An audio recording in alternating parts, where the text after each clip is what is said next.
Prologue. It took the best part of an afternoon to cut out the letters. In spite of touching the pastry brush into the jar so carefully, glue still coated fingertips and had to be peeled off. Glue made your head ache, but your hopes soar. The sheet of paper turned stiff when dry. It would be ludicrous if a letter fell off. In the end, there it was. £1,000 to have Lucy back alive. Await instructions.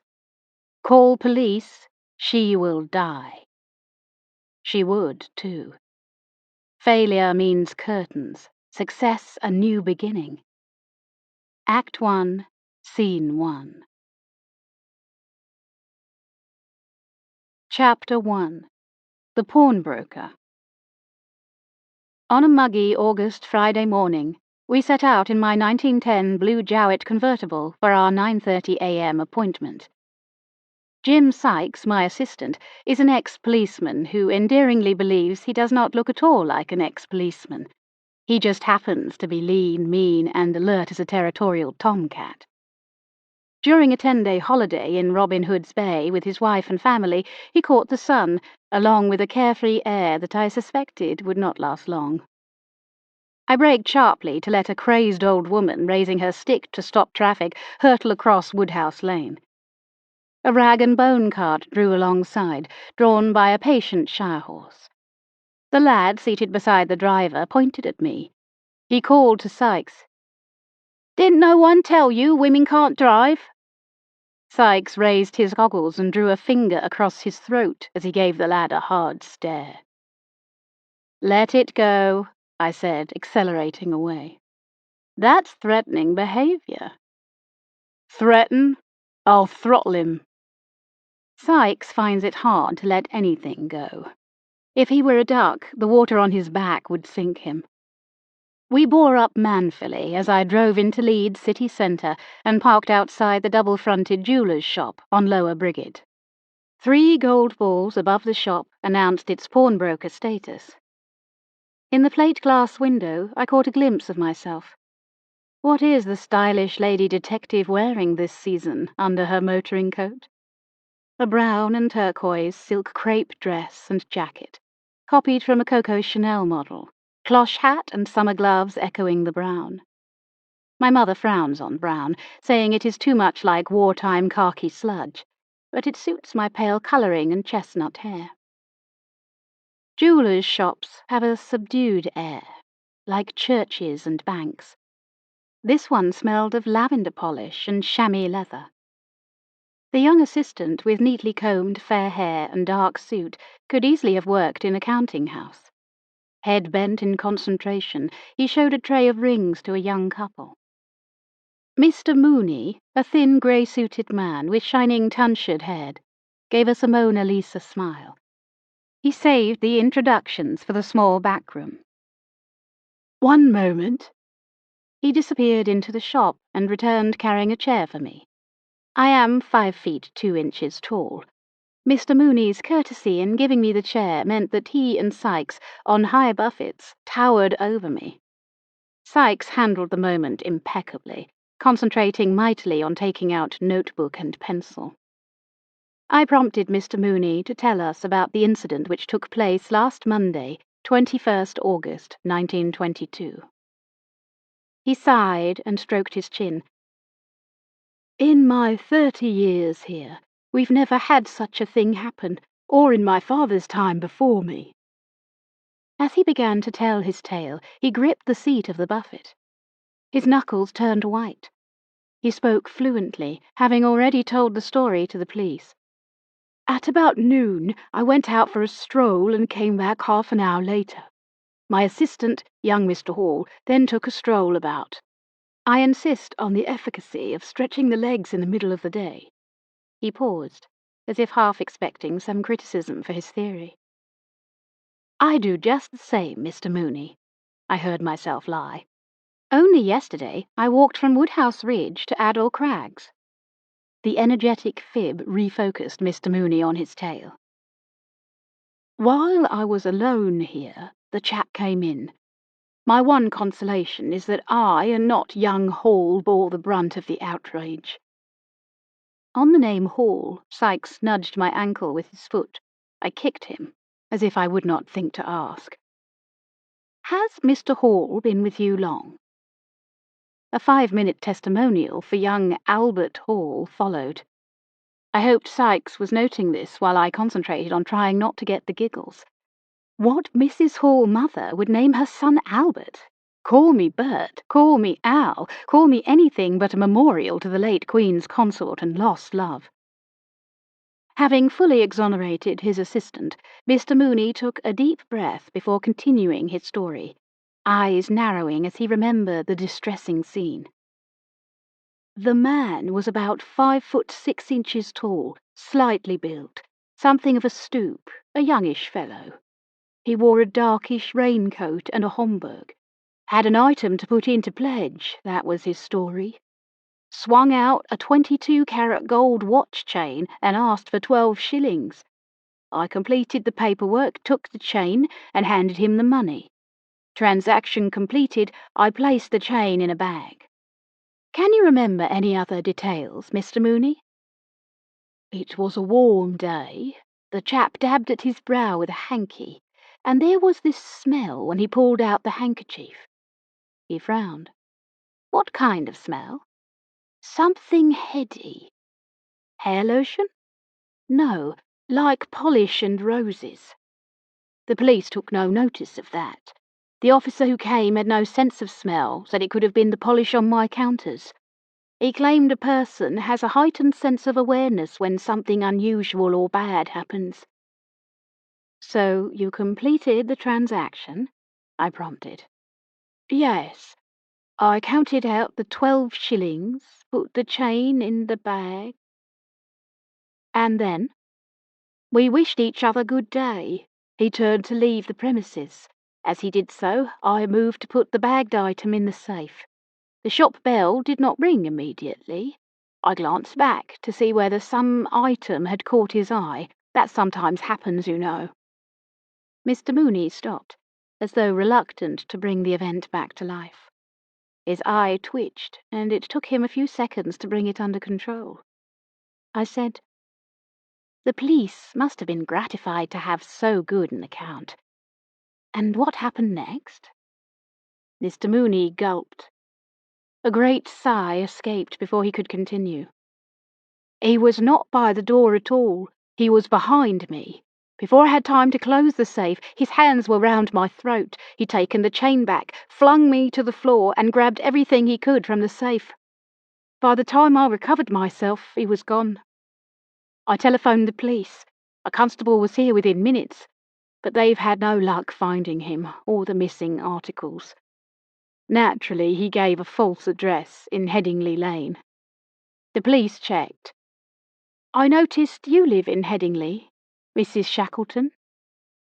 I know it seems absurd, but my wife took that as a good sign. Let us hope so. Sykes looked up from his notebook. Mr. Mooney, is there anything else you can tell us about his features, his colouring, manner, the way he talked? Mr. Mooney shrugged. I've tried so hard to picture him that I may well be imagining. But there was something fine about him. I can't put my finger on it, something refined, so that when he pounced, I was taken completely by surprise. It feels ridiculous to say that, and somehow I can't expound on it. There was something of the clerk about him. Perhaps the stoop made me think that. I can't be certain. Local accent? Sykes asked. Well spoken, in a neutral sort of way. Not local, I wouldn't say. And the police will have looked for fingerprints? I asked. Yes, but they drew a blank. To tell you the truth, I have no great hopes of their finding him, or the pledges he took. And that's the terrible thing. If he'd smashed the display case and taken new items, that would have been bad enough. This is worse. It's the trust, you see. My customers will come back to redeem their pledges. What on earth can I say to them? Sykes and I exchanged a look. It seemed a slightly unusual job if we were being asked to provide the jeweller with a suitable form of words for his disappointed customers. "Is that why we're here, Mr. Mooney?" I asked. "Well, it would be wonderful if you could find the blighter." Sounding more confident than I felt, I said, "Mr. Sykes and I will do our best to recover the goods." "The more days go by, the less likely it seems." Mr. Mooney reached onto the workbench and took a folder from under a pair of jeweller's pliers. "This contains a copy of what I gave the police, a list of items taken, set of gold cufflinks and tie pin, 3 watch chains, 2 pocket watches, 4 rings and a bracelet. There's a detailed description next to each item you'll see. It's a terrible thing to lose trust as a pawnbroker. Some of those pieces have great sentimental value. If I have lost them, then I need to inform their owners and make recompense. That calls for discretion. 2 of the individuals involved are distressed gentlewomen who have utter confidence in me. One entrusted me with her late mother's ring. I thought that if you, Mrs. Shackleton, might be so good as to call in person on the ladies, showing the greatest tact, and explain the situation." I could see why old ladies would trust Mr. Mooney. The gentle manner, old-world courtesy, his thoughtfulness. I hid my surprise at being asked to convey messages to Mr. Mooney's customers. Not exactly what a detective might be expected to do. "And Mr. Sykes here would call on the gentleman? Is that your wish?" Mr. Mooney looked relieved. "Precisely. Then when they come here on the due date, I can arrange compensation." I glanced at the list of names and addresses. "They are not all local people." Mr. Mooney smiled. "I am the highest class pawnbroker in the vicinity of the railway station. Gentlefolk sometimes find it embarrassing to go to a local establishment." "Then we can begin right away, Mr. Mooney." I looked to Sykes for his confirmation. Sykes nodded. "Of course." "Thank you. What will you think it best to say?" I tried to imagine myself knocking on doors and explaining the situation. Simply the truth about the robbery, without any extraneous details, and to say that if they will come to you with a ticket on the due date, some settlement will be reached, or a replacement item offered. Would that be the best approach? Yes, I think so." He allowed a note of hope. "Of course, if you or the police do retrieve the goods, then that would be the best outcome." "Have the police come back to you?" Sykes asked. Mr. Mooney's mournful sigh hit the floor and bounced back. "Only to say there is nothing to report." He lowered his head, as if overcome by the shame and embarrassment of his situation. When he looked up, I noticed a kind of desperation around his eyes. He ran his tongue across his thin lips. "These are the worst, the lowest days of my life. I cannot believe I was so lax as to let this happen to me." "I'll take a look around the shop if I may." Sykes exited quickly, leaving me to reassure Mr. Mooney and urge him not to blame himself. "The watch chain the thief brought to pawn, was there anything distinctive about it?" "Didn't I say it had a gold coin attached? That's not so very unusual, but this was a South African coin, a gold pond." "That's something to go on," I said, trying to sound encouraging. Only several 100,000 British men had served or worked in South Africa. That narrowed it down. We discussed terms. Mr. Mooney had already written a generous cheque as a retainer. I tucked the cheque into my satchel and assured him we would do our very best. He walked us to the shop door. When the door closed firmly behind us, the memory came back to me of my last visit to Mooney's jewellers. I went there to buy a gift for my husband Gerald before he left for his army training.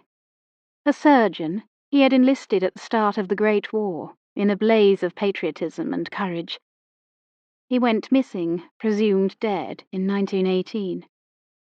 His disappearance is the mystery I have never solved. He could be alive somewhere, ill or with loss of memory. Because he left me well provided, I can afford to solve other mysteries that barely touch my heart.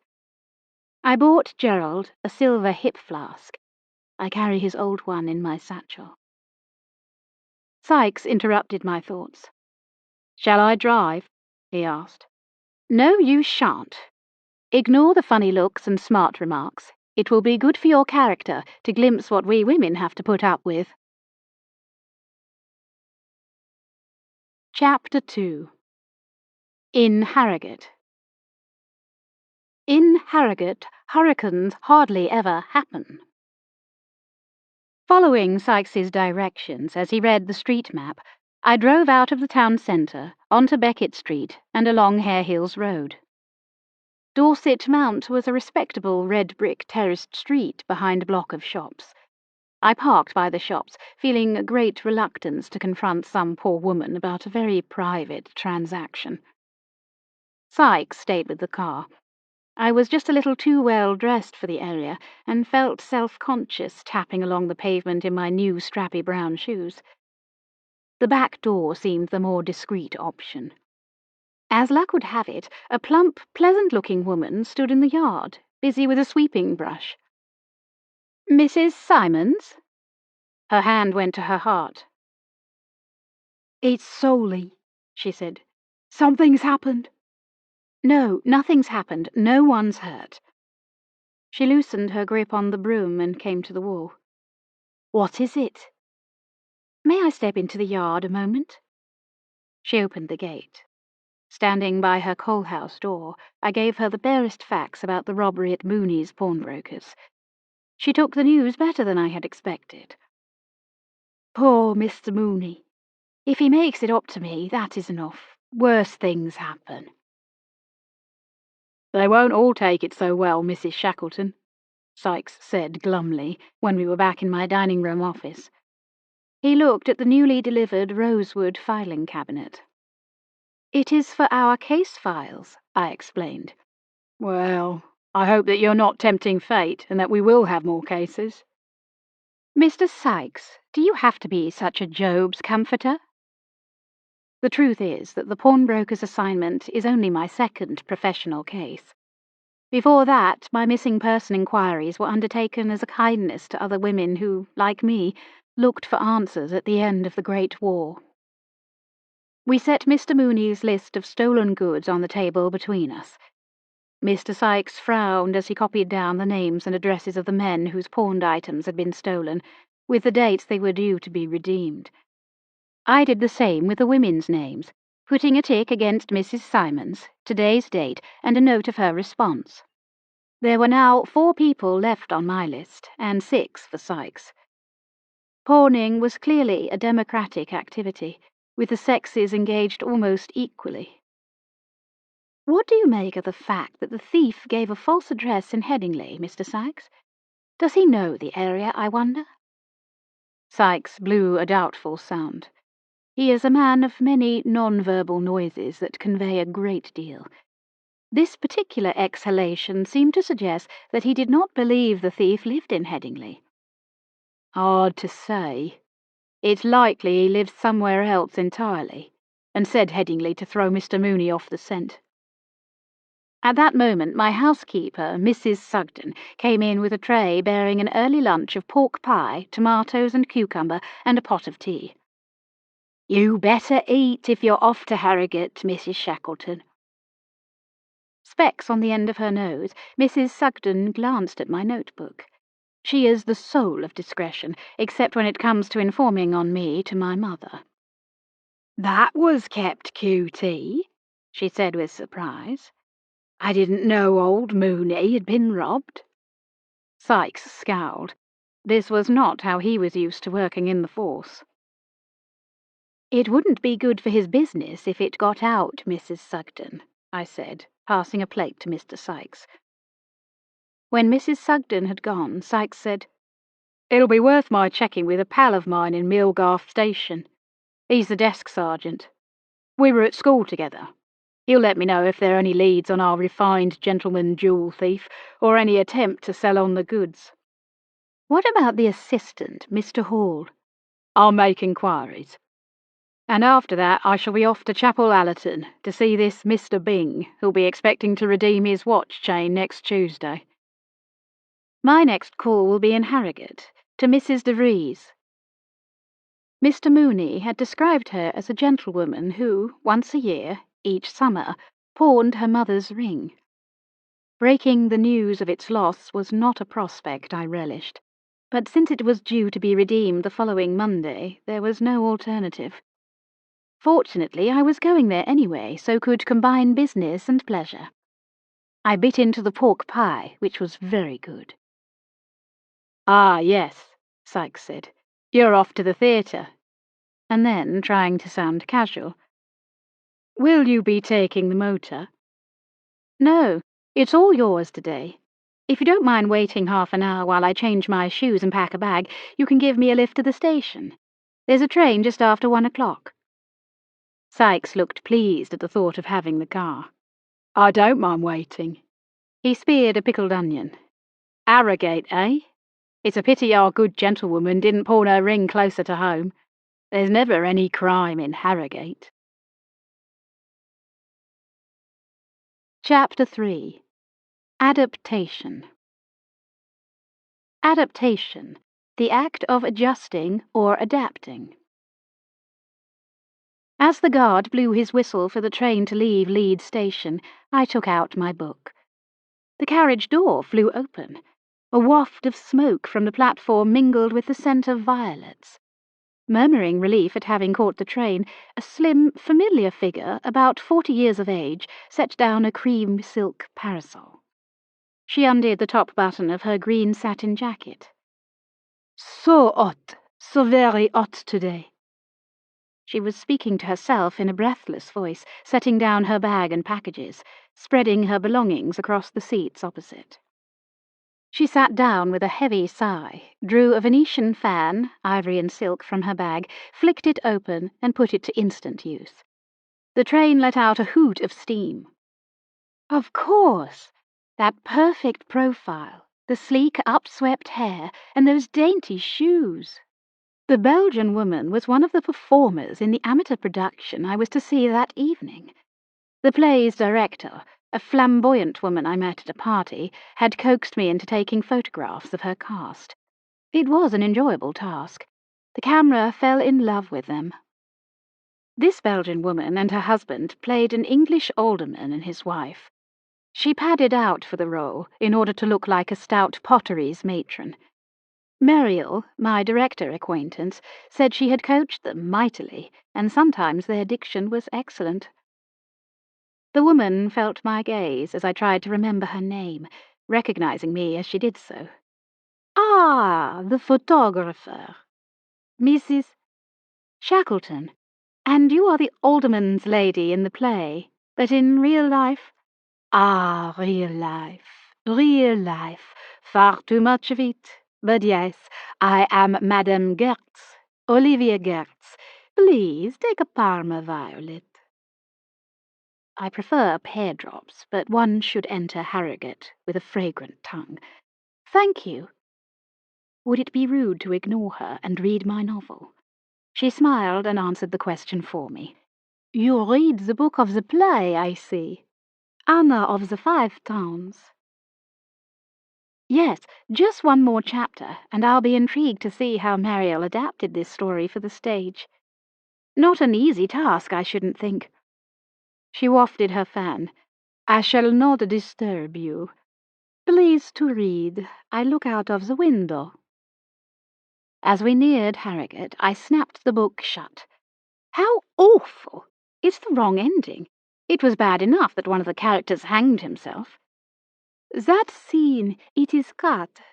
We do not now see this man cut down from the rope by his son." Madame Gertz sighed. "An ill-fated man. But this heroine of the story, such a tiresome girl. I want to shake her. Say, speak! Stand up for yourself! She made me laugh. I knew exactly what she meant. Anna of the Five Towns is a Cinderella story without a fairy godmother. Anna is the daughter of a miser. She inherits a fortune on her 21st birthday. But the miser holds power over his daughter. She hardly dare draw a crooked sixpence. Anna makes a good match with the town's up-and-coming businessman. Too late, she discovers her heart belongs to young Willie Price, the doomed son of her ruined tenant. The older Mr. Price hangs himself in despair. My brief telling makes the story sound melodramatic. It pulses with real life.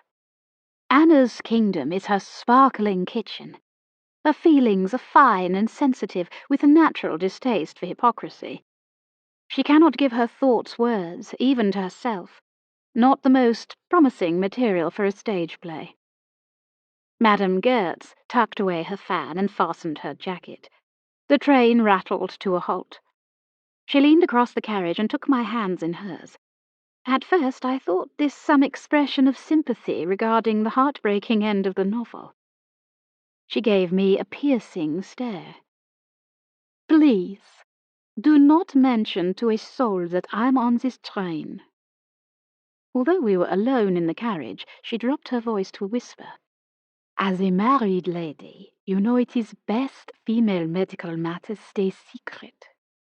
My husband, Monsieur Gertz, if he know I am on the Leeds train, he will get the wrong end of the pole. He is a jealous man. Always, where have you been? Who seen? What done? Oh, you cannot imagine. I smiled. I wouldn't dream of mentioning that I saw you. It won't arise. She leaned confidentially close. You are a woman of the world. To you. Mercifully, a guard opened the carriage door at that moment, saving me from her medical details. We will see you tonight? She asked as we parted at the barrier. You come to our final performance? Wouldn't miss it for the world. I handed in my overnight bag to left luggage. Turning up on the doorstep of the unfortunate Mrs. de Vries to break the news of the loss from the pawnbroker's shop of her mother's ring would be hard enough. I did not want to create the impression that I had come to move in with her. Making my way through the crush of arriving and departing visitors, I went into the station bookstore.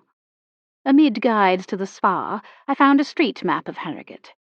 By coincidence, Mrs. de Vries lived on the same road as my theatre director acquaintance, who had offered to put me up for the night.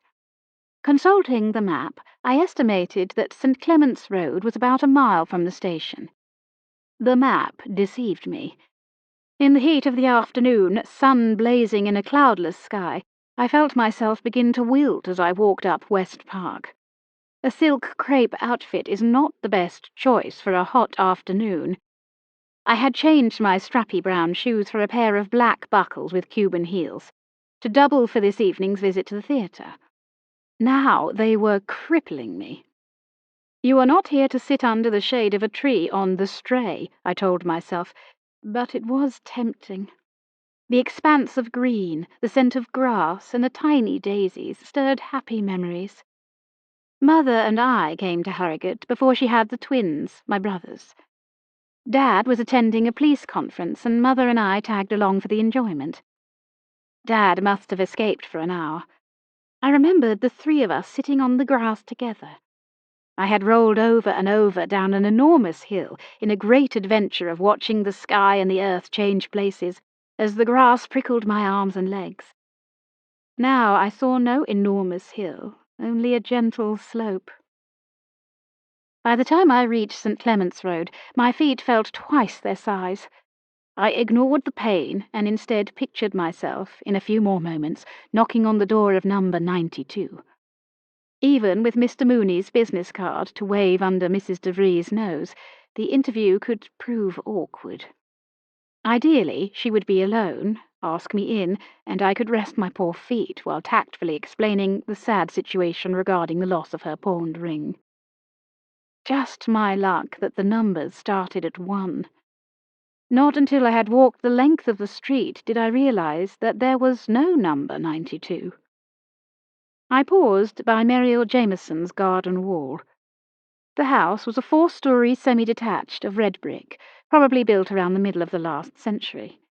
Some of the houses on the street were well cared for, with glossily painted doors and window frames, elegant drapes at the windows, tubs of geraniums, petunias in window boxes, and the small front gardens immaculately manicured. Muriel's house had peeling paintwork. One of the steps leading to the front door was cracked. Nettles and thistles grew in the garden, where 2 neglected rose bushes fought for space. In the hope that Muriel might still be at home and I could rest my feet, I climbed the 7 steps to the front door. There were 2 bells and 2 nameplates. Captain Wolfendale and Miss Fell. No, Miss Jameson. From the bay window, a suit of armour looked out at me. By taking 2 steps down, I could glance into the room without being seen. 2 men were seated at a low table in front of the fireplace, heads bent over what could have been a game of chess. This must be the Captain Wolfendale of the nameplate. Better not disturb him and his fellow player. Muriel had not lived in Harrogate for long. Perhaps she did not have a nameplate. The door opened suddenly. A Pekingese thrust its small head out. As the door opened wider, I saw that the leash attached to its collar was held by an elderly lady with a round, pleasing face. Her left hand flew to her heart. "Goodness, you startled me." She closed the door behind her. "Sorry if I made you jump. I'm looking for Miss Jameson." "Miss Jameson has the lower ground floor flat." The woman's voice was cultured, even a little affected. "She is not at home. I saw her leave earlier." So much for dreams of resting my tortured feet. Oh well, never mind. The Pekingese sniffed at my shoes, as if it knew they were too tight. "I'll be meeting her later. I'm here to see the play." "Ah, then we shall perhaps bump into each other. I shall be there myself. You are in for a treat, Mrs. Shackleton. I took the photographs." "So you did. I have heard all about you." Her voice now took on a much more friendly tone. We came down the steps together and stood for a moment on the pavement. I had better get myself back to town to meet Miss Jameson. I bobbed down and patted the Pekingese's small silky head, suitably ingratiating myself and softening up its owner for my question. "Miss Fell, before you go." The dog tugged at its lead. "A friend of my mother's lives somewhere nearby, only I don't have the address. Her name is Mrs. de Vries." Miss Fell stared at me, unable to hide her surprise, or was it shock? She knew Mrs. de Vries, I felt sure of that. The dog began to pull. Miss Fell let herself be dragged across the street at speed, turning briefly to call back to me. "Sorry, never heard of her." She was lying. But why? Then an odd thought struck me. This was number 29 St. Clement's Road. Mrs. de Vries lived at the non-existent 92. The number transposed. Pulling in my skirt to avoid being accosted by a giant thistle, I decided to take a look at this lower ground floor flat where I was to spend the night. I stepped onto the narrow path and down 3 steps to a basement door. This, too, had a nameplate. Root. Watchmender. This was the strikingly handsome young man who was in the cast of Anna of the 5 Towns. By bringing him onto the stage from the shady obscurity of his basement room, Muriel had done the female population of Harrogate a great favour. I passed by his door. At the rear of the building, Muriel had her own entrance, but no nameplate.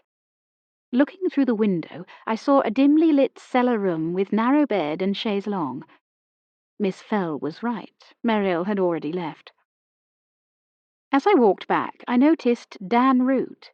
He sat with his back to me, facing the fireplace, like a boy waiting for Father Christmas to come down the chimney. He was a broad-shouldered, solitary figure, wearing white shirt, dark trousers and waistcoat. I remembered him as extremely charming and very photogenic.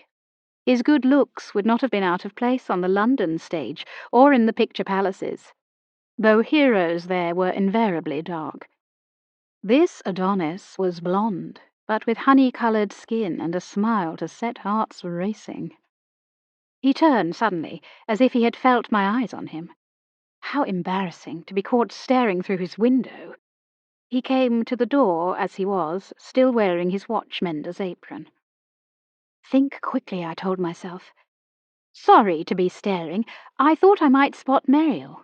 We've arranged to meet in the Valley Gardens, only I thought I might have caught her before she left. At least he remembered me. Mrs. Shackleton. Not here to take another photograph, then? He drew a watch from his waistcoat pocket. She set off half an hour ago. Said something about calling at the theatre first.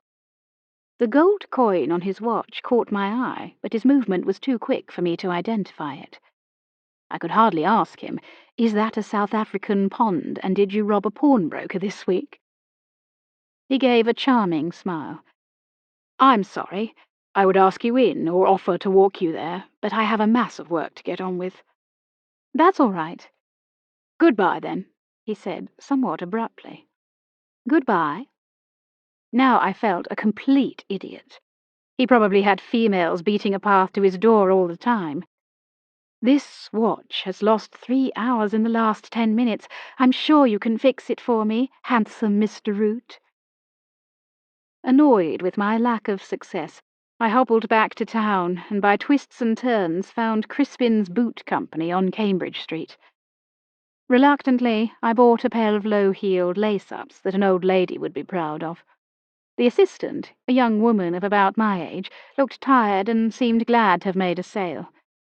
When I asked directions to the post office, she walked me to the door. "You're practically there, madam. It's just round the corner there." She had wrapped my own shoes, and I walked to the post office looking decidedly less elegant. The street directory showed no De Vries on St. Clement's Road or the adjacent streets, nor was she in the secondary index of telephone subscribers. This did not surprise me. Not everyone takes to the luxury of the telephone, especially if their economic circumstances lead to pawning precious possessions. Picking up a telegram form, I composed my message to Sykes. "No luck, St. Clement's Road. Stop. Confirm correct address." At the counter, I paid the elderly clerk for my 9 words, giving Muriel's address for the reply. I bumped into Meryl close by the Valley Gardens. She greeted me with an extravagant hug. Her large oval face and expressive eyes lit with delight. I wear my hair bobbed. Hers is long, loosely pinned and fixed with combs. A floating skirt, voluminous sleeved blouse, and a waistcoat embroidered in purple silks gave her an exotic, gypsy look. For the time being, I gave up all thoughts of work as we strolled the footpath, past the bandstand where the orchestra played a marching tune. A little girl did cartwheels on the grass. A child's hoop spun across our path. "We'll take that as a lucky hoop," Muriel said. "At least the weather's brightened up. The agricultural show was a bit of a washout last week, and the golf course flooded. Something about a burst pipe. That must have put a damper on for the tourists. Oh, they just keep sipping the waters and bathing, and none of it has harmed my production. Excellent box office." We reached the tea room and sat down. Muriel turned her face to the sun while the waiter cleared the table and set down menus. She closed her eyes. "This reminds me of glorious days when my mother sang in La Scala. I would sit out in the afternoons while she rested." Then she glanced at me over the top of her menu. "You're so trim," she said accusingly. "You could have any number of these delicious ices. I tried the pistachio last week, and they have the most amazing selection of cakes and eclairs." The band began to play a Viennese waltz. Before the tune finished, the waiter jotted down our orders. "It's lovely here, Muriel." I felt relaxed and glad to be alive. "They have excellent musicians. Harrogate city fathers believe music banishes anxious cares and encourages a cheerful outlook. And I do feel cheerful. Look at this." She thrust a newspaper under my nose. Just like home, then, with Mrs. Sugden devouring tales of folly and crime. But this was Harrogate, after all. The item in Wednesday's Herald comprised a list of names, this week's visitors to the spa, set out according to which hotel they stayed in. She pointed to a name. "See, there he is." "Burrington Wheatley?" "The very one." She glanced around the tables as if to make sure the man himself was not within hearing distance. "A funny butterball of a man with a face the colour of a blazing cinder, pure white hair, snowy moustache, and fly-away black eyebrows. You can't mistake him." As she spoke, she drew moustache and eyebrows on her face with her fingertips to drive home her description. A suspicion sprouted. Why would I not want to mistake him? The waiter set down our salads. Muriel waited. "Because, dear Kate, I want you to praise me to the sky when you sit next to him this evening. He is the well-known Manchester theatre impresario." "What does an impresario do?" She looked at me as though I were the worst kind of innocent.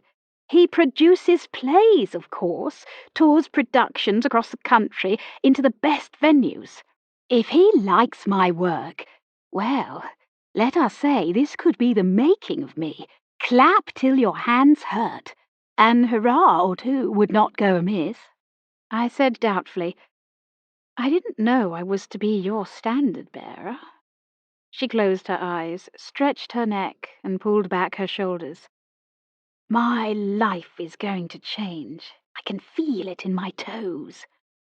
As we ate, we caught up with news of a mutual friend at whose fancy dress party we had met last New Year's Eve. Muriel ordered more bread, and surreptitiously slipped a slice into her bag along with a tomato. "Harrogate has been lucky for me. Who would have thought I could have a spell at the Opera House for an amateur production at the height of the season? It is too good to be true. I tried to get a foot in the door in London, and it just did not happen. I was assistant to an assistant wardrobe mistress. Every moment was torture, an utter squandering of my talents." I listened to her accounts of costume-making until the young waiter set down our cakes and ices.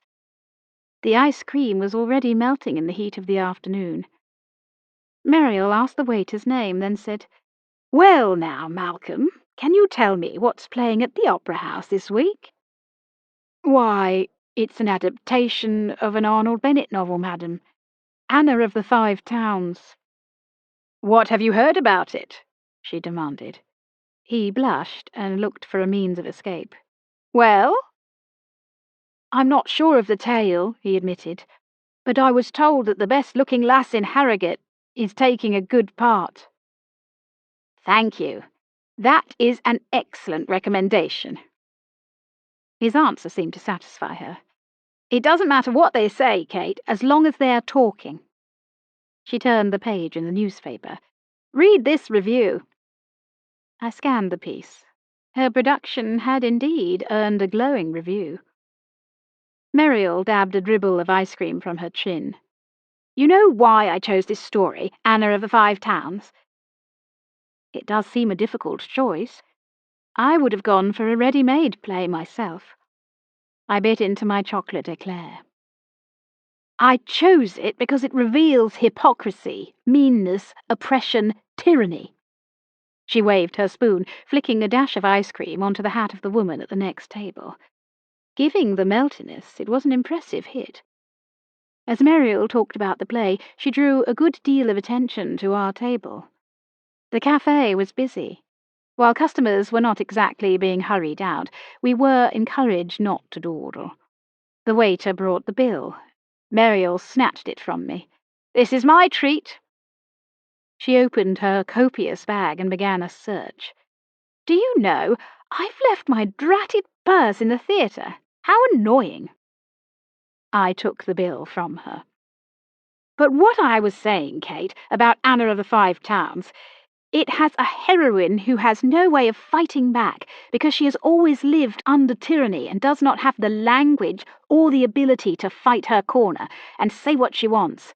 And in Lucy Wolfendale, I have the most perfect Anna. You have cast someone similar in character? Heavens, no! Lucy could not be more different. At the theatre, I made a beeline for the box office while Muriel chatted to the doorman. The white-haired, bespectacled box office attendant handed me my complimentary ticket for that evening.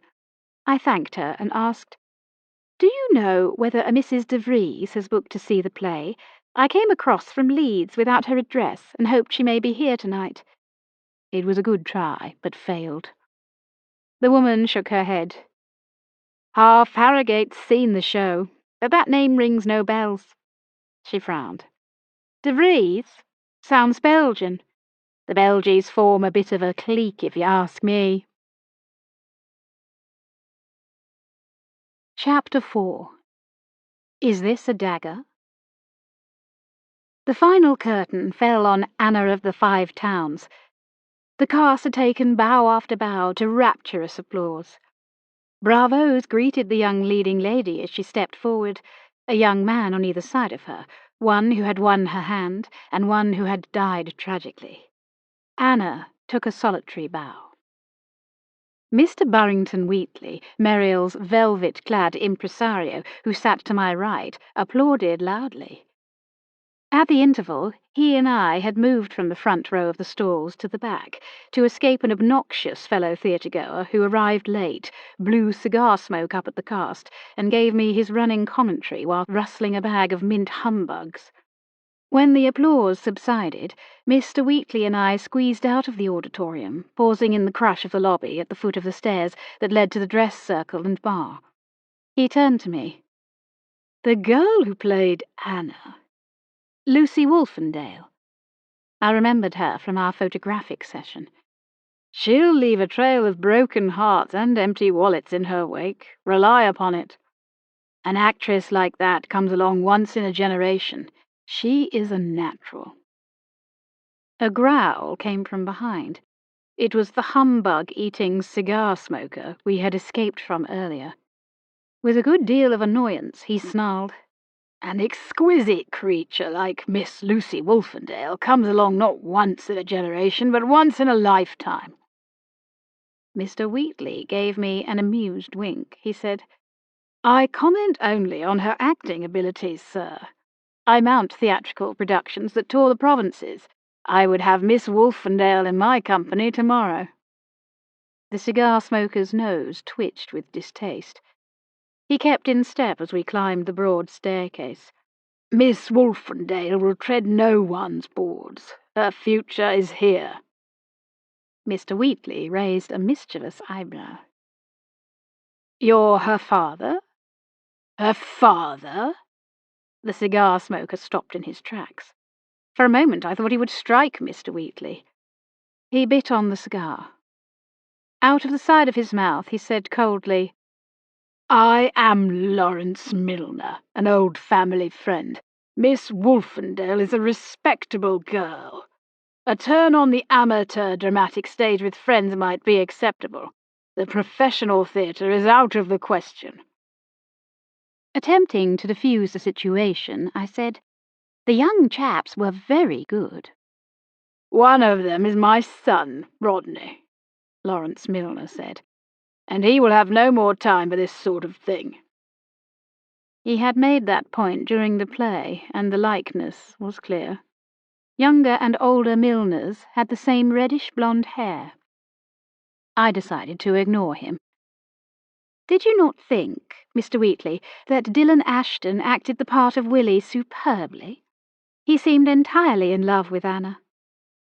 "That wasn't acting," Mr. Wheatley murmured in a kindly voice. Mr. Milner pushed past us and elbowed his way towards the bar. Mr. Wheatley took my arm. "Miss Jameson's talent as a director is to know what to cut and what to play."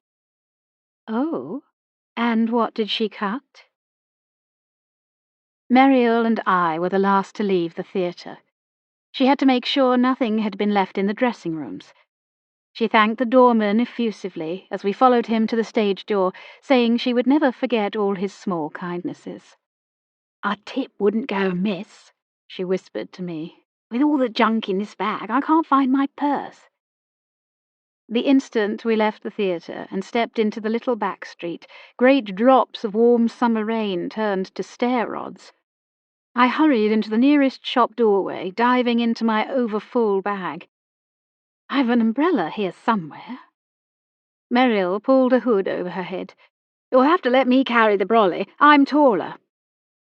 My heel touched something. I looked down, stepping back with a sudden gasp, fearing I had trodden on some sleeping tramp. "Is he drunk?" Muriel took the umbrella from my hand, opening it with a swish. Bending, I touched the man's warm cheek. He had lost his hat. Light reddish blonde hair fell onto his forehead. His jacket was undone, and missing a button. Later, I wondered how I could have focused on such small details. Perhaps something in me wanted not to look at the hilt of a dagger that protruded from his chest. By the glow of the alley gas lamp, I noticed a streak of blood trespassing onto the starched white dress shirt. I stared blankly, wondering for a moment whether this was some tomfool stage trick with a retracting dagger. The figure might leap at us and start to laugh. He did not. In the soft, shadowy light, the features came into focus. The jut of the jaw, the broad nose. It was a handsome face, frozen in a look of angry surprise, as if his lips had not expected to be deprived so soon of their cigar. "It's that fellow, the one who sat next to me. He's dead." Muriel shrieked. "Not my Mr. Wheatley!" Pushing my bag into Muriel's hands, I felt for a pulse on the man's neck, knowing the gesture to be futile.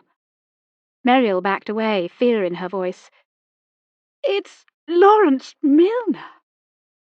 I stood up, and as we faced each other, I saw terror in her eyes. She said quickly, "That's his motor, just on the parade there." She hurried to look, as though what we saw in the doorway might be some trick of the light, and the real Mr. Milner would be alive and sitting at the wheel. "Somebody has slashed the tyres," she called. But that would no longer concern Mr. Milner. I waited for her to walk back up the alley. "Ghastly, ghastly," was all she could say. The body lay behind me. Muriel blocked my way. For a long moment I felt paralyzed. One of us had to do something. Muriel seemed to have lost her grip. "Stay here, Muriel. I'll get the doorman to call the police." At that, she turned and ran back towards the stage door, calling, "I'll tell him." She had taken the umbrella. I had the choice of standing in the lashing rain, back to the window, or sharing the doorway with the dead man. I chose the lashing rain. Chapter 5. Exit on a Bike. Lucy Wolfendale had triumphed in the part of Anna Tellwright. The applause made her feel as if she were floating. She felt her spirit inhabit the entire theatre, reaching out to everyone there, buoyed up on their applause. Afterwards, she wanted to drink champagne and dance in some magnificent ballroom. Instead, she had made do with a glass of sherry in the theatre bar, while warding off the sick-making attentions of Rodney Milner's lecherous old goat of a father. Ugh! If it were not for her good friends, she would have gone mad. Now, here she was at close on midnight, on the back of a bicycle. Droplets of rain hit the back of her neck and trickled down her spine. "I didn't imagine it would pelt it down for my big adventure." Lucy leaned into Dylan's back. "I can't bear being on a bicycle in the rain." Dylan did not answer straight away. He pedalled along the bumpy road as if the devil were after them. At the turning for Stonehook Road, he slowed down. "It's not going to let up. Do you want to turn back?" "No." They continued in silence along the winding road. The rain stopped as suddenly as it had begun. Finally, the tower loomed in the dark field, lit by the moon. Seeing it at night gave Lucy a jolt. It looked so very different, menacing. Dylan slowed down. He brought the bicycle to a stop by the side of the road. Lucy climbed off, shaking away the raindrops. She hopped from foot to foot. "Just a mo. Let me—" She leaned on his shoulder, shaking her leg. "Oh, oh, oh, pins and needles." The hem of her skirt was soaked from wheel splashes. Dylan leaned the bike against the hawthorn hedge. He unclipped the lamp from the handlebars. "There's still time to change your mind." "Don't be a big baby." She took the lamp from him and began to look for the gap in the hedge. "My mind's made up." He followed, reaching out to stop her. "Do you have to? Why not be at home when the postman comes in the morning, intercept the note before your granddad sees it?" "Dylan, then I'd be a soppy drip." She shook free of him. Let him be a coward if he wanted. He looked the part, only a little taller than she was, skinny and with something of the child about him still. "I can't see the gap," she called. "We'll have to climb the gate." Lamp in one hand, she put a foot on the second bar of the gate. "Don't go all useless on me. You said you'd help." "That was on a sunny day," he said lamely. "It seemed a good idea." She was on one side of the gate, he on the other, not moving. She put her hand on his. "I have to do this. I only want what is mine." It was that June Sunday afternoon when they rehearsed together. She had sworn him to secrecy. When she told him she wanted to train as an actress and had applied to the Royal Academy of Dramatic Art, she hardly dared hope anything would come of it. When she was offered an audition, she feared she would not find a good enough lie to cover her 2-day disappearance, or she would not scrimp together the fare to London. Her grandfather was such a miser, like the miser in the play. But being Lucy, she did find the money. Being Lucy, she was offered a place at RADA, and she intended to take it up. On her 21st birthday, she had asked her grandfather outright for the legacy she knew to be hers. He refused. Lucy got the idea for the ransom note from one of Miss Fell's library books. £1,000 would pay her fees at RADA and her board and lodgings in London. Now, here she was on this wet August night, struggling to make her dream come true, and with only Dylan to help. He was turning out to be a wet blanket, a cowardly custard. "What if your grandfather works out that you sent the ransom note?" "Well, then let him. He'll know I mean it." She began to stride across the field. Dylan climbed after her, hurrying to catch up. "He'll call the police." She turned. The moon lit their way. She saw that Dylan was looking at the ground, trying to avoid stepping on buttercups and daisies. "Grandad won't call the police. He will pay up because he is afraid." "Of what?" Dylan asked. They were so close that Lucy had the sudden picture in her mind of the two of them as a pair of bedraggled scarecrows in a field. They would cling together against all the birds of prey in the world. But she would have to do the protecting. Dylan had not 1 ounce of courage or initiative in his body. "I'm not sure what Grandad is afraid of. Scandal, I suppose." Even as a little girl she had known that her grandfather did not want to draw attention to himself. Her low heels sunk into the soft ground. Dampness from the grass tickled her ankles through her stockings. Lucy shone a light on the lock in the old oak door. Dylan inserted the heavy iron key and turned it. With a noisy creak, the door opened. They stood stock still. Lucy shuddered. "It's black as pitch in here." "That's what I'm saying. You're not going to like it. It will be scary at night." She stepped inside. The beam from the lamp showed cracked floorboards and a dark void beneath. He said, "Stop! The boards are giving way. There's a 10-foot drop to nowhere." She tugged at his sleeve. "Then let's go up the stairs. Don't look down." Dylan sniffed. "That stench! This lower floor must have been used to store something that rotted. That's why the floorboards are breaking, cracking." A straight staircase with 2 missing treads led to the floor above. Steady, Lucy. Don't fuss. A mullion window, its glass cracked, let in a smidgen of moonlight. When her eyes became accustomed to the gloom, Lucy saw that everything was in place, just as she had left it. Blankets, bottle of water, biscuit tin with food, candles and matches. She struck a match and lit a candle.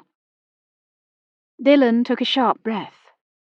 This place would go up like a tinderbox. I wish I'd never... It will be all right. She lit a second candle and let the grease drip to the floor, then fixed the candle in its own wax. It's madness, Dylan moaned. Sometimes madness is best, and you won't say that when it's all over. I'm only demanding my due. £1,000 might sound a lot, but not if you say it quickly. For heaven's sake, if a fictional character like Anna Tellwright in the play can come into £50,000, and there'll be something for you for helping me. I don't want any money. Nothing bad is going to happen. Anyway, I can let myself out at any time, so stop worrying. She reached out a hand. Let's look at the moon. Let's count the stars. Let's dance on the battlements. Is that what they're called? She led the way to a narrow spiral staircase. Come up to the top. I've brought a compass. I'll give you the lie of the land. He followed reluctantly. I know the lie of the land, and I don't feel like dancing. You see, these stairs are quite firm. They reached the top of the tower. Isn't it glorious? She flung out her arms. You can see for miles. The moon lit the surrounding fields. To the east, the blur of a copse formed a dark backdrop. Stars glittered for attention. Haymaking had been going on in a distant field, and the scent still hung in the air. Dylan said, Whoever built this tower came up here to look at the stars. Or to dance with his true love. She held out her arms and began to sing. If you were the only boy in the world, and I were the only girl, nothing else would matter in the world today. Come on, dance with me. I'm dreaming, he said, reaching out, one arm around her waist, another on her shoulder. I shall wake up soon. Go on dreaming, but sing. If you were the only girl in the world. They danced around the roof of the tower. When I'm an actress, you must come to any stage door in the world and ask to see me. I'll never forget my friend in need, Dylan. I feel I've loved you like Anna loved Willie, something true and forever. Then... Shh. She put a finger to his lips. I'll remember you forever, wherever life takes me. She laughed. We gave old Milner the slip all right. He was determined to give me a lift. That's not all he was determined about, Dylan said. And your face. Don't talk about him. He's odious. If I were a man and a character actor, I would study him. As it is... She made a sound of pretend vomiting. Can you imagine that he and my granddad actually thought I would marry him? Yes, I can imagine. What century, what country in their mind are they living in? No one can force you to marry. People can say, I do not, as well as they say I do. Anyway, don't think about that. It will give you nightmares. You should go now, Dylan. Let me stay and look after you. I'll watch you as you sleep. You've done enough. You need to be fine and frisky for work tomorrow. The girls will be swarming to the window of Crocker and Company to catch a glimpse of you. I doubt it. Reluctantly, he turned up his collar. She followed him down the stairs. He would not take the lantern. The moon will be out again soon. Good night, Lucy. Good night. She turned the key in the lock, went back up the stairs, and watched him cross the field. At the gate, he looked back and waved. For a moment, she thought he would turn tail and hurry back to her. Yesterday, Lucy had purloined her grandfather's army ground sheet and khaki blankets. She had borrowed a bike and brought what she needed to the tower. Her chosen spot was by the wall on the top floor, the level below the parapet. Her tapestry shoulder bag formed a pillow. She had taken a big gamble, she knew that. What if, when Grandad opened the ransom note, he set aside the habit of a lifetime and went to the authorities? Well, they would not find her. No one would. This place had been abandoned years ago. Of course, tomorrow was Saturday, and he could not go to the bank, but she had thought of that. Let him sweat. Let him fester all day Saturday and all through Sunday. Let him run mad in his mind. He would be knocking on the door of the bank first thing Monday morning. She frowned. Of course, it was always possible that he really did not have her legacy, that he had gambled it away or spent it, that he had been leading her up the garden path all these years, saying there was something substantial for her in that dim, distant future that had arrived with the break of dawn on the 6th of August this year, her 21st birthday. In that case, he had better know how to get some money, because she would have it. She would live her life, away from him and his weapons, uniforms, medals, his ancient nonsense. Something touched Lucy's face in the darkness. Something scuttled by her hair, a stealthy creature, pitter-pattering. She lay very still. The tower moved and breathed. Its nooks and crannies held the scent of long-ago harvests. She could taste dust and haymaking in the back of her throat. The grey stone walls reeked of eternity, and the wooden floor of pity and decay. Fallen into disuse was how Dillon said he would describe it if the tower found its way into the files of Crocker and Company, house agents. She had chosen the tower as her hiding place after elimination of other possibilities. Dillon would have risked his job if he hid her in his rooms above the house agents' offices. Girlfriends would not understand her determination and need for secrecy. They had mothers who would not keep her confidence. There was another reason that had nothing to do with logic or sense. All through her childhood, Lucy adored fairy tales. She felt the ring of truth that chimed with something in her own soul.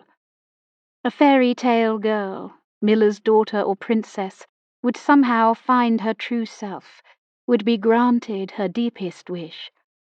But before that, a trial must be endured, a solitary struggle with no certainty of success.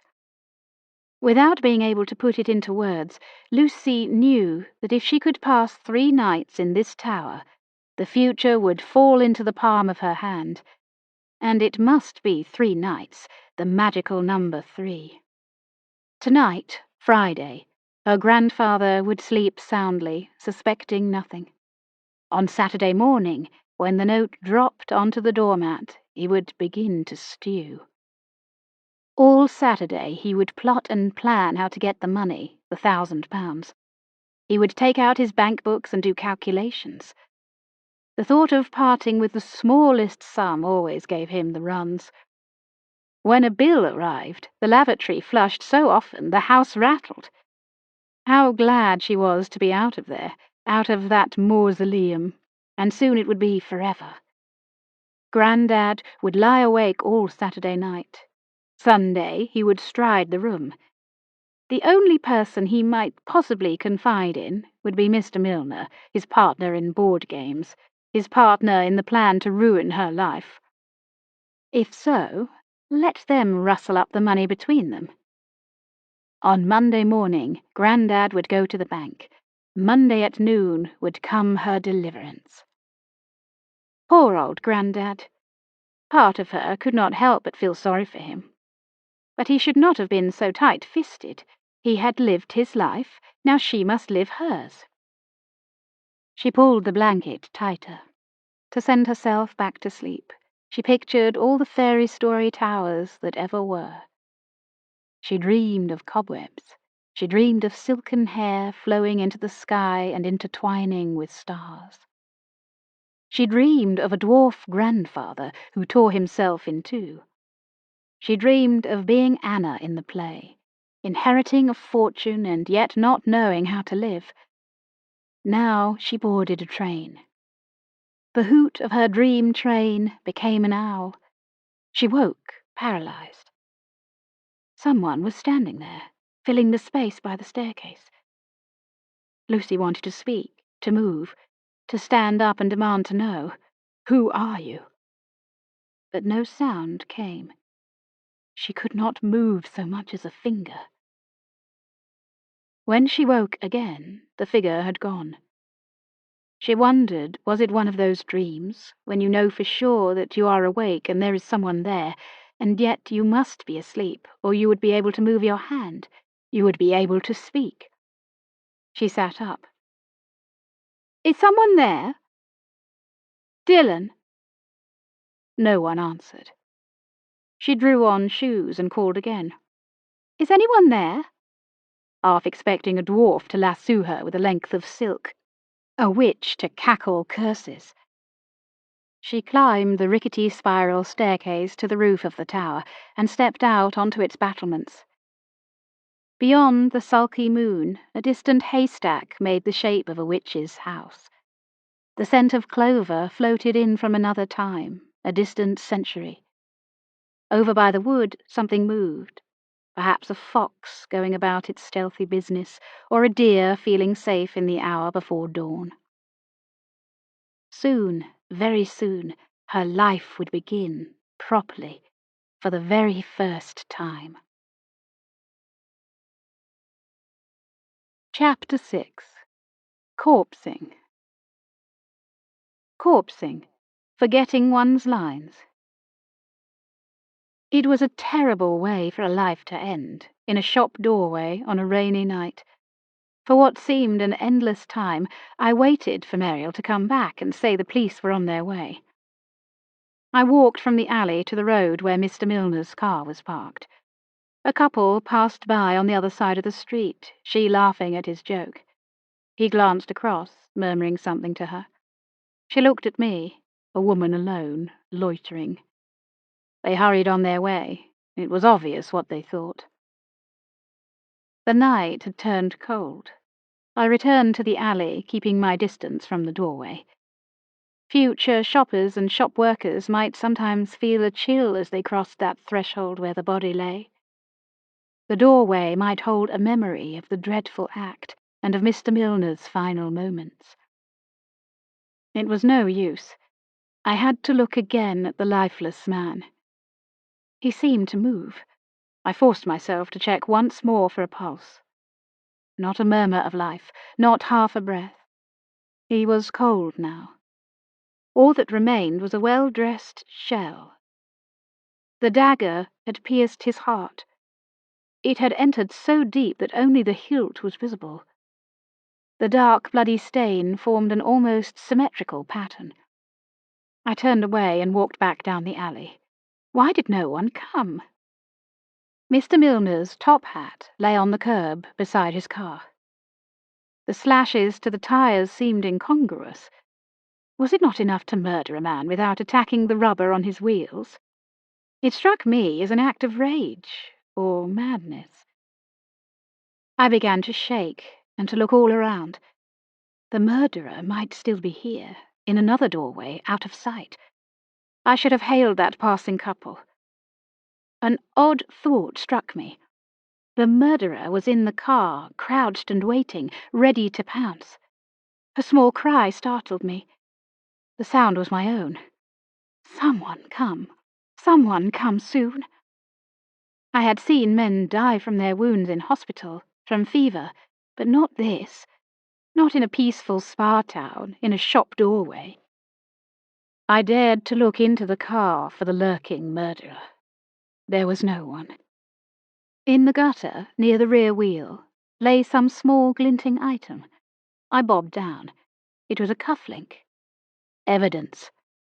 What a marvel our minds are, that we can feel and think in so many ways at once.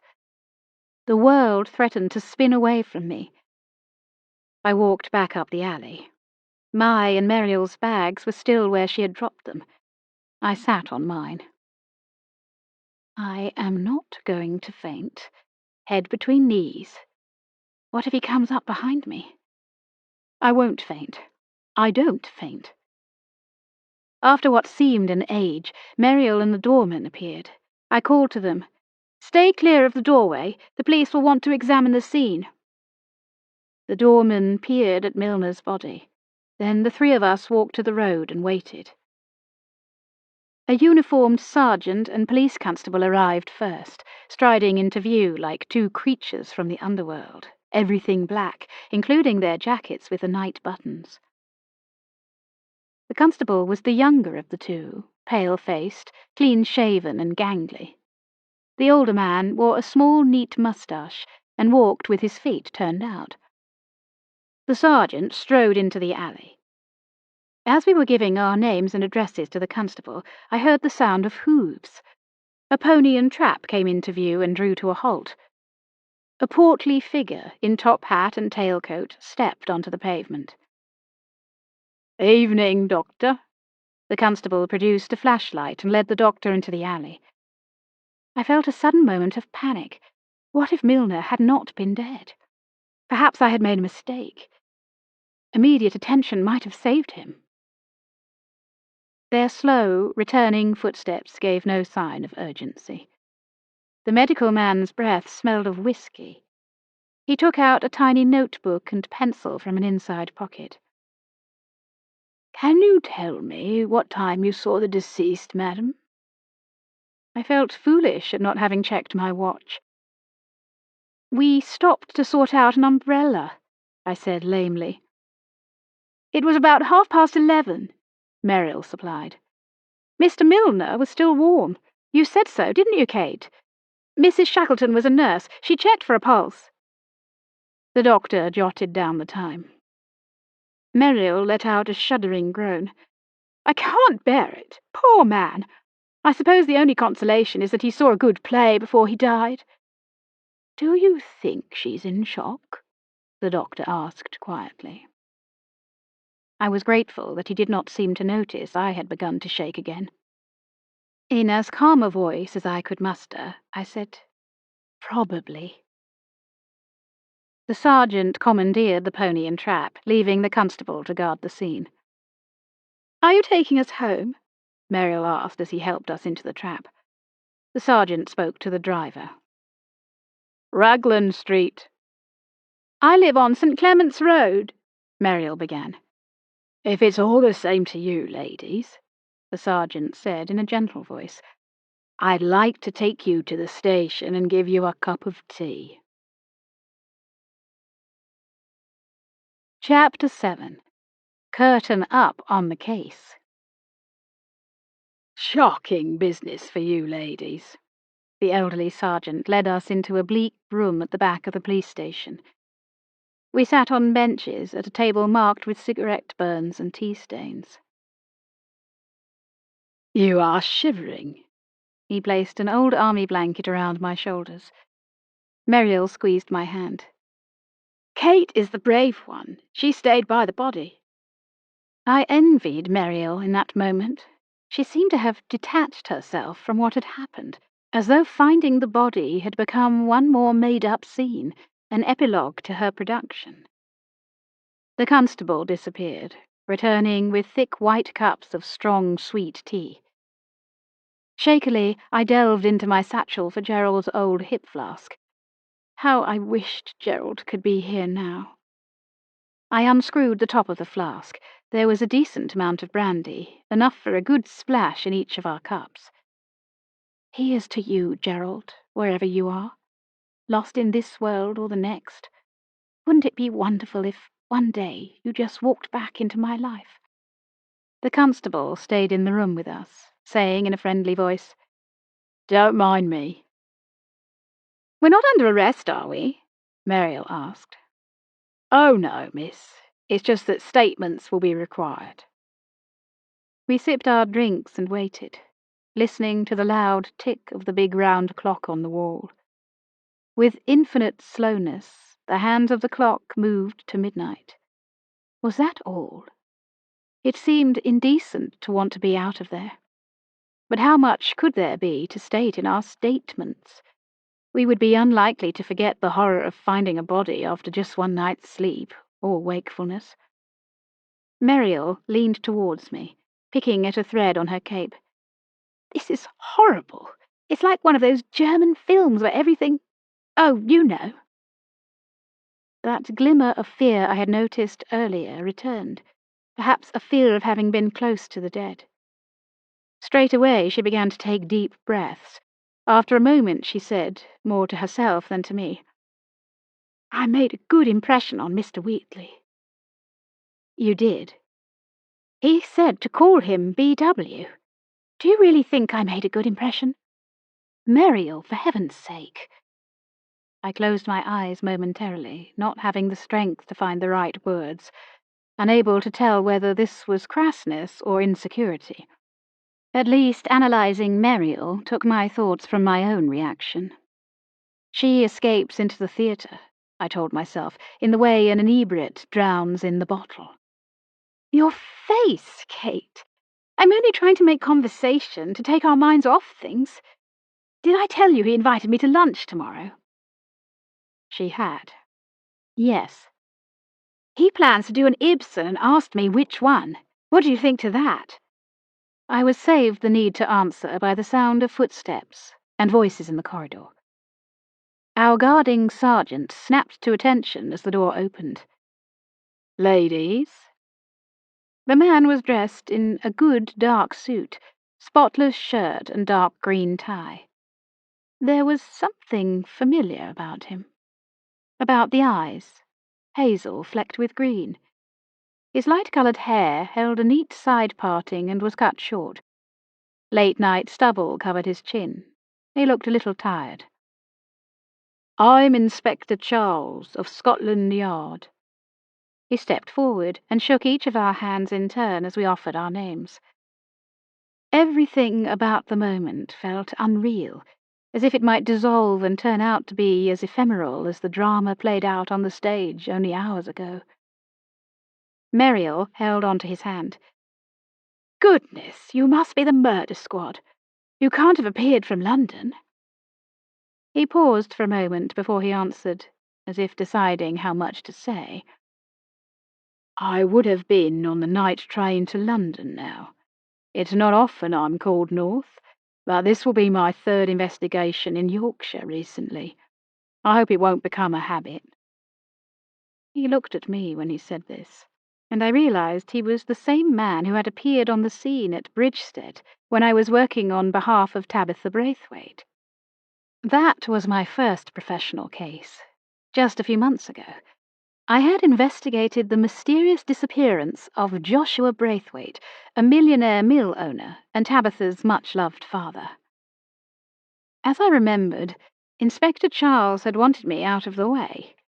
I wondered afterwards whether he held me responsible for the local Bobby being less than meticulous in securing the scene of crime. The inspector nodded to the sergeant who hovered behind him. "Sergeant, take Miss Jameson's statement, please. Keep it short." He then turned to me. "Mrs. Shackleton?" "Yes." "If you'll come with me, please." I followed him into the corridor and to a room where a fire had been lit. He drew chairs near the fire. "I'm sorry you were kept waiting." I felt too numb to respond. At this rate, the young pale-faced constable who sat at a table by the wall, notebook at the ready, would have little to write. "I appreciate that you kept the scene clear once you found the body, and thank you for spotting the cufflink. I had a case a few weeks ago where the fool of a village bobby and some female photographer marched all over the house. It's a miracle there was a scrap of evidence left." Oh, he remembered me all right. My hackles rose. "If you're referring to Bridgestead," I said, about to remind him of 1 or 2 points. "But that was then, and this is now," he said quickly. It made me wonder whether he had thrown out the challenge to rouse me from my half-stupid state. He picked up a small evidence bag and tipped a cufflink onto a sheet of paper. It was just over 1/2 inch square, with a gold edge and a banded agate centre in white, black, and brown. "In good condition, no scratches, but some wear on the back." "It's quite distinctively marked," I said. "You think it might belong to the killer?" The cufflink was not expensive enough to be Mr. Milner's. It was of a type that could be bought in any gentleman's outfitter's, or a jewellery store at the lower end of the market. "It's possible, and it may indicate a scuffle," the inspector said. "Is it familiar?" I shook my head. It struck me that one only notices cufflinks if they are particularly flashy, or if you are in love with the man. "Did you know Mr. Milner before this evening?" "No. I sat next to him for the first act of the play, and then moved to the rear stalls." He raised an eyebrow. "Because?" "I don't like to sit on the front row, and he was not an ideal theatre-goer. His son was in the production. Mr. Milner gave a running commentary." "What sort of commentary?" "When someone is a bore and their comments unwelcome, it is surprising how much one shuts out. But I could still hear some of Milner's words in my head. He was critical of his son's performance. He said that at Rodney's age he was serving in South Africa." "Anything else?" "Tonight was the last night. Mr. Milner had seen the play several times. I'm afraid he rather put my back up, so I wasn't very sympathetic to the poor man. He said he hoped Rodney would not be treading the boards again any time soon, that he was better at selling motor cars." The young constable eagerly scribbled this down. He was not sufficiently experienced to feign lack of interest. I produced the programme from my bag and opened it at the page of Mr. Milner's advertisement. "Milner and Sons Motor Works, established 1903. Summerfield Avenue, Harrogate. Sole District Agent. Austin, De Dion, Ford, Wolseley. Any make of car supplied. Official repairers to Royal Automobile Club, etc. Agents AA. Tires, petrol, accessories. Telegrams, motor. Telephone 417. The inspector took the programme. "Do you mind if I keep this?" "Please do." Inspector Charles turned to the cast list. "This must be his son, Rodney Milner, playing Henry Minor." "Yes. Rodney plays the up-and-coming businessman, the chap who gets the girl." There was something reassuring about the inspector's presence. He was thoughtful, unhurried as he looked at the names. "Do you suspect one of the cast, or a theatre patron?" I asked. He stretched his legs. "It's far too soon," he said gently, as though I had not asked a stupid question. "One must keep an open mind. It's not theft. His wallet was not taken." "Oh," I said rather stupidly. Mr. Milner struck me as a man who would carry a wad of money. He made a steeple of his hands. "Mrs. Shackleton, if Mr. Milner was not at the theatre because of his son's less than scintillating stage performance, why was he there?" The voice in my head said, "Never speak ill of the dead." "To sell cars in the bar afterwards? I'm not sure."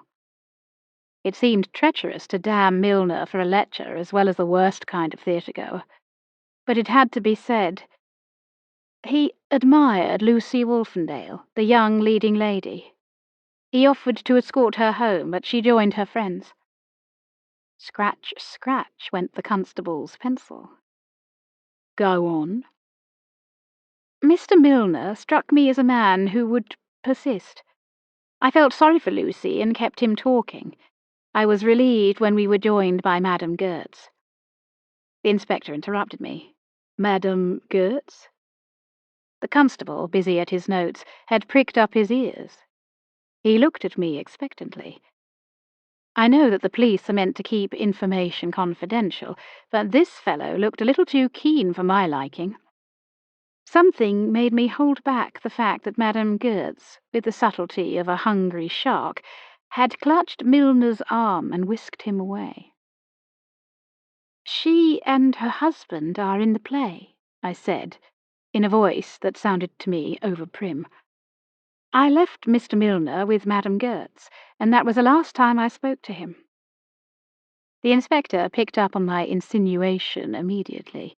It was the last time I had spoken to Mr. Milner, but not the last time I saw him.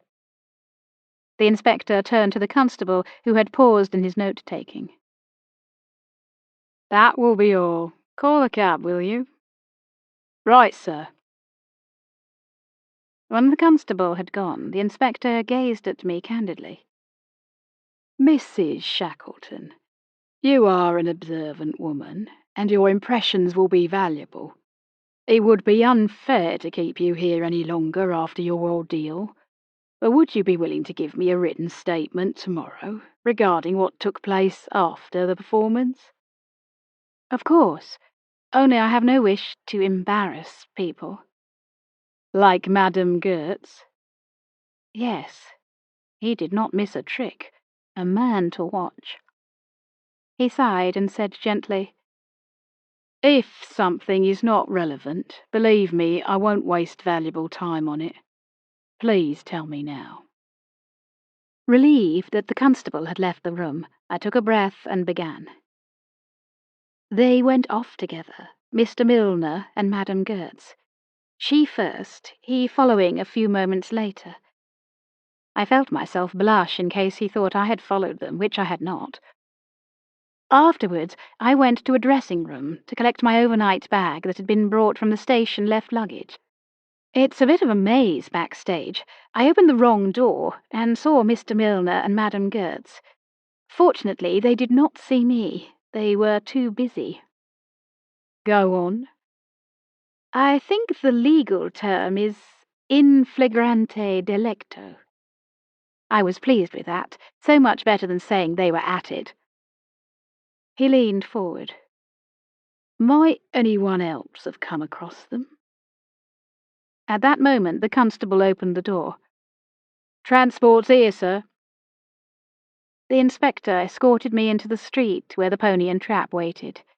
Muriel was already seated, and our bags in place. Mrs. Shackleton, may I? With great gentleness, Inspector Charles took my arm, helping me into the trap. A constable climbed into the vehicle with us. Perhaps we were considered important witnesses, in need of police protection.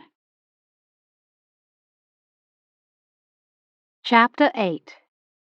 Wee Willie Wolfendale. A single light burned in the ground-floor flat at 29 St. Clement's Road. Coming home under constabulary escort, Muriel murmured. My blithering nuisance of a landlord is going to love this if he's looking out of his window. Here you are, ladies. I'll wait while you're inside. The constable jumped from the trap and took our bags before handing us down. I suddenly remembered that I was supposed to be passing on a message. Muriel, Lucy Wolfendale asked me to tell her grandfather that she'd be staying with, I forget the name, one of the other actresses.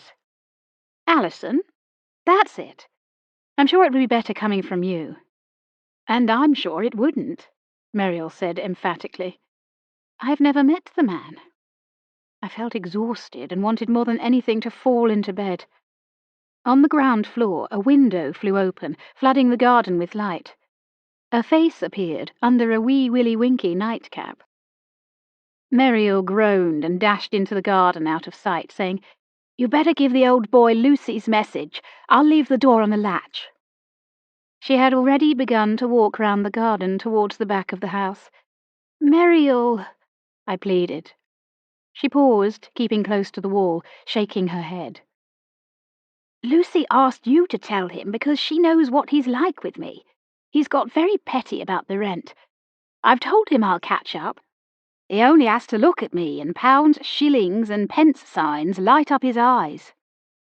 The face at the window took on a voice and called, "Lucy, is that you?" My mind had gone blank. I've forgotten his name. "Same as Lucy, Wolfendale. Call him Captain, give him a salute, and he'll eat out of your hand." The old man watched as I mounted the front steps. Without waiting for me to knock, he opened the door. At the same moment, the driver gee-upped his pony, which trotted away, the regular clip-clop of hooves breaking the silence of the night. There was no light in the hall, but a pale glow came from the flat. The elderly gent who peered at me had discarded his nightcap. He wore a shabby army greatcoat over striped pyjamas and a pair of ancient brown leather slippers. He was in his 70s, with a short, bulky figure, but upright and military in his bearing, and with a twirling moustache. He brushed a hand over his totally bald pate. In a light-hearted tone I did not feel, I said, "I'm so sorry to disturb you, Captain Wolfendale. Message from the front line for HQ. Lucy is bivouacking at her friend Allison's this evening. I promised to remind you." "It's 1 in the morning. Why is she sending me a message at this hour?" We had been asked by the police to say nothing about the murder. I floundered for a reply. "I apologize for the lateness of the hour. I was at the play earlier this evening, and I stayed on to help. There's a touring company coming in tomorrow. You don't notice the time when you're striking camp." I like to think that the military jargon impressed. He tilted his head to one side. "And you are, madam?" Not having rank and number put me at a disadvantage. "I'm Mrs. Shackleton." "Lucy asked you to come here?" "I'm staying with Miss Jameson downstairs, just for this evening." "Shackleton, you say?" "Yes." "Then I have something for you. Please step inside." What could he possibly have for me, I wondered.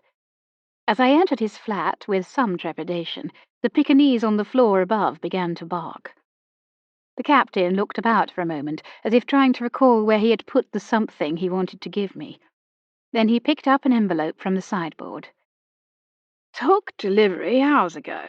Telegram. Nearly turned the boy away. Didn't recognize the name." "Thank you." It would be Sykes's reply. Please let me not have made a mistake writing down the address of the unfortunate Mrs. de Vries. Sykes would think himself too clever by half if he had to put me right on that.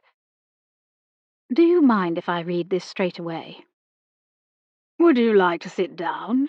he asked courteously. "Sit under the lamp." He was solicitous. For so many, telegrams and bad news went hand in hand. "Thank you."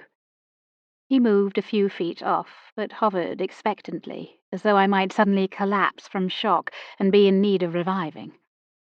Sykes's message was brief. "Address correct." So the pathetic gentlewoman, pawning her mother's diamond ring, had given a false address. Perhaps a false name, too. Why? "Not bad news, I hope?" He spoke with a slight rasp, as though recovering from a sore throat. "No, thank you, Captain. I'll leave you in peace."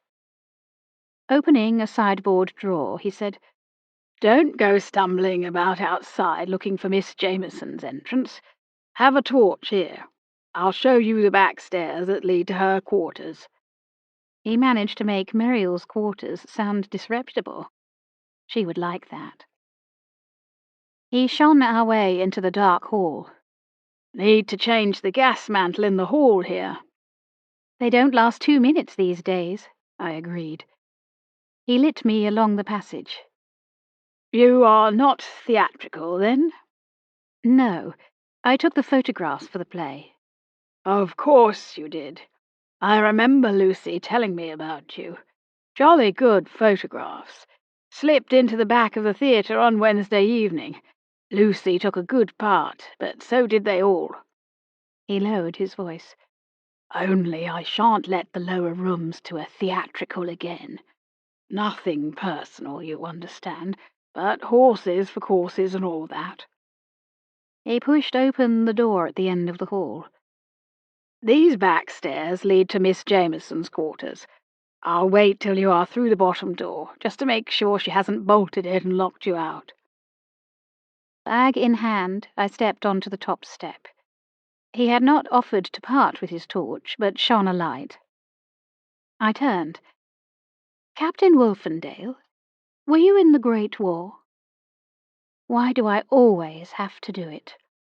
He was a captain, that's why. Same rank as Gerald. Perhaps they had met. Why do I expect the serendipity of stumbling into someone who will say, "Ah, yes, Captain Gerald Shackleton, fine fellow, knew him well"? "Sadly not," said Captain Wolfendale. "South Africa, that was my last show, and what a show it was." Then you're the second person this evening I've talked to who fought there. "Indeed," he said in a non-committal voice that did not invite further comment. But in spite of his dismissive tone, I said, "I sat next to Mr. Milner at the theatre." Something clicked in my tired brain. When I had looked through the Wolfendales' window earlier, the captain was playing a board game. His opponent had reddish-blonde hair, just like Lawrence Milner. "You'll know him," I persisted. "Ah, Milner," the captain said. "The motoring man. Yes, he was in South Africa. Of course, that's an old war now. People have forgotten all about it." "Not everyone has," I said, thinking of my aunt's old colonel chum who spoke of little else. "We had to go in there. They denied Englishmen the vote, you see. Had to have South Africa in the Empire under the rule of law. Otherwise it would have been a free-for-all. Boers, and don't get me wrong, there's good and bad, but they're Bible-thumping farmers. You couldn't trust them to manage gold mines and diamonds." It was far too late to be having a conversation at the head of the back stairs in the small hours, but it intrigued me that he had no words about Milner, only a general comment on the war. A war that was not forgotten by any means. "Did you and Mr. Milner serve together?" I asked. "I was all over the show. Started out in '99, supposed to be relieving Kimberley, but that took longer than any of us expected. Brother Boer was a surprising kind of enemy. Bit of a blighter. He'd run up a white flag, and when you got near, pop!" "Good night, then, Captain." I picked my way down the dim, narrow staircase. Perhaps it had not been Milner whom I had seen with Captain Wolfendale earlier in the day. But if my guess was correct, and they were old comrades, then Milner's death would come as a great shock to the old man. Chapter 9. Hard-bitten. Hard-bitten Boer farmers with their ancient theology and their inconveniently modern rifles. Arthur Conan Doyle. South Africa, November 1899. Corporal Lawrence Milner stuck his head out of the carriage window, sick of this bloody heat, sick of being packed like a sardine. The Doncaster dimwits played cards for farthings. The skeleton from Skipton squeezed his canteen for the last drop of water. Every window on the train was open to suck in a breath of air. A whole trainload of hot, sweaty blokes trying to breathe. What a foul, bloody war to be dragged into. Fighting to teach Kruger a lesson. Fighting so that the English in the Transvaal could have a vote. My arse. Milner had never voted in his life, and his father neither. No one had ever said to Milner, "Here's a vote, lad." If they had, he'd have told them what to do with it. clear as the nose on your face, what it was about. Glory of the British Empire, glory of the diamond mines, glory of the gold mines. Make you laugh if you didn't think the next bullet might have your name on it. At least Milner was on the train, not like the poor sods marching on from Belmont and Graspan towards Kimberley. November. In England there'd be fog, drizzle, grey skies. Here it was supposed to be spring. Upside bloody down this country. Dust clouds rose from the flat land, then sodding mountains and more sodding mountains. It was the white man's burden to simmer in cauldrons for the glory of the Empire. Boer bastards in there, waiting to pounce, and the top brass too bloody thick to get it. Brother Boer fights dirty, shoots and melts away. So much for diamonds, so much for gold. Not a sniff. All Milner got for his pains was dust up his snout and a tongue the size of an ox's.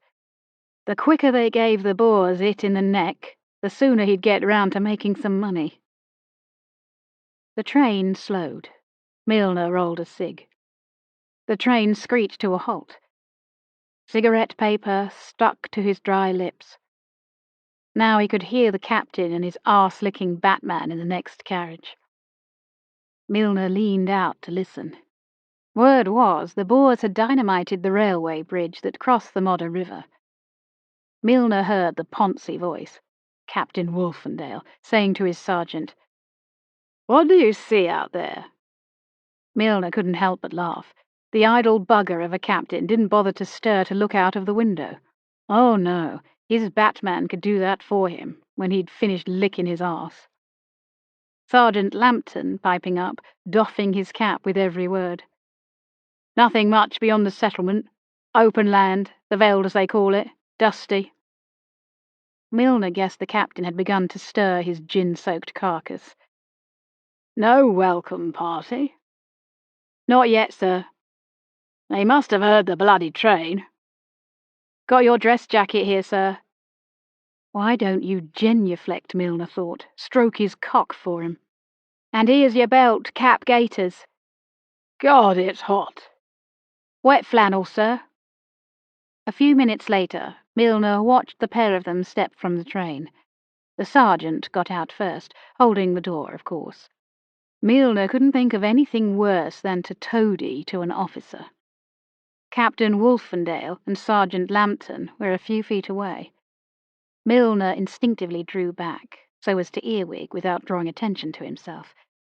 It irked him that the two could now see much more than he could. A tame ostrich rose up from the acacia shrub and stepped forward as if to greet the new arrivals. "Come a bit closer, and I'll have you on a plate tonight," Milner muttered. The creature dipped its small, neat head from side to side, casting a beady eye over the situation, like a pub landlord watching trouble brew. All the way down the train, soldiers looked out from carriage windows. It was the waiting that drove you mad. The captain turned and called out in that jolly, wanting-to-be-liked voice that didn't fool Milner. "Sorry, men. War should come supplied with a comfortable waiting room, but it never does." The drips obliged him by laughing at his little joke. Not Milner. Milner strained to hear. "I'll order them off now, sir," Sergeant Lambton said quietly. The captain lowered his voice. "Let the blighters wait. They'll be kicking up dust soon enough." So much for which of them was the bigger bastard, Milner thought. He could see why Wolfie wanted to keep them on the train. A small welcoming party hurried across the bridge, led by a major. The major saluted sharply. "Captain Wolfendale?" "The same." "Pleased to have you here, sir."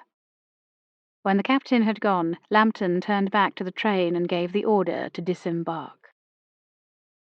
By nightfall, tents were erected, row on row. Men queued for their rations of bully beef, hard biscuit, and hot sweet tea. A thunderstorm rolled out a welcome, smacking the tents with sharp pellets of tepid rain. The sergeant turned his dusty face to the African heavens and ran his tongue over his lips to catch raindrops. In his tent, the captain wrote his diary. Men keen to get on with the show. Through the walls of the tent floated the disembodied voices of the men who'd been first in the queue for food and now had time on their hands.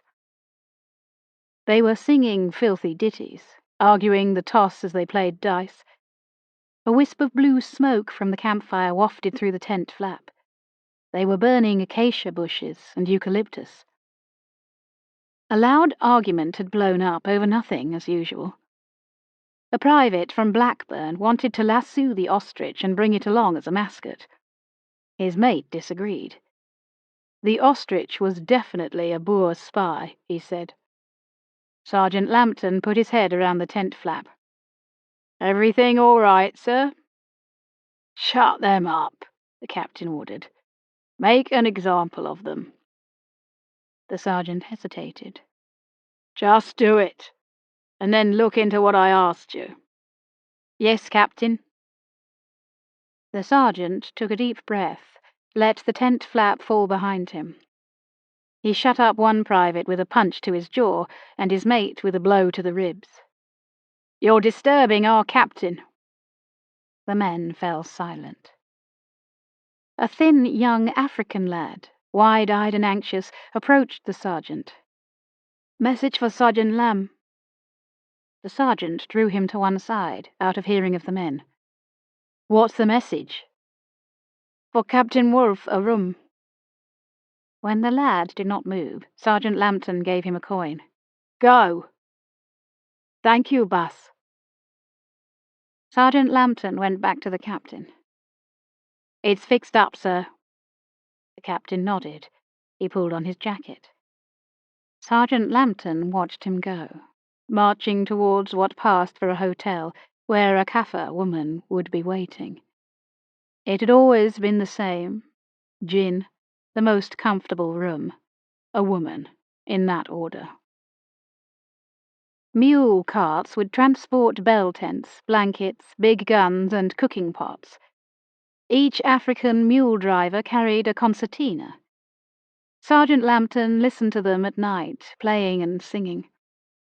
He imitated their tunes on his mouth organ. It gave him the odd notion that the mules had an ear for music and would serve willingly. At 4 o'clock on a muggy, misty morning, under marching orders, men stoked the fire with acacia brush. Smoke would mislead enemy scouts into thinking that the camp stayed solid, stayed put. A scouting party gave the all clear. Men would march alongside the railway line carrying rifles, food and ammunition. The train would come back with reinforcements, heavy guns, and engineers who would hop on and off, repairing the line. They would repair the dynamited bridge. Long before Lord Methuen gave his pep talk, British pluck, British surprise, British Empire, word had passed through the lines that they would be heading for Kimberley. The colonel told the major. The lieutenant told Captain Wolfendale. Captain Wolfendale told Sergeant Lambton. Sergeant Lambton told Corporal Milner. "I knew it," Milner said. Kimberley had the deepest diamond mine in the world. Its owners scoffed toast and marmalade from gold plates and supped ale from gold tankards. But the Boers had Kimberley under siege. Captain Wolfendale was ready for the off. The station master had said that a few Boers were burrowed into the river mud like water rats. Soon see them off. A scout said 6,000, 600 more like. Sergeant Lambton despaired of his captain. "You'll be a sitting duck, Captain. All that gleam and polish. Let me—" The sergeant scooped mud from the river to take the shine off his captain's buttons, the sparkle from his stars and buckles. The captain frowned. He liked to be pristine. Soon only the steady, monotonous tramp of thousands of boots could be heard, scudding through stubbly grass and over small rocks. The thick-head bird that started out with them, hui, hui, had taken flight. It must have been a tale about the enemy digging in the mud. What fool would hide in a muddy trench? If the Boers were anywhere, they would be in the hills. Scouts had gone ahead and would signal back when the sun rose and the heliograph messaging could be put to use. Captain Wolfendale had entered that state of pretending, that he is riding along an English country lane, easy enough with the poplars and the river to his right, and now his horse needs rest in the shade of an English oak. It is 90 degrees in the shade. In the absence of an English oak, the captain halts the column by the foot of a kuppie. The sergeant spreads his ground sheet. The captain sits down, takes a swig of water, pulls a clean hanky from his pocket. It was when the riders led the horses to water that the firing began. At first it was not clear where the shots came from. A hail of bullets ripped the air. The captain jumped to his feet. A bullet sent him staggering. The sergeant leapt at him, shoved him to the ground, shielding him with his body. A dark patch stained the captain's trouser leg and the shoulder of his jacket. The sergeant saw both stains. One, at least, must be blood. "Stay down." The sergeant gave the order now. "Lie flat." The sergeant squashed himself into the ground, rifle at the ready, looking for a target. An Irish corporal made a sudden dash for the river, his horse as cover. Both horse and man fell. Not only was the Boer invisible on the mountains, armed with Mausers that shot at a range of a mile, he was invisible by the riverbank. With no rocks, no sandbags, no wagons for cover, the soldiers were living, breathing target practice, sitting ducks, only they were not sitting but lying flat, some hiding under their blankets. With the butt of his rifle, his hands, his nails, the sergeant began to dig a dip. The ground was sandy here. If they could survive till nightfall, hold on until dark. He urged the captain into the hollow, helping him, so that for a moment they looked like two boys playing on a beach. The shelter was poor, but if the captain lies still, the sergeant told him, he may escape another more deadly bullet. Then the sergeant crawled on his belly away from the river. He passed crafty Corporal Milner, sheltering between the carcass of a dead horse and the body of a fallen comrade. Bullets bounced from the ground like hailstones. One bullet skimmed Lambton's hair as he edged his way down a dip in the terrain. Smoke and dust dimmed his sight. His throat burned. He blinked and cringed for what he believed would be the last time. It was not supposed to end like this. He should have made NCO, earned a few more bob, respect, not doing the captain's bidding 30 hours out of every 24. A twisted length of railway line crashed through the air and landed by his side. Invisible brother Boer was north, south, and east, but there was a lull to the west. The sergeant touched the twisted metal of the railway line for luck. Shouldn't have left the captain. Must get back to the captain. Ahead, a young face looked at him, popping up from the camouflage of a trench. For a moment, the young Boer and the sergeant stared at each other in surprise. Split seconds, rather than the long minutes it felt like. The sergeant's Lee Metford has a 10-round firing capability, but the British Army, in its wisdom, has fitted a plate so that the soldiers don't go mad and discharge 10 rounds at once. Sergeant Lambton can fire 1 bullet at a time. Is it loaded or not? He can't remember. The sergeant caresses his rifle and presses the trigger. A moment later he is diving into the trench beside the dead Boer. Under cover of darkness, he dared to come crawling out again. Miraculously, a shocked horse let him lead it to be tethered. The sliver of a moon obliged, refusing to be more than candlelight in the black sky. Then the moon did the favour of hiding. Stooping low, the sergeant found his captain. Shoulders tearing, arms pulled to breaking, Lambton carried Wolfendale to the horse and helped him on. West. The earlier racket and the sudden quiet made him hope that the Boer line gave way there.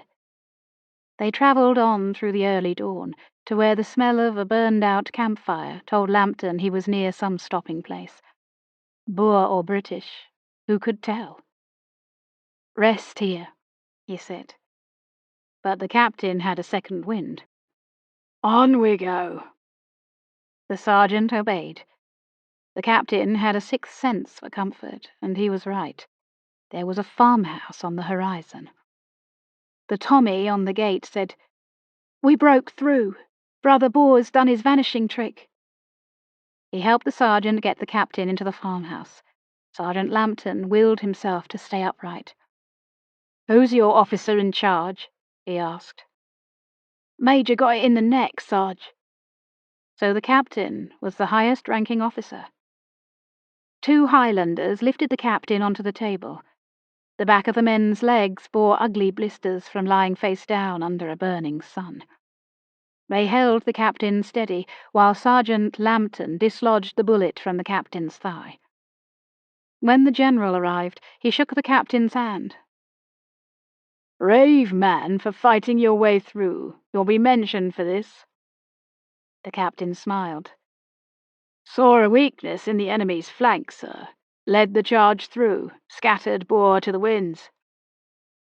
"Don't just stand there, Sergeant," the general barked. "Make yourself useful. Find some food." The sergeant waited, half expecting some small acknowledgement from his captain. None came. Chapter 10. Closet Drama. Closet Drama, a play intended only for reading aloud. Too tired to sleep, I lay on Muriel's narrow bed. The thin mattress was worn through to the springs. The discomfort took me back to my VAD days, when we took roughing it for granted much of the time. Across the room, Muriel slept soundly on the chaise longue, snoring gently. A weakness of mine is that people intrigue me, especially those with a story to tell. Muriel was just such a one. We met at the fancy dress party held by a mutual friend. Our host had allocated characters. On arrival at the party, we were instructed to find our mate.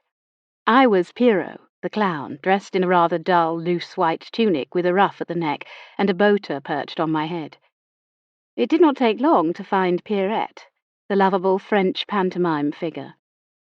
Muriel was elegantly dressed in ballet skirt, brightly coloured peasant waistcoat, and cocked hat.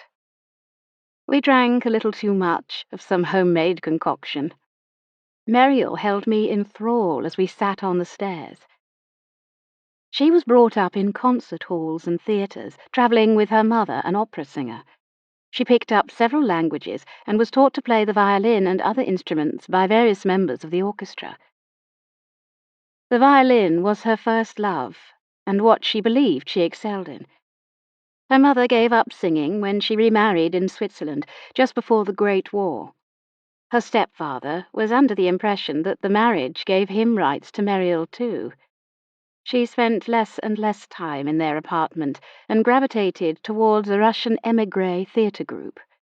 She fetched and carried, played walk-on parts or lying still parts as a corpse.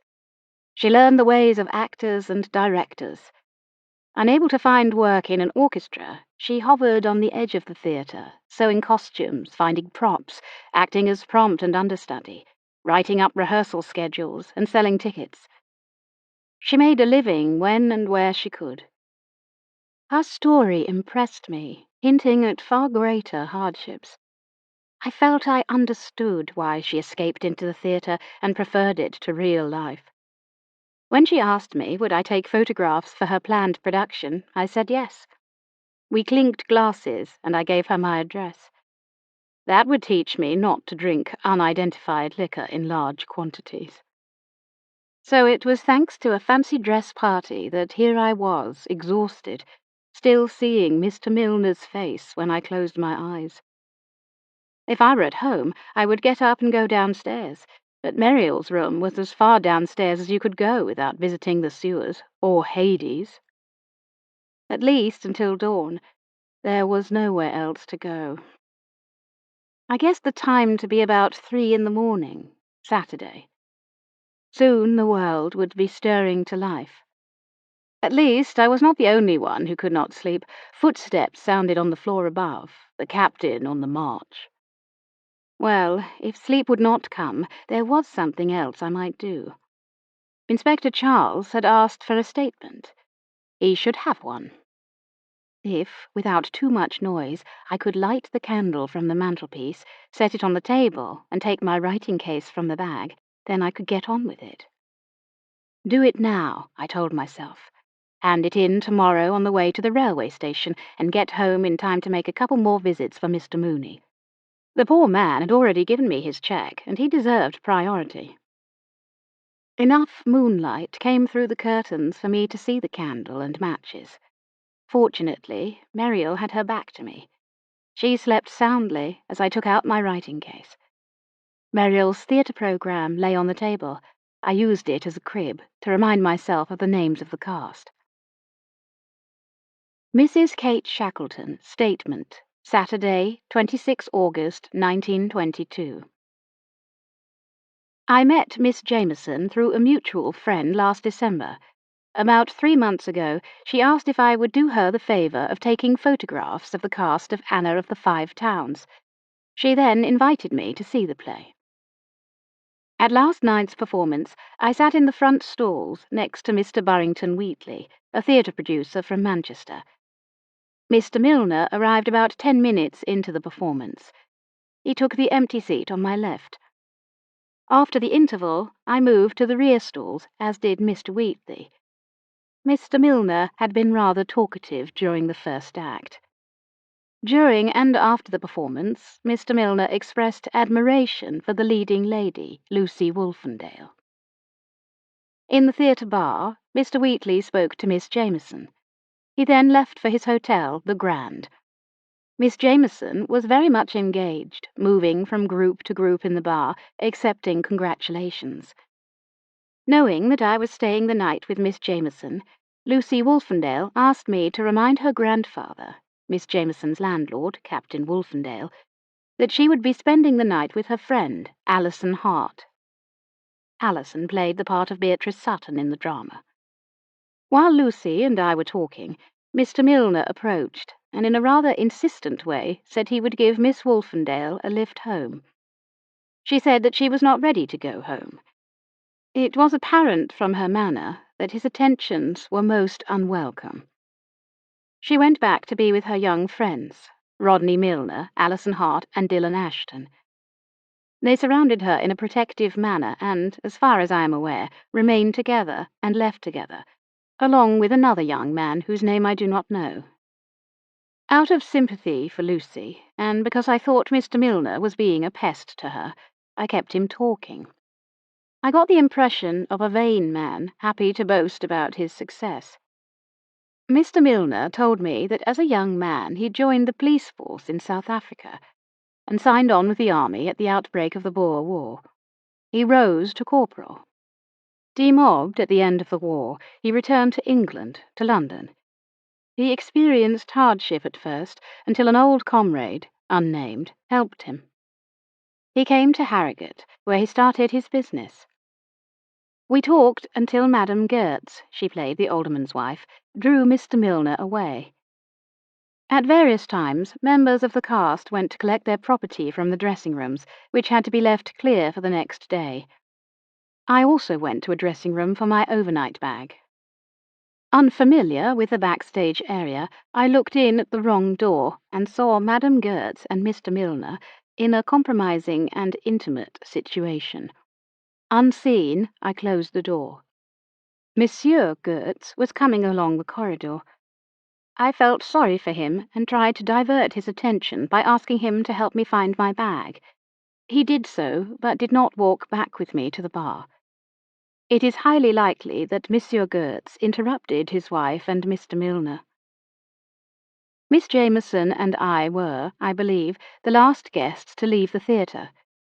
We left by the stage door at about 11:30 p.m. I paused. What could I write here? The rest you know? It seemed inadequate. If the inspector hoped for an account of who left the theatre when, he would be disappointed. It began to rain as we left the theatre. In the stage door alley, I stepped into a shop doorway and there saw Mr. Milner, a knife in his chest. Although I could see that he was dead, I felt for a pulse on his neck. Miss Jameson went back to the theatre for help. Mr. Milner's motor was parked on the road at the bottom of the alley, tyres slashed. I noticed a cufflink in the gutter. Kate Shackleton. By the time I had finished writing, the sun had risen. My intention was to dress and hurry home, but tiredness hit me. I dropped back into bed like a stone hitting bottom. The faces that floated before my eyes as I fell asleep were Mr. Milner's and Captain Wolfendale's. They were younger and wore military caps. Chapter 11. Noises Off. Noises off. The sound effects needed in a production. Waking suddenly, I had no idea where I was. A dull, leaden sound reverberated in my skull. Then it came back to me. I was in Muriel Jameson's flat on St. Clement's Road, Harrogate. Light found its way through the low cellar window. The thudding was someone walking to and fro in the room above. Had Harrogate woken to the knowledge that a murder had been committed in her genteel town centre? Poor Rodney Milner. His father might have been a boorish bully, a lecher and a show-off, but it was a terrible end, to be found in a shop doorway with a knife through the heart. Outside, a street seller wheeled his barrow across the cobbles, calling out his wares in a jumble of consonants I could not decipher. Bed springs creaked as I moved. The thin check curtains remained closed, but I could see well enough. A cobalt-blue jug stood on the window-sill, filled with wilting marigolds. Muriel had made an effort to turn this sad room, with its damp patches, into a cheerful refuge. The coconut mats formed stepping stones from the door to the chair by the stove. A crocheted blanket now covered the chaise longue. The stove had been poked into life. A battered kettle slowly gathered steam. Plates had been set to warm. As I swung out of bed, the memory of last night's events slowed my movements. I shook off those thoughts. Soon I would get back to Leeds and visit the next person on Mr. Mooney's list, a Mrs. Taylor in Roundhay, who had pawned a watch chain. A note lay on the table. Gone to buy eggs, M. A sliver of sunlight soap sat on the draining board, along with Muriel's damp, well-worn towel. She must have washed and dressed very quietly. The shallow sink, with its single cold tap, was chipped and pockmarked, but spotlessly clean. I washed quickly and used the dry corners of the towel. I had not unpacked last night. My fawn linen skirt came from the bag crumpled, but it would have to do. At least the cream blouse did not crease so easily, and if today proved as warm as yesterday, I would not need the costume jacket. I combed my hair, peering into the cracked mirror on the window-sill, and pinched my cheeks, which were paler than usual. Next to the dresser stood a tea-chest, its lid half off, piled with skirts and blouses. So she kept her clothes in a tea-chest. That would explain her faint whiff of Darjeeling. Another thought began to form, but was banished by loud knocking. At first, I did not know where the sudden pounding came from. Then a shadow darkened the window. I put on my shoes without fastening them and clomped across to the door, turning the knob. A hefty policeman glared at me. "Miss Jameson?" My heart thumped. Policemen do not batter the door on a Saturday morning at 8 o'clock to tell you something to your advantage. Had there been an arrest? "No, Constable, Miss Jameson is not here." "And you are?" the constable asked, eyes narrowing. "Mrs. Shackleton." Was Muriel under suspicion? She, along with everyone else from the production, had disappeared for a while towards the end of the evening to gather belongings. Could Muriel be the killer? No. She would have no motive. She would have steered me away from the alley so as not to see the body. Wouldn't she? The constable's voice became stern. "Were you in the little park half an hour ago?" His manner alarmed me. No. The constable gave me a hard look. "Municipal flowers are for the enjoyment of the townspeople of Harrogate, not for personal use or gratification, not to be picked at will. Please advise Miss Jameson she is required to report to the police station." I had all on not to burst out laughing, probably from relief that his visit was not connected with the murder. Harrogate municipal life must continue its even course, whatever disruptions happen. If someone had the temerity to interfere with flowers, naturally the full weight of the law must be drawn down. He was not the cream of the constabulary crop, not selected for the tricky task of helping investigate homicide. I had a sudden mental picture of Muriel plucking blooms. Like some mad lawyer for the defence, I fetched the vase of wilting marigolds from the table. "These certainly weren't picked within the last half hour." Perhaps he was not so dim. Quick as a flash, he said, "No, them's some she plucked earlier on. It's not the first time she's been spotted." Poor Muriel. After all her hard work on the play, someone should have presented her with a bouquet. I could have kicked myself for not thinking of it. I'm sure there must have been some mistake. "Ah," he said slowly, as though having caught me out. "Then where is Miss Jameson?" This was tricky.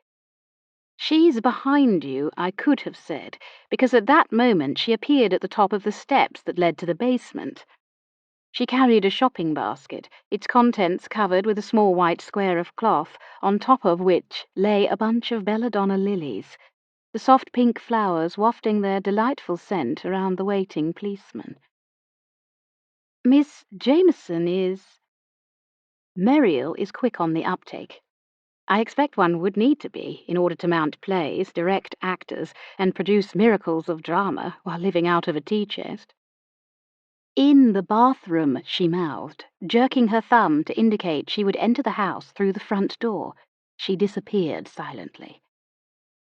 "She is in the bathroom." "The bathroom?" The constable's voice expressed incredulity. He glared beyond me into the poor room, his look betraying disbelief that the occupant of such a dingy cellar could lay claim to the possession of a bathroom. "Please step inside, Constable. I'll fetch her." He trod cautiously into the room, as though expecting a trap, removing his helmet and holding it before his chest like a shield. I picked up Muriel's note from the table and slid it into my pocket. This drew a suspicious glance. "Constable, if you're going back to the station, would you oblige me by giving this envelope to Inspector Charles of Scotland Yard?" I handed him my statement. In an instant his manner changed from near bullying to obsequious.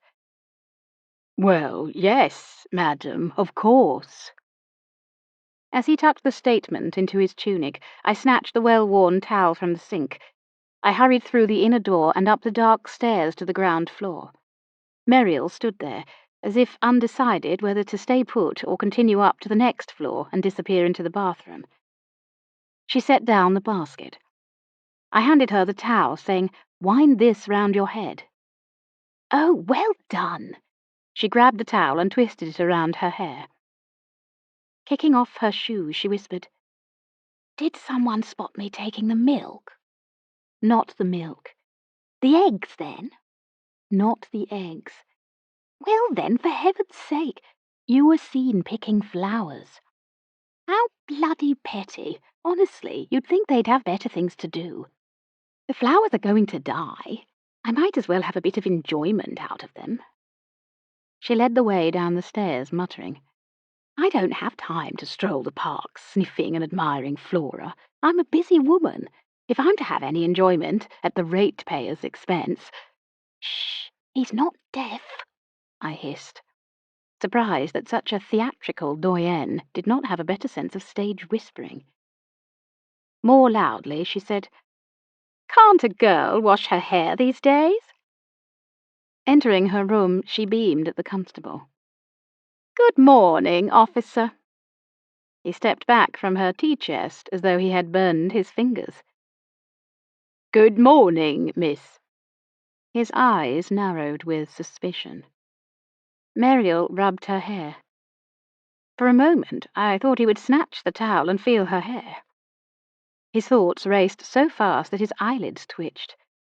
Was he considering that females of his acquaintance usually washed their hair on a Friday night?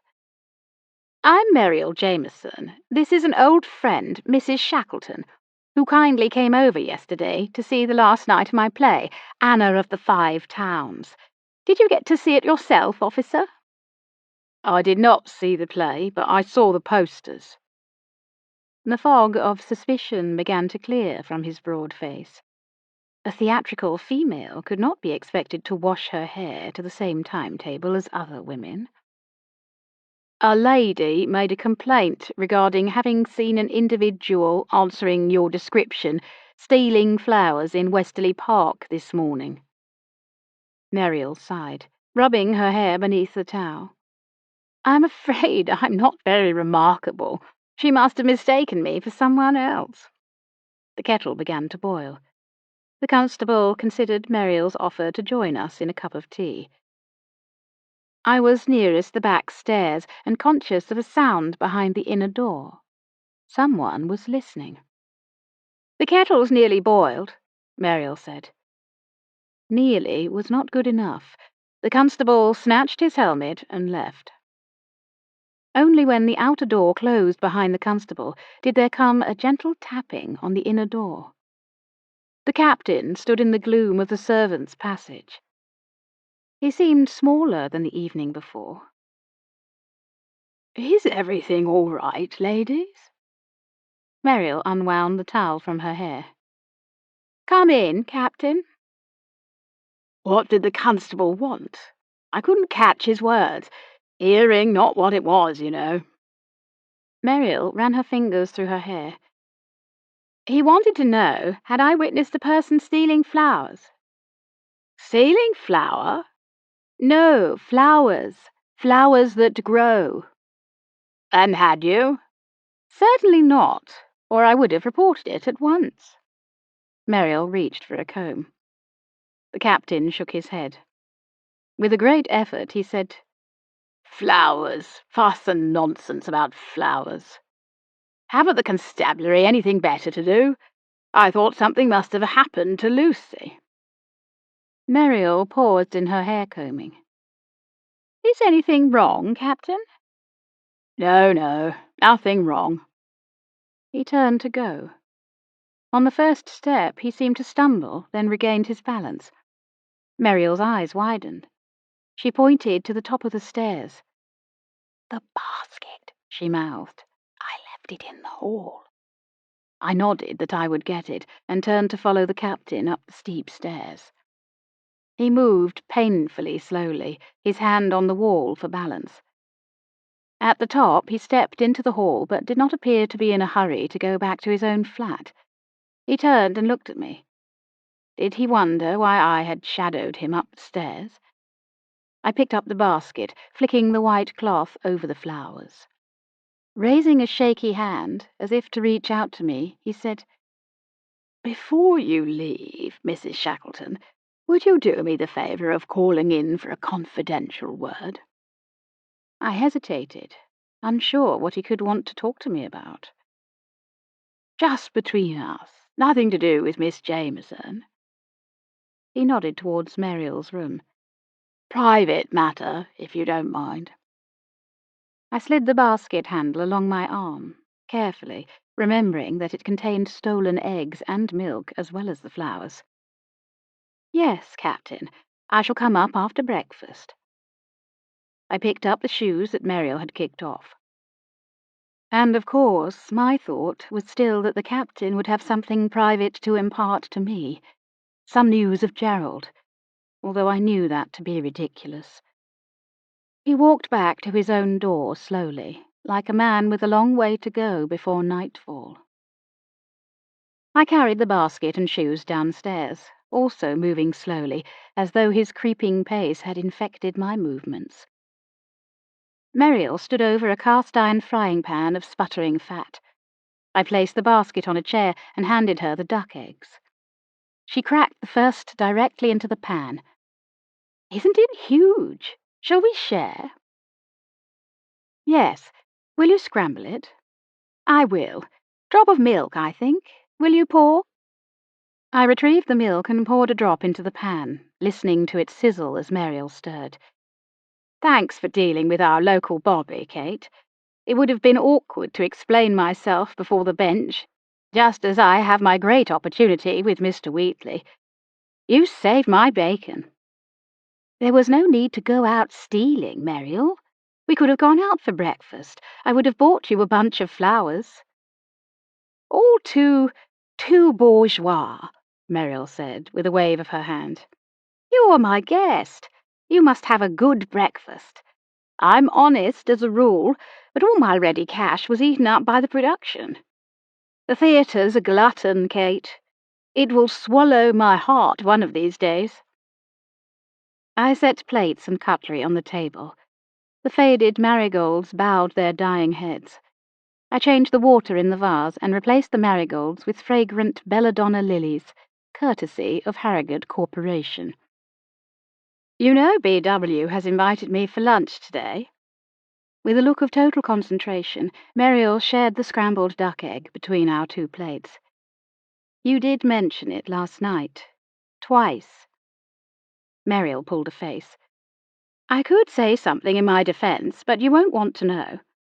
"What? What could you say?" "That life is short and art is long. I must make my mark in the theatre, and if that means being a little, well, ruthless, I suppose that—" "You were totally insensitive. And now you've been out thieving, and I have covered for you. More fool me. It is not something I should do, given my occupation." "Oh, yes, I'd forgotten about your sleuthing. But, Kate, we had to have something for breakfast. I don't want to arrive at the Grand Hotel famished. You behave very oddly if you're hungry, don't you think?" What am I doing here? I asked myself as I tucked into the scrambled duck egg and listened to Muriel as she gave me tips about how you shouldn't wash a frying pan but wipe it round with a piece of newspaper. Her conversation turned to famous people she had met. Wiping her bread round the plate, she said, "Did I tell you that I once met George Bernard Shaw?" "No. It was at a buffet supper, and I hoped to talk to him. He could have been helpful in my career, but I couldn't stop thinking about food. I was so hungry that day. He saw me stuffing a cooked chicken into my bag. I wanted to die. He's a vegetarian, you know." She sighed at the lost opportunity. "He did explain Frederick Alexander's technique. Not to me personally, but to the whole room, rising from the sofa, saying you had to imagine a piece of string going through the top of his head all the way down his spine. Have you heard of it?" "No." "It's a method of releasing physical and mental tension from the body through awareness of posture. By re-educating your muscle system, movements become light and easy. The technique would benefit you, Kate. You looked very tense earlier when you came down the stairs." I liked her nerve. Why wouldn't I be tense? It was enough to find a body, without then lying to protect her from arrest for stealing. She moved from the chair, threw a blanket from the chaise longue on the floor, and laid herself flat. "You see, with Mr. Alexander's technique, you become aware of every part of your body, and the tension floats away." "I'll leave you to it, then. Your landlord has asked me to have a word." In an instant she sat bolt upright. "What about?" "I think it's about his wartime experiences." "Well, while you're up there, I shall practice my Alexander. But I'm surprised if he wants to talk about the war. He doesn't normally. He just marches an awful lot, especially at night when I'm trying to get to sleep." I paused at the foot of the stairs. It's odd for an old man to bring up a young girl. What happened to Lucy's parents and the captain's wife? Muriel expelled her breath with a whoosh and closed her eyes. "Story is, they died in darkest Africa. Old Grandad up there is the only survivor. Worse luck for Lucy." Chapter 12. The Ransom Note. Captain Wolfendale opened his door cautiously. He peered over my shoulder. "Did you mention to Miss Jameson that I asked you to come up?" "She believes you're going to talk to me about the war." He nodded. "Thank you. I thought you would be discreet. Do come in, Mrs. Shackleton. Forgive the cloak and dagger." I followed the captain into the high-ceilinged drawing-room with its elaborate cornices and small chandelier. To the right of the doorway stood 2 large fumed oak cabinets stocked with small arms and medals. A pair of carved Zulu warrior figures guarded the whiskey decanter on the sideboard.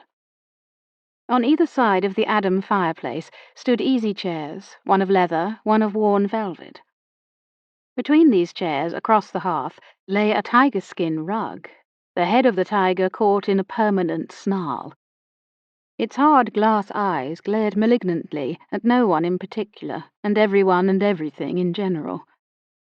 Intricate carved Indian stools and tables were dotted about the room. Swords and animal trophies decorated the walls, including the head of a sad-eyed deer and the tusks of a mighty elephant. Captain Wolfendale stood by the leather chair and motioned me to take the opposite seat. Beyond his shoulder, on top of a cabinet, were more specimens of the taxidermist's art, a mongoose and a curled cobra. On one side of the bay window, a suit of medieval armor stood guard. On the other side of the window, a boy-sized tailor's dummy wore breeches, a jacket, and a bush hat. A gun, that was sure to have a special name, had been taped to the dummy's hand. The armor and the dummy were divided by a flourishing aspidistra in a brass pot. I took a seat and waited for him to speak. It took him a long moment to settle himself, placing his hands cautiously on the chair arms, as though this may, after all, be a trick chair. "My granddaughter told me that as well as taking photographs, you are a private investigator." "Yes. She asked me what I do with my time besides taking photographs." It was unusual. Often young people are so caught up with their own lives that they do not inquire about their elders.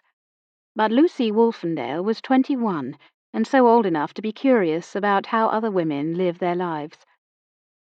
The captain continued by telling me something I already knew. "Lucy came of age this month. My job ought to be done now. She should be married." Where was this leading, I wondered. I hoped he would not ask my advice. "Did I say this conversation is in confidence, Miss Shackleton?" I hate it when people repeat themselves, and insisting on confidentiality is an insult. "You did, and it was not necessary." "Sorry. Take a look at this." He stood up. From the mantelpiece he took a white envelope which he handed to me. It was postmarked Harrogate, with yesterday's date stamp. Name and address were written in block capitals. Captain R.O. Wolfendale, V.C., 29 St. Clement's Road, Harrogate. I was impressed. "Victoria Cross? You are one of the gallant few, Captain." He waved his hand dismissively. "I want you to read the note." I slid out the sheet of paper carefully, holding it by the corner. In letters cut from a magazine, the message read, £1,000 to have Lucy back alive. Await instructions. Call police, she will die. My first reaction was that this looked like a schoolgirl prank. It seemed too preposterous to be real. But then, so did finding the lifeless body of a theatre-goer in a shop doorway. There could be no connection. Lucy had been in a huddle with her young friends. No one could have snatched her, could they? When did you receive this note? The chair was soft and deep. Holding the note, taking in the situation, forced me to try and sit up straight. It came with the first post at 7:30. He sat down again, looking across at me. Only the drumming of his fingers on the chair arm betrayed a hint of agitation. What do you make of it, Mrs. Shackleton?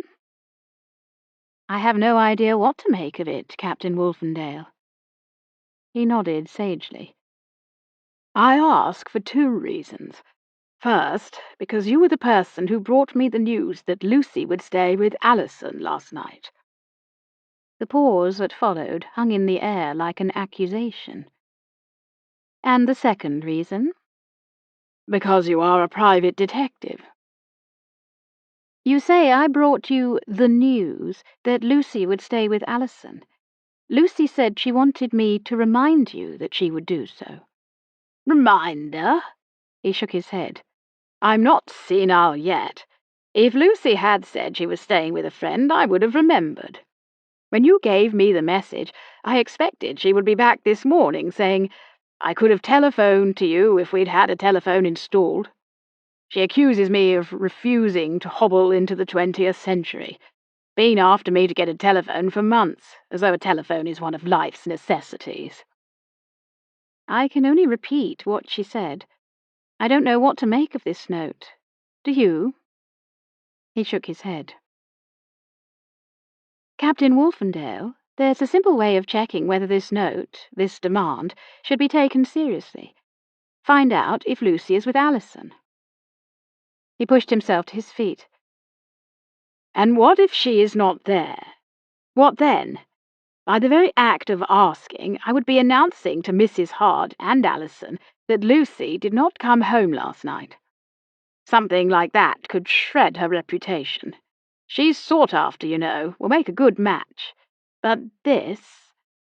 what's the meaning of it? Has some blighter taken hold of her? Is it to torment me? I'm sorry, but I don't know what else to suggest. I brought you the message, but that's all.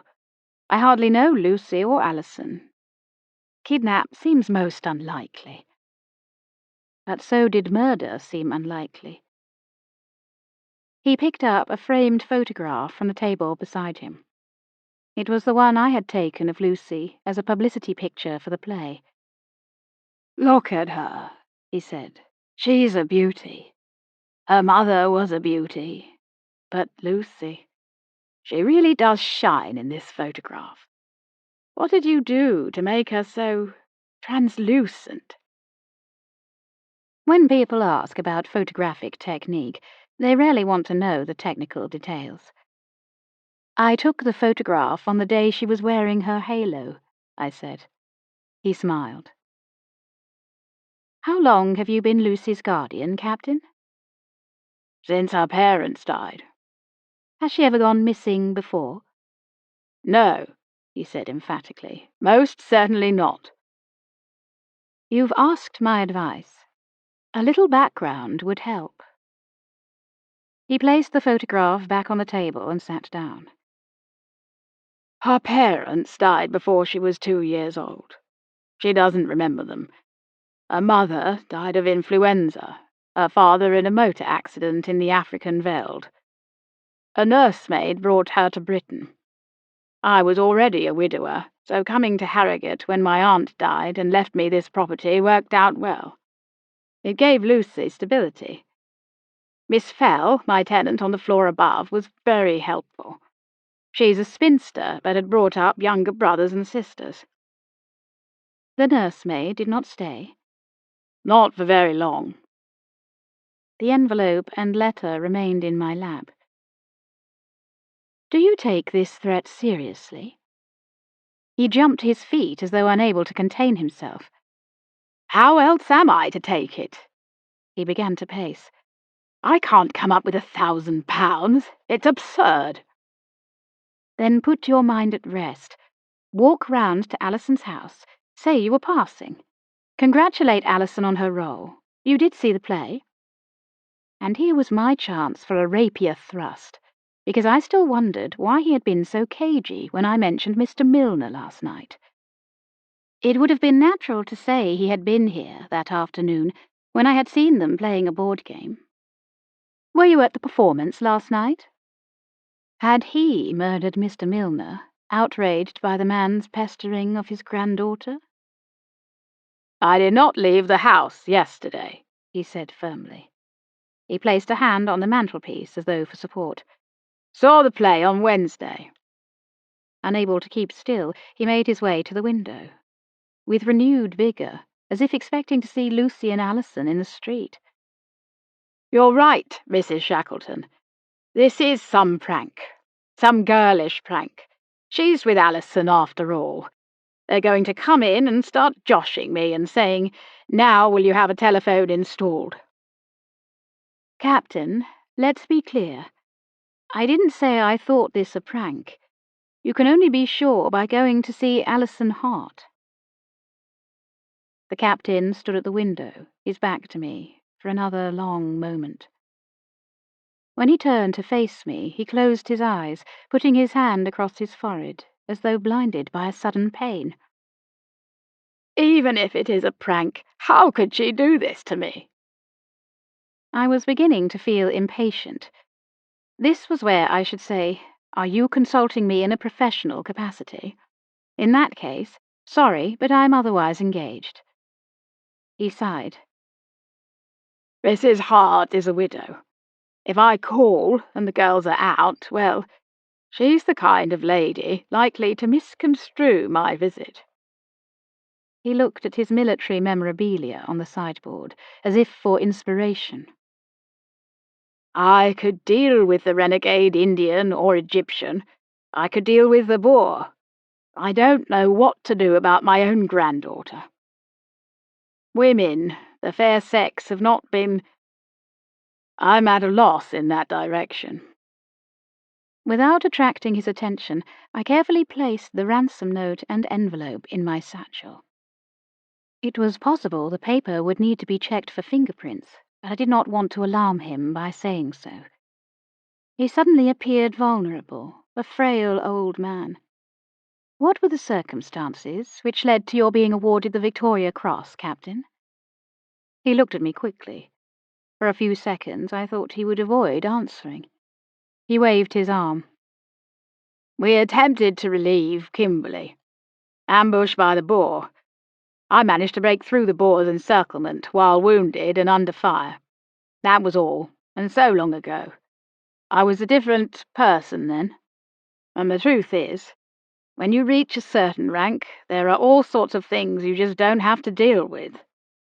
I had a wonderful batman. Never properly appreciated him. He was with me that day. He should have got that medal." I stood up and slung the satchel across my shoulder. "Where does Alison Hart live?" Chapter 13. Prompt Corner. Prompt Corner, where the prompter installs a copy of the play. I arrived at Alison Hart's house, justifying my dereliction of the pawnbroker's mission by telling myself I would ask whether Mrs. Hart knew a Mrs. de Vries. The garden gate swung open on well-oiled hinges. Paved with green tiles, and not a weed daring to peep through, the garden path took a straight, no-nonsense line through a neat garden, the air heavy with the scent of roses. To the left of the path the roses were red. They had been dead-headed, so only the brightest and best blooms and buds displayed themselves. To the right of the path all roses were white. The green-painted door was decorated with leaded light panels. Elongated tulips in red and mauve entwined and reached longingly for the lintel. I rang the brass bell, and then crossed my fingers. Thick lace curtains defeated my attempt to peer through the bay window. Mrs. Hart answered the door herself, a statuesque woman with a seriously stout neck and definite jawline. She invited me in as soon as I introduced myself and waved Arnold Bennett's Anna of the Five Towns. Alison lent me her copy after the cast photography session. I said I'd return it. "Alison's not here, but do please come in." With a busy, bustling walk that made me feel I was joining a procession, she led me along a hall decorated with heavily embossed blood-red anaglypta. I followed her into the dining room, keeping my eye on the grey bun at the nape of her neck. A fully extended table took up the centre of the room. It was covered in a heavy-duty cloth and strewn with a cornucopia of sailwork goods.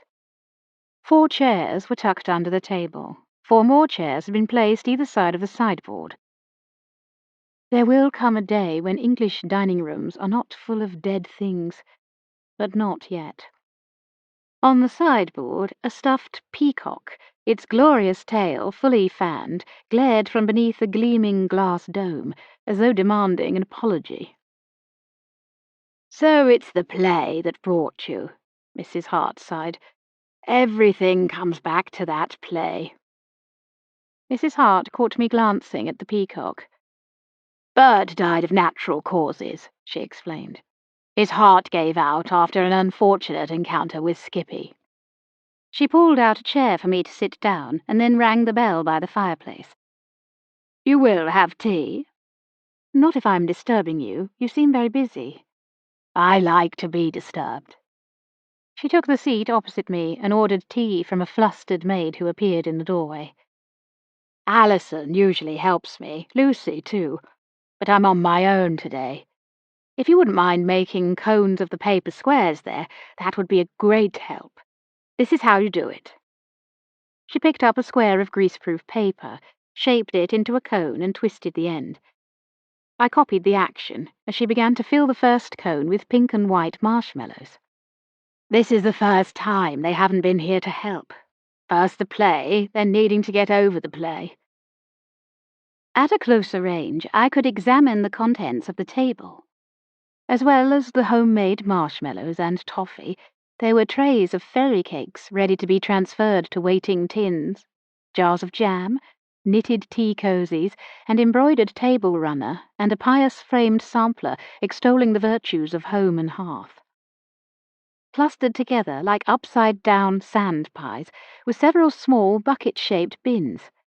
They had been given decoupage treatment, with pictures cut from magazines and old books pasted onto the bins and varnished. One was covered with dogs and puppies, another with cats and kittens, horses and foals, wild flowers and so on. "You're admiring Alison and Lucy's handiwork," Mrs. Hart said, pausing in her sweet-filling operation. "Of course it predates rehearsals. Nothing else mattered once rehearsals began." The decoupage must have taken great patience and a long while to gather all the pictures. Mrs. Hart smiled fondly. "That's Alison for you. She sets her mind to something and gets on with it." She held up a bin that bore pictures of babies and infants. The images covered the entire surface: solemn faces, sleeping, smiling, crying, chubby bodies, toddling, wriggling, and lying sinisterly still. "Now guess," Mrs. Hart challenged. "What was the original use of these small buckets?" "I can't imagine." "Guess." "They were for children to play with at the seaside." "Not even close. Guess again." She waved a tree and ivy-covered bin, turning it this way and that as though to give me a clue. "If you were to ask me animal, vegetable, or mineral, the clue would be animal." "But the tins are metal." "Precisely." I wondered whether gathering all this stuff had sent her slightly mad. Perhaps Alison and Lucy had looked respectively at their mother and grandfather and decided to fake a kidnap, raise £1,000 and flee the country. I give in. At that moment the maid returned carrying a tray that looked far too big for her. I watched as she placed it precariously on the edge of the full table. Mrs. Hart made a space, moving several pairs of misshapen slippers that bore a strong resemblance to greasy felt hats. "Tell Mrs. Shackleton, Annie. She can't guess the original purpose of our decorative bins." Annie sighed. "Offal. They held offal. The butcher saves them for us." She beat a hasty retreat. Mrs. Hart called her back. "Annie, I know for sure that Alison made several pounds of chocolate bonbons. Do you know where they are?" Annie took a deep breath, as though to savour her own words. "You know Miss Alison and chocolates, madam. 2 guesses where they are." Mrs. Hart waited until Annie had closed the door. Silly girl, as if Alison would scoff the lot. Mrs. Hart stirred the tea in the pot. "Don't these decoupage tins make perfect work of art waste bins?" "They do. Most ingenious." It dawned on me I would be held captive. She would shortly produce knitting needles, wool, and a tea-cosy pattern. I would not be released until I knitted 12 tea-cosies. The prison authorities could have learned a thing or two from Mrs. Hart. Oakum picking? Child's play. Not to be rude, I would take tea, sit for several minutes longer, and discuss the play and Alison's role, while thinking of a way to find clues as to where Lucy and Alison might be. My intention to inquire after the elusive Mrs. de Vries evaporated. If she existed, Mrs. Hart would undoubtedly know her, and Mrs. de Vries would not thank me for naming her to such a thorough person. We agreed how clever it was of Miss Jameson to turn the story of Anna of the 5 Towns into a living, breathing play. "They rehearsed in such odd ways sometimes," Mrs. Hart said, an edge of disapproval creeping in. "Miss Jameson is something of a bohemian, I expect. It had me worried at times, though of course Alison and Lucy are so level-headed, and Rodney Milner is a charming young man. But off the 3 of them trotted, to be in character, they called it, not just learning the words, but pretending to be Henry Minors, Anna Tellwright, and Beatrice Sutton. How extraordinary! Off they'd go on a picnic, taking not what they liked, but what they imagined their characters would tuck into." Whatever Miss Jameson did, it worked. The performances were quite extraordinary. Mrs. Hart smiled. "My feeling is that Miss Jameson chose them for their parts very cleverly. For instance, Alison played Beatrice Sutton, who loves chocolates." "Is Alison likely to be back soon?" I asked. I would have liked to congratulate her again on her performance. "She's staying the weekend with Lucy." Ah, so that was the way of it. They were providing each other with an alibi. But why? Have they been friends long? "They were at Harrogate Ladies' College together." Mrs. Hart poured tea. "Help yourself to a biscuit." "Thank you." "Of course, Alison insisted on taking a position on leaving college. She has an important post in the solicitor's office. Her father would never have allowed it had he lived." Alison and Lucy must have lots of friends from their college days. Mrs. Hart returned to filling cones with marshmallows. "Times move on, and so many of the girls boarded.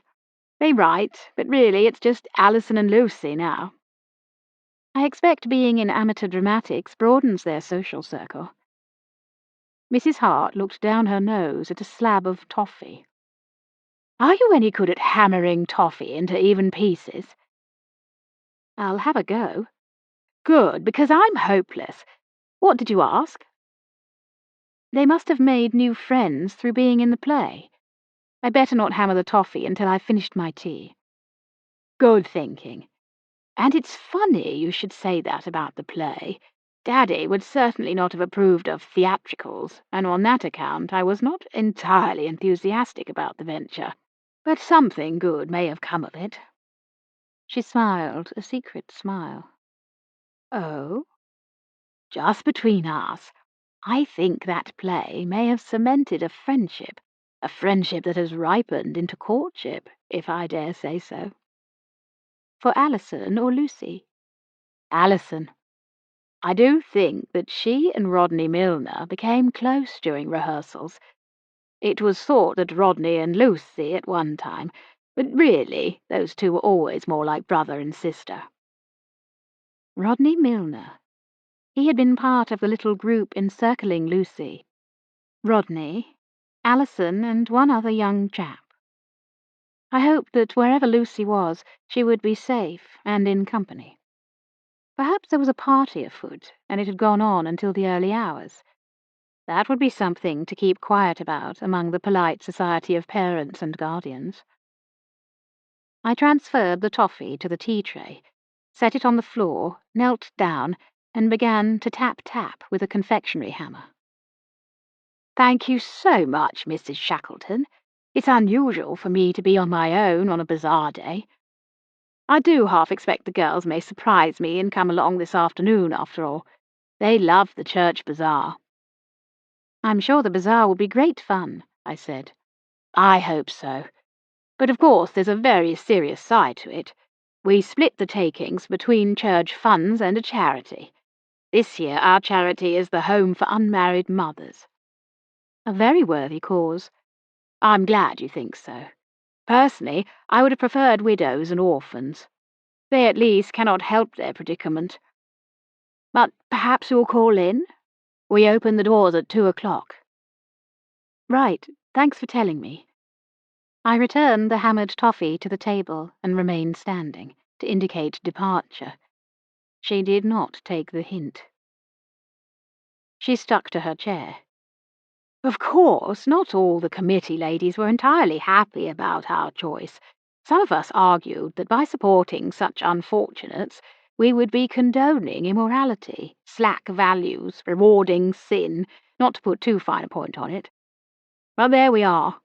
Charity is as charity does. The vicar was all for the fallen women. What about those who don't fall but stumble along as best they can? That's what I'd like to know." "I'll put the book over here, shall I?" I set the copy of Anne of the Five Towns on the sideboard beside the peacock. "I'm sorry to have missed Alison. You see, at one time I would have had an ally in Mrs. Milner. She was a practical, down-to-earth woman, and very fond of poor motherless Lucy. Of course, with Captain Wolfendale and Mr. Milner having fought side by side, and Lucy and Rodney being close in age, the families were quite in each other's pockets at one time.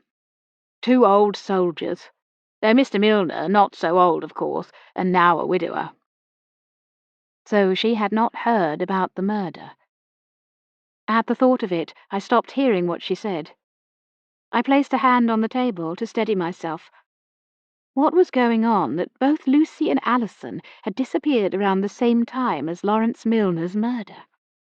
According to Mrs. Hart, Alison and Rodney Milner were in love, and Lucy was like a sister to Rodney. Something stank, and I did not know what. This was not up to me. I should tell the police. It was possible that last night's shock, which set my every nerve on edge, was making me see connections where none existed. Information. That was what I needed before wasting Inspector Charles's time with red herrings. Was there some connection between the murdered man and the captain? "Mrs. Hart, I believe you have a telephone." "I would not be without it, and hang the expense." "Would you mind very much if I make a call and reimburse you?" She hesitated. I took out my purse. "Of course, this way. It is in what was my husband's study." She led me along the hall and into a book-lined room, the shelves bulging with legal tomes. The telephone stood on a desk by the window. I waited until she had gone and closed the door behind her. Her footsteps retreated along the hall. Had she loitered, I would have put in an innocuous call to my housekeeper. As it was, I took the chance of finding my London cousin, James, at home. He is something in the War Office, and on close terms with the old colonel who has intimate knowledge of what every British officer who fought in the Boer War had for lunch on the day Ladysmith was relieved. James's wife, Hope, answered. I exchanged the briefest pleasantry imaginable before asking for James. Hope keeps such a discreet silence over everything that you would be hard-pressed to get beyond a weather report. Much as I disliked mentioning names over the telephone, I asked James what he could find out about Corporal Lawrence Milner and Captain Wolfendale. My excuse being that they were so very brave, and one of them would shortly help write the other's obituary. James cottoned on in an instant, saying he would send me a telegram at home. I left money by the telephone and then returned to Mrs. Hart. She walked me to the door. "I'll tell Alison you called." "Thank you. Good luck with the bazaar." All I had to do was report back to Captain Wolfendale that Lucy was not with Alison. After that, it would be up to him. Like Mrs. Hart, he would probably blame Muriel and the play, seeing acting on stage as the root of all evil. Certainly, amateur dramatics did seem to have revolutionized the lives of Lucy and Alison. Now they were young women who dared. Chapter 14. Rehearsal. 9 weeks earlier. Everything seemed to Lucy to be a rehearsal for the play, a rehearsal for the rest of her life. She dipped her toes in the stream and then slowly slid her feet into the icy water. She was Anna now, on the chapel picnic a year or so before the action of the story. This was how Muriel had instructed them to rehearse. Go out somewhere as your character, and never for a moment be yourself. Go on to the Stray. There you will meet Dylan. And he won't be Dylan, he'll be Willie. This is the situation. The time is a year before our story begins. You are about to set off on the chapel picnic. Just a little way off are the elders of the chapel, your neighbours and their children, your Sunday school charges. But you have wandered away, you and Willie, and find each other. What will you say as Anna? What will you say as Willie? How will you look at each other? How near will you stand? Will you walk? They decided not to follow Muriel's instructions to the letter. They agreed that to be seen on the Stray by people who knew them would leave them feeling foolish and exposed to mockery. It was a fine Sunday. Dylan suggested the spot. Taking a moment on her own, away from children's games, matron's bossiness over food hampers and lemonade, Anna Tellwright wandered barefoot on the bank alongside the stream. She conjured up the laughter and cries as her younger sister played games with other children.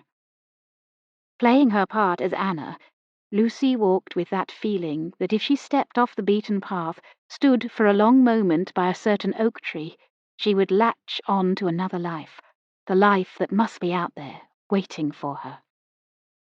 "Anna?" The voice was soft, almost a whisper. She looked up. Dylan was Willie to the life. His trousers hitched a little too high, a look on his face that spoke deprivation, hunger, yearning. "Hello, Willie." "Are you enjoying the picnic?" "I suppose so. The ham is nice." "The ladies have put on a very good spread." "They have." Silence. A long silence. Dylan picked up a buttercup. He held it under his own chin, in the way that he thought Willie might. Lucy laughed, as she thought Anna would laugh. "Someone is meant to do that for you, Willie. How can you see yourself whether you like butter?" He handed her the buttercup. "Tilt your head a little." She held the buttercup close to his throat. "You like butter, Willie." "I do, Anna." He took back the buttercup and held it under her chin. He could not seem to decide, to read whether the reflection on her throat indicated like or dislike of butter. "We're not very good at this, are we?" Lucy said. "Muriel would tell us off for not being properly prepared in our characters." "What do you think I would say as Willie?" "I don't know. What do you think I would say as Anna?" "I think you're very kind. You would put me at my ease because I'm awkward and unsure." "I wouldn't know how, being awkward and unsure myself. Everything is in my head. I'm hopeless at conversation." He studied her throat. It must be that you like butter. I'm sure of it now. He set the buttercup down carefully among the clover. Lucy shook out a picnic rug, not in her own careless throw-it-down fashion, but as Anna, straightening the sides, smoothing out the creases with the flat of her hand. She sat down, tucking her legs to one side, patting the space beside her. Dylan sat as far from her as he could without being off the blanket altogether. Are you sitting there as Willie, or as yourself? He blew a confused breath through parted lips. Perhaps we should just practice our lines. Do you think that would be all right? Dylan, we know our lines. She wants us to... What was the word she used? Something the characters. Inhabit the characters. I remember because it made me think of my work and the properties we rent out to people who inhabit a place in the world not their own, which is most of us. But you best not call me Dylan. I'm Willie Price. Before we inhabit the characters, just tell me, who are you named after in real life? Is Dylan a family name? If I know that, I can put it out of my mind, and you'll be Willie. Don't know. Never thought about it. It's just the name my parents gave me. Where are your parents? You're not from round here, are you? He blushed at her interest in him. No, I'm from where this play is set, from the Potteries. Only Ma thought it would be a good idea for me to see a bit of the world. An uncle of hers knows Mr. Crocker. That's how I got the job as house agent's clerk. Do you get lonely away from your family?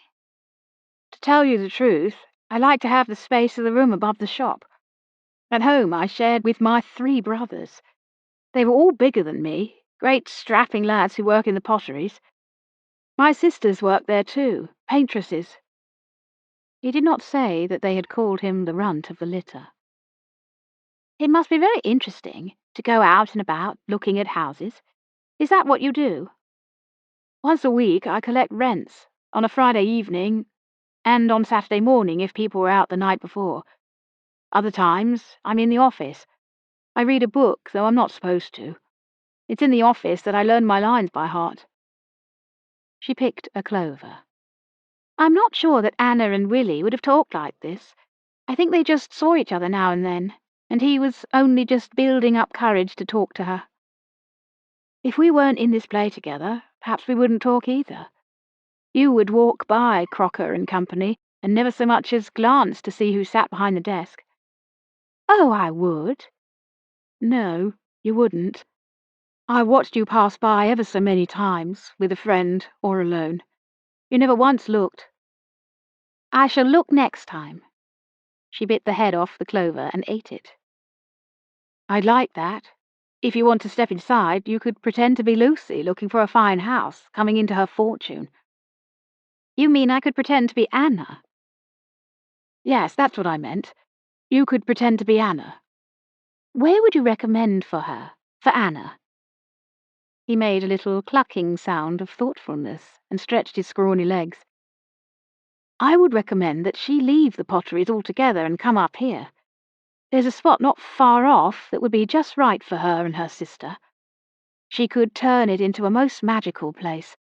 It would need some work. Take me to see this place. Let's go as Anna and Willie. Then it will be all right. But we said we'd meet the others here, Alison and Rodney Milner. Lucy came to a kneeling position, ready to stand. They can get on without us. Don't forget that Henry Miners and Beatrice had an understanding long before Miners turned his attention to Anna. We'll leave them a note, a message. She smiled at her own ingenuity, picked up a stick and ran down to the soft sand of the stream's bank.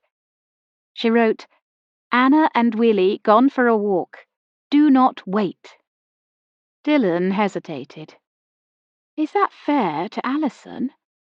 Lucy laughed. But they're not Alison and Rodney. They're Beatrice and the upright Henry Miners. Rodney Milner swerved round the bend on the wrong side of the road. With seconds to spare, a girl on a horse urged her mount onto the verge and practically fell into the hedge. Dashed horses! Rodney complained. "Did it ride, Alison?" "Not for ages." She adjusted the motoring goggles. They pressed too hard and made ugly red marks around her eyes and on the bridge of her nose. "Be glad when the horse has gone the way of the dinosaur. Sooner the better, from our point of view." "Would you like a peppermint cream, Rodney?" "Pop one into my mouth, eh? There's a good girl." He turned to her, opening his lips. Gently, she placed the peppermint cream on his tongue. "I thought it was a good idea to bring peppermint creams for the picnic, because of my character being so fond of chocolate, but they're very melty." He gave an exaggerated groan of appreciation. "I love melty. What else have you brought in that picnic basket of yours?" She pursed her lips. "You'll have to wait and see." "Something delicious, I'll be bound." "I wonder what Lucy has brought," Alison said artlessly, as if not knowing the answer. "You know Lucy as well as I do," Rodney smirked. "She'll come empty-handed. Lucy only ever brings Lucy." "But this time she's Anna, and Anna is such a good housekeeper and so thrifty and all of that. What do you think she'll bring as Anna?" "I should think her miser father won't let her bring anything. Leave it to the others, he'll say." "Oh, but she'll bake." "Anna might bake. Lucy won't." Alison sucked chocolate from her fingers. "You know Lucy so well, don't you?" "Too well." "What's that supposed to mean?" Rodney smiled. "I'm the only man in Harrogate not in love with Lucy." "What are you so pleased about today?" "If you must know, I'm celebrating. That's why I've brought ginger wine for you lovely ladies, and dandelion beer for myself, as pillar of the community, Henry Miners, and for Dylan as the pathetic Willie Price. Poor chap can't even be a William."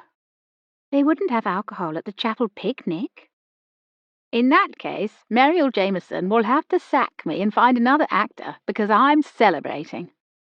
"What are you celebrating?" "Ha, ha, ha. Who sold more motors than his pater this month?"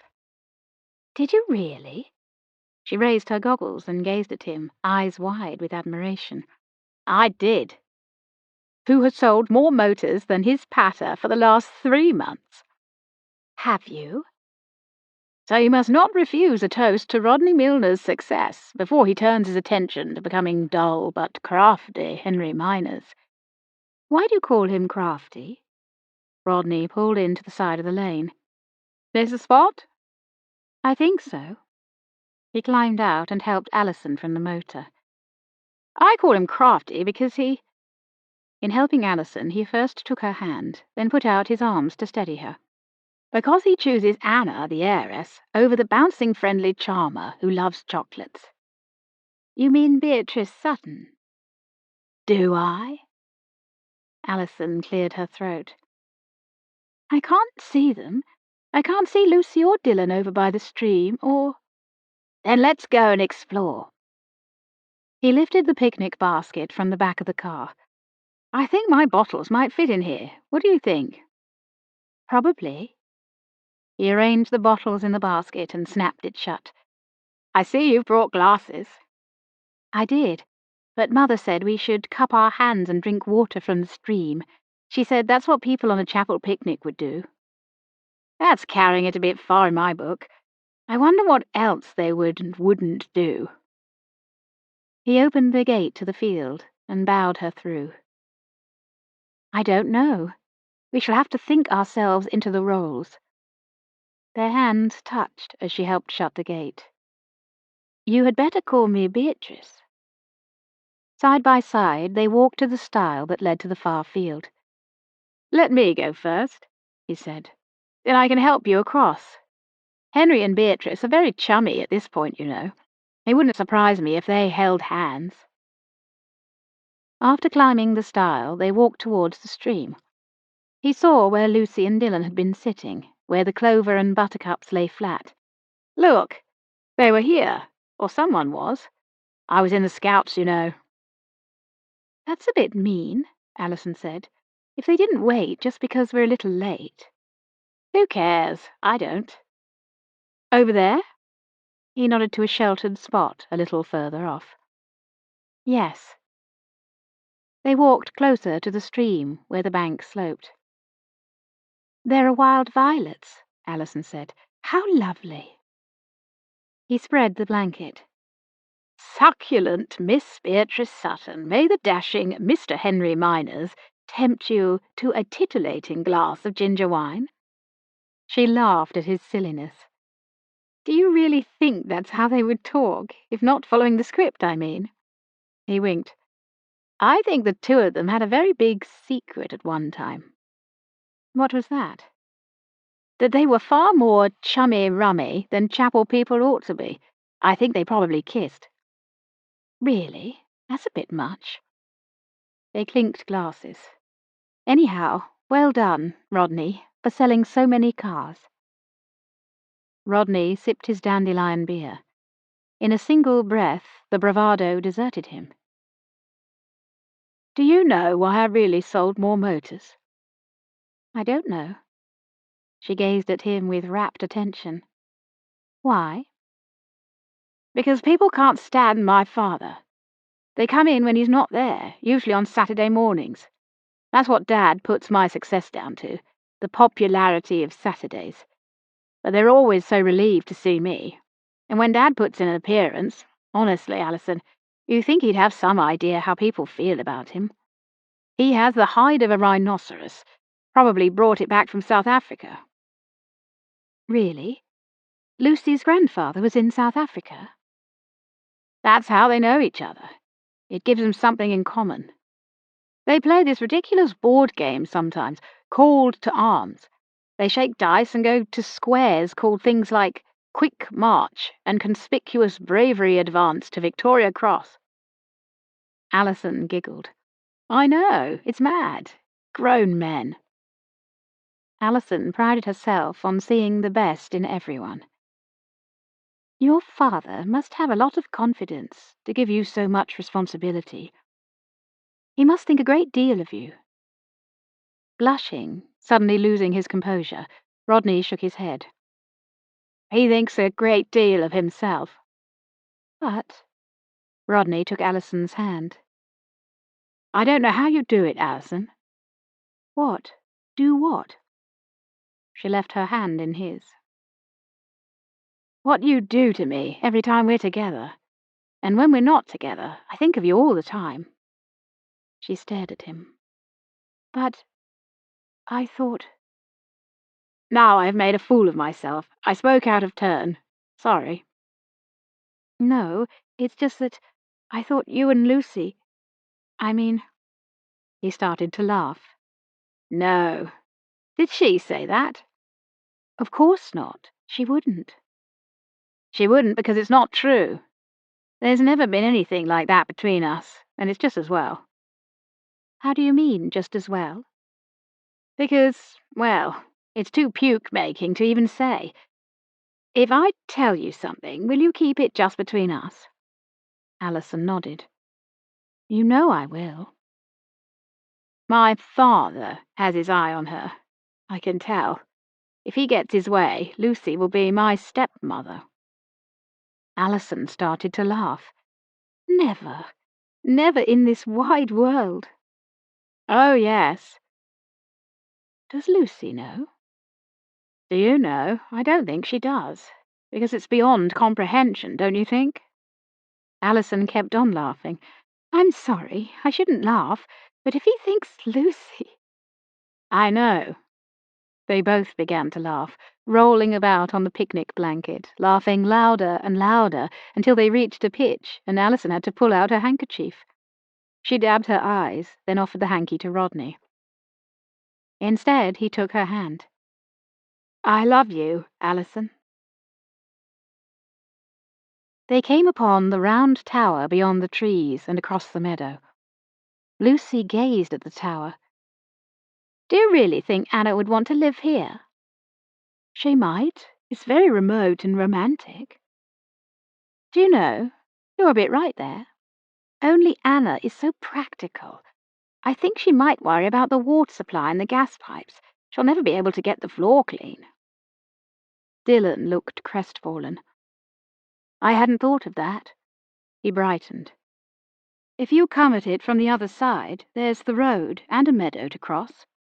And Anna's such a hard worker that she'd think nothing to having a well dug and coming out to draw her own water.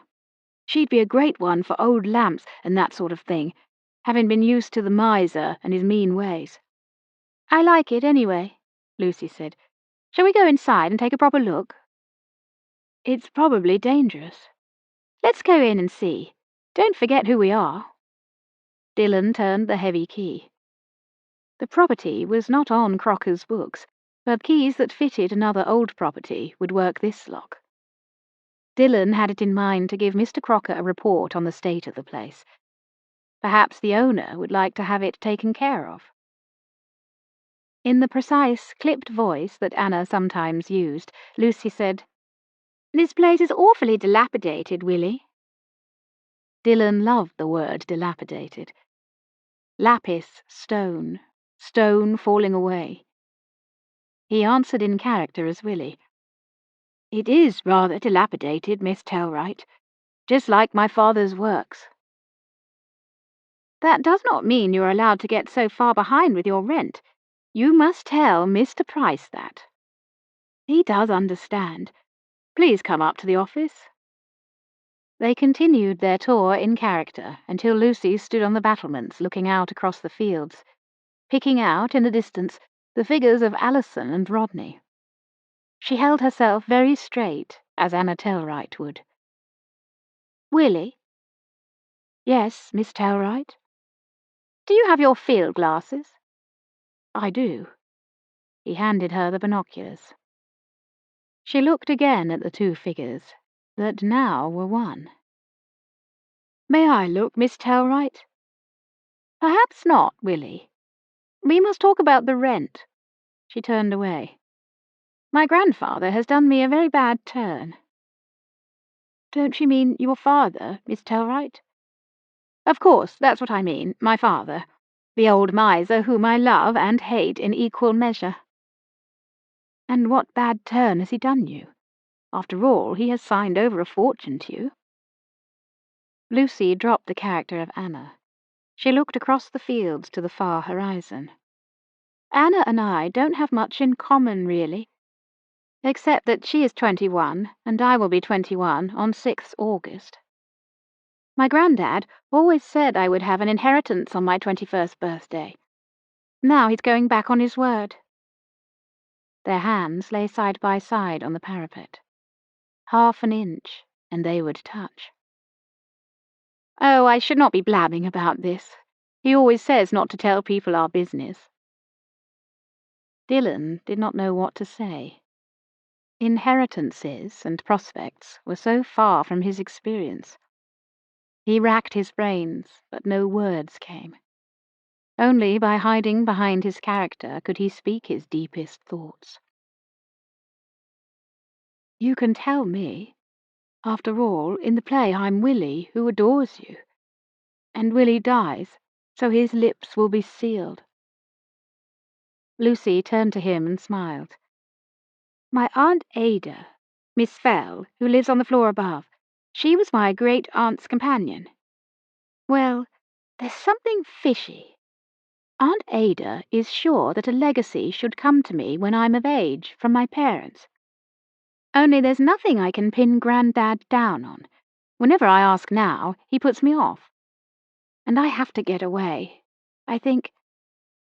This sounds too horrible to say." "What?" "Oh, I can't say it to anyone. Not to Rodney, not to Allison, because she's sweet on Rodney and would tell him. It's Rodney's father, Mr. Milner. He's after me. He's always been after me since I was little. I can see that now. He disgusts me." "Mr. Milner?" "He used to lift me up and spin me round and—" Dillon cupped her hand. She left it in his. "I have to get away." "How will you do that?" "I don't know. But I must. Grandad's so mean, just like the miser in the play, even over the smallest amounts of money. Every little bill has to be gone over with a magnifying glass, and I spent hours doing useless things. Helping at the dancing class, playing whist with Mrs. Hart, making decoupage waste bins for the church fete. I'll go mad if I don't escape. I want to be independent, to earn my own living. I want to train to be an actress. Chapter 15. Called to Arms. Called to Arms, an early 20th century board game. So Lucy's alibi was Alison, and Alison's alibi was Lucy. More and more, the ransom note began to look like something cooked up after reading A Girl's Own mystery story. All they would have needed was a sheet of paper, a pot of glue, scissors, and a magazine. Perhaps Lucy and Alison had first made half a dozen decoupage waste bins, and then decided to liven up their lives with a little criminality. Slowly, I retraced my steps to St. Clement's Road, with more questions than answers. Was I wrong to have kept quiet and let Mrs. Hart go on believing that her daughter had spent the night at the Wolfendales? The way Lucy and Alison had stuck by each other after the performance made me feel sure they were together somewhere. Perhaps I misjudged them, and the note delivered to the captain was some foolish joke, played by an envious friend who was not as daring as the two budding thespians. Were Lucy and Alison somewhere having a secretly wonderful time? After all, they were 21 years old. If I had lived either with Captain Wolfendale or Mrs. Hart at age 21, I would have wanted to disappear. But where had they gone? A pig in the middle is the person who cannot catch the ball. I could not even see the ball, its size, shape, or who was throwing it. What would I do if I were the captain? Not difficult. If I was 70 years old and a retired army man, I would call the police. Mrs. Hart would then be told. A constable would march down the Hart's path between the serried ranks of red and white roses. He would be directed by the Hart's maid to the church hall, there to be devoured by 100 curious eyes. Some other socially minded lady would need to step in and take charge of 24 decoupage waste bins, several pounds of toffee and marshmallows, the small mountain of fairy cakes, and the 1.5 miles of crocheted dressing-table runners. Alison's reputation would be trodden underfoot and kicked under the crepe paper-covered trestle tables. Let that be on someone else's head, not mine. Captain Wolfendale was watching out for me. Before I had time to mount the front steps, he had opened the door.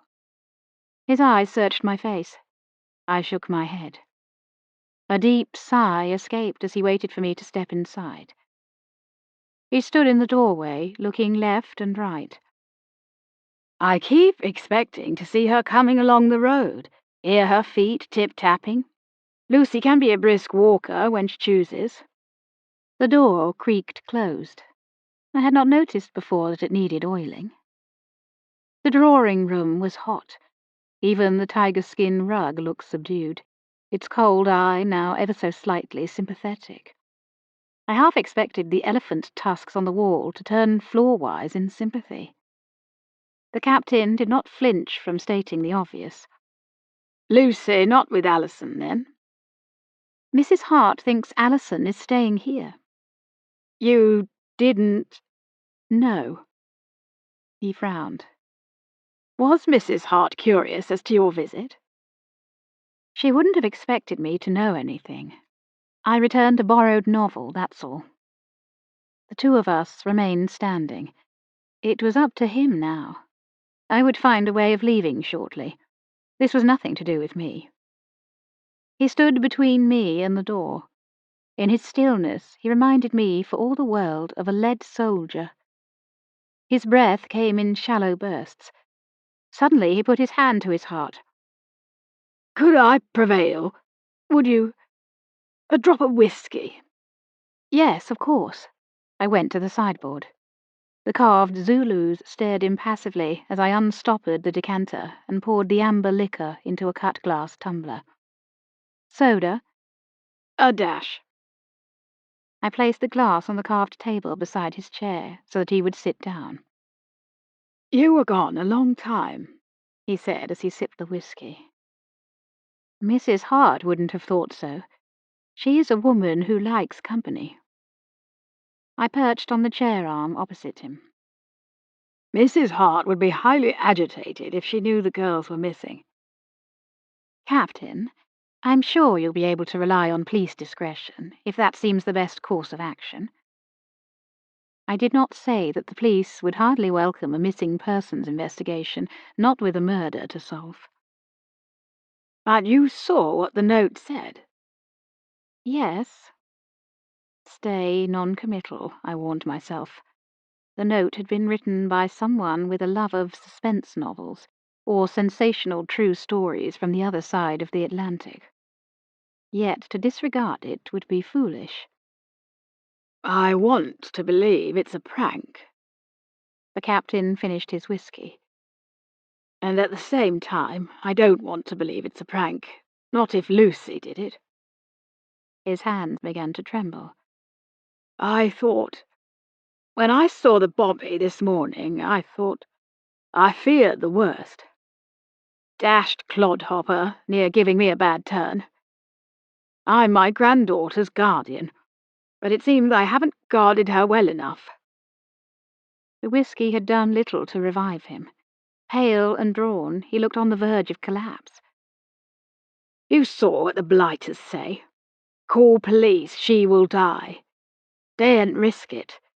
And I don't have £1,000. Someone thinks you do."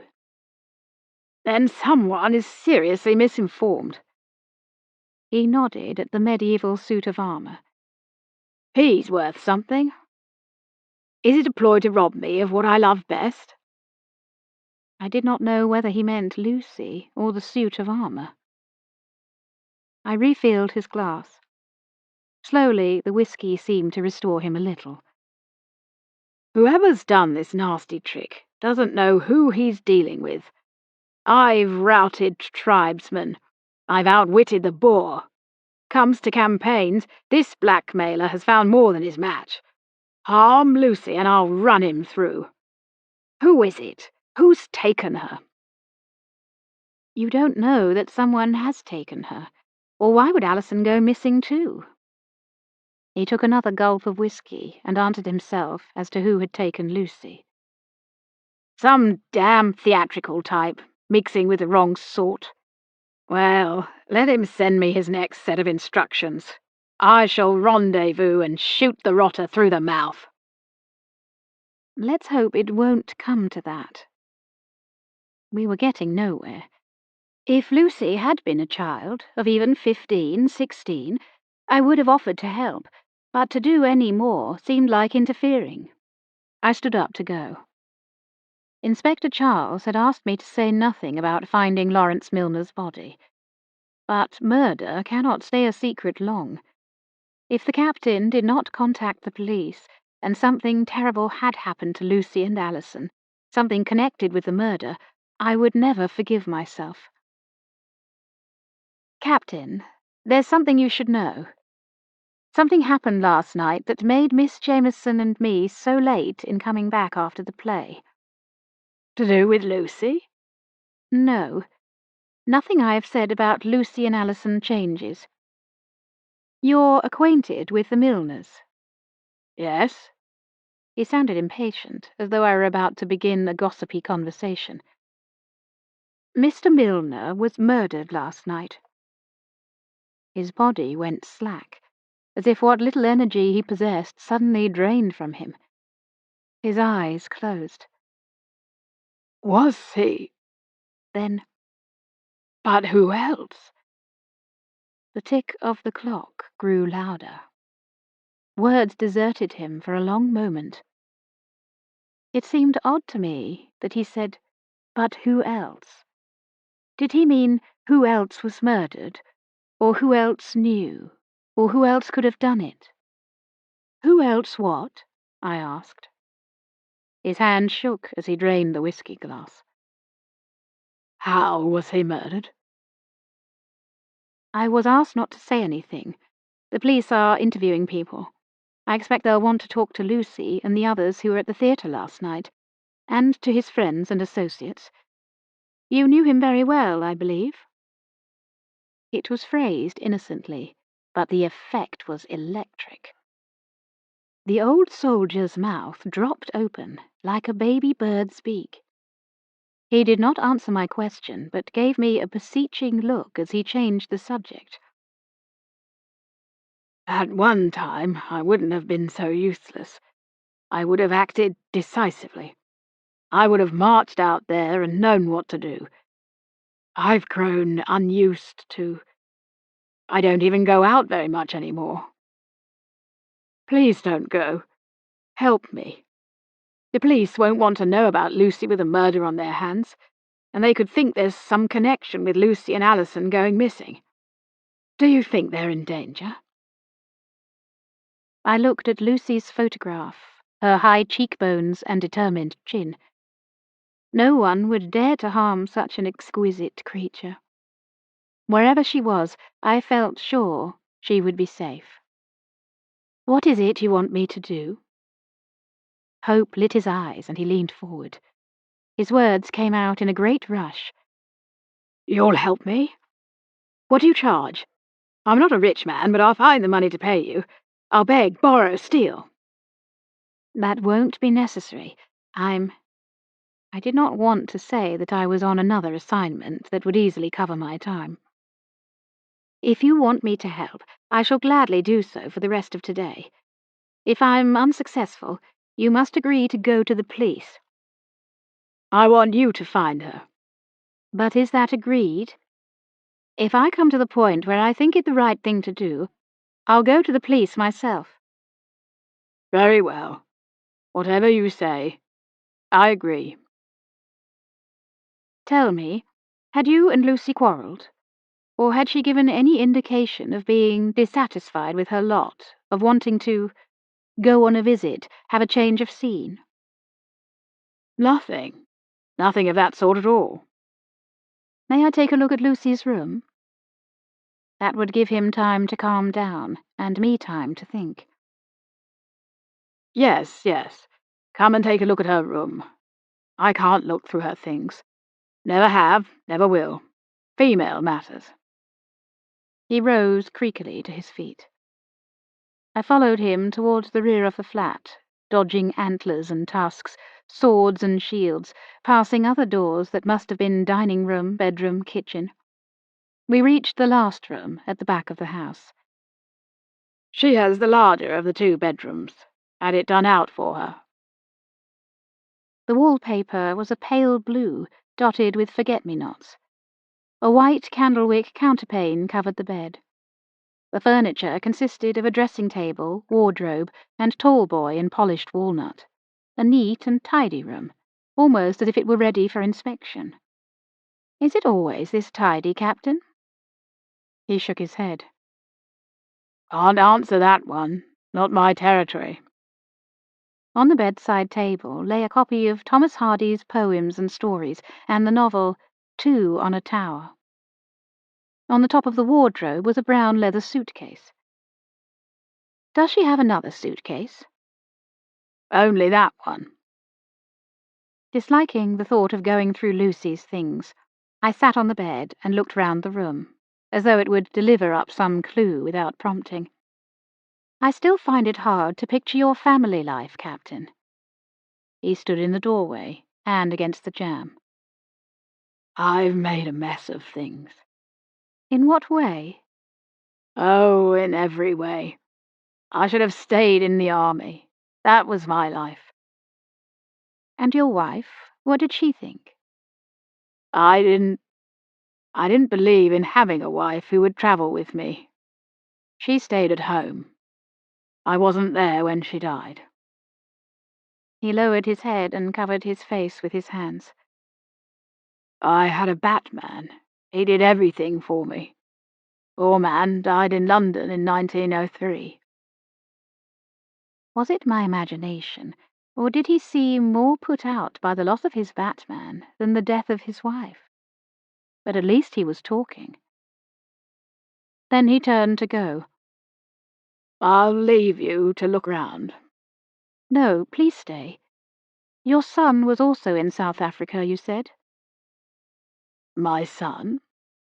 "Lucy's father." Apple of my eye. Didn't realize he'd intended to follow in my footsteps. Unlike me, took his wife with him. She died in the Transvaal of fever, shortly after Lucy was born. I think it made my son careless of his life, with terrible consequences. I resigned my commission to bring Lucy home. People said put her in an orphanage, but I couldn't do that."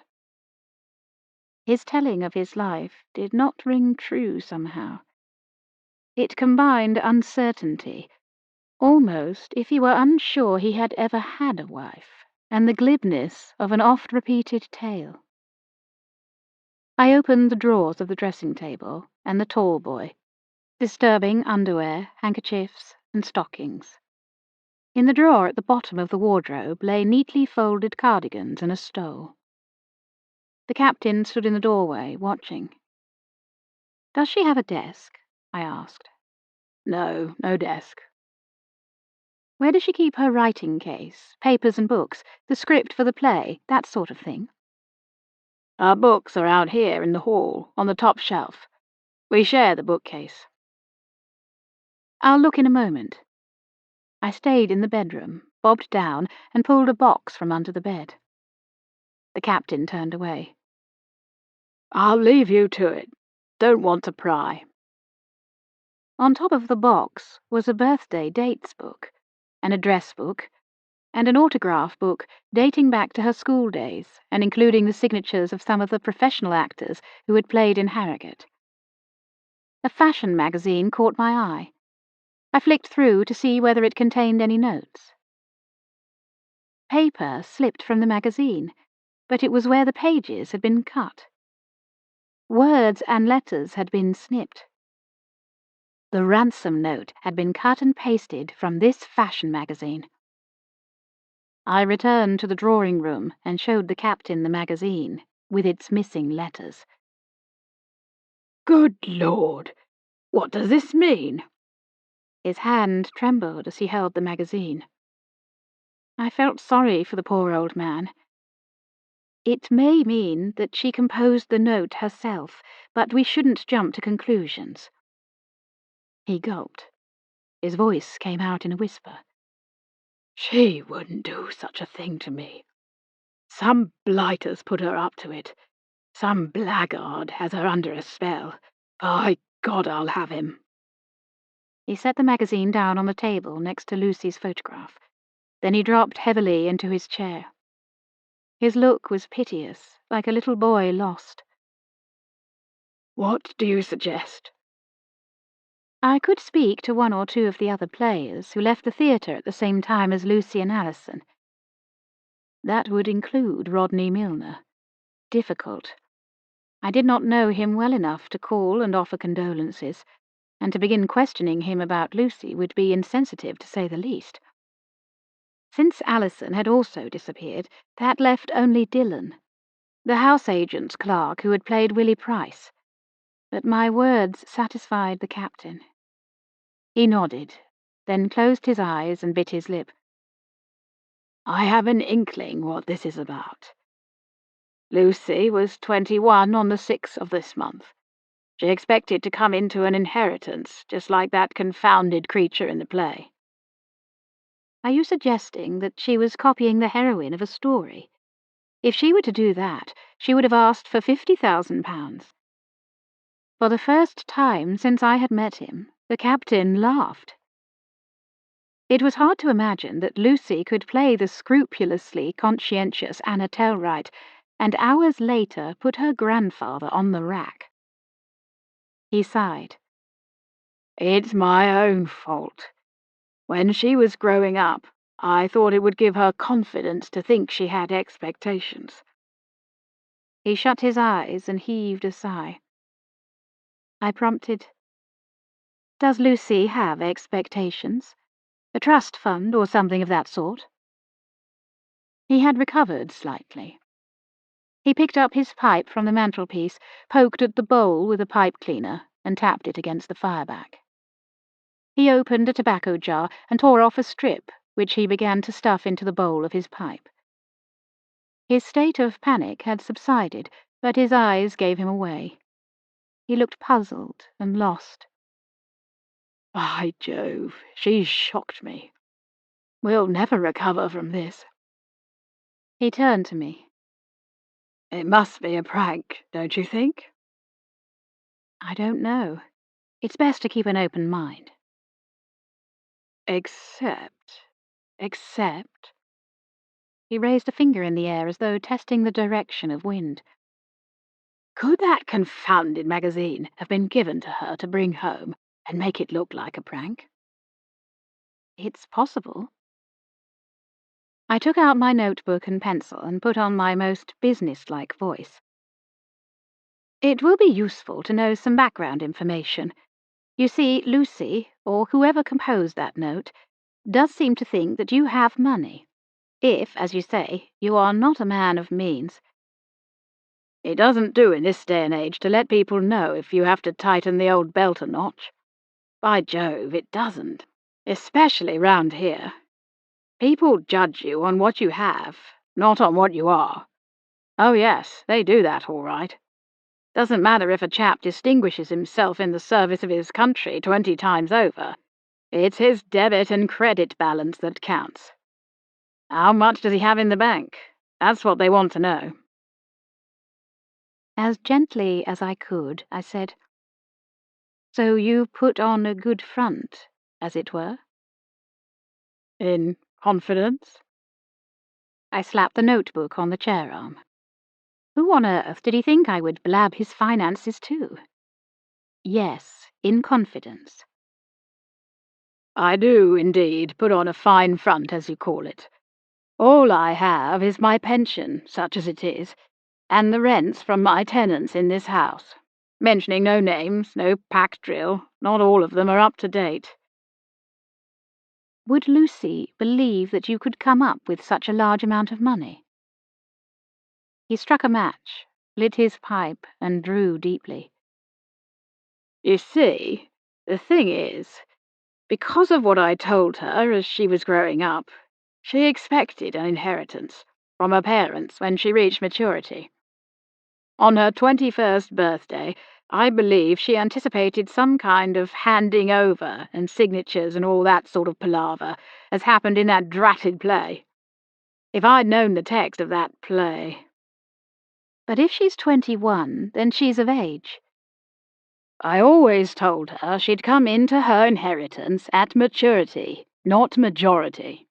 A man might be mature at 21, a woman perhaps not until she's 30.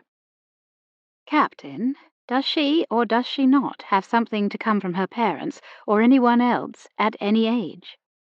I assume you're her trustee." He looked at me blankly.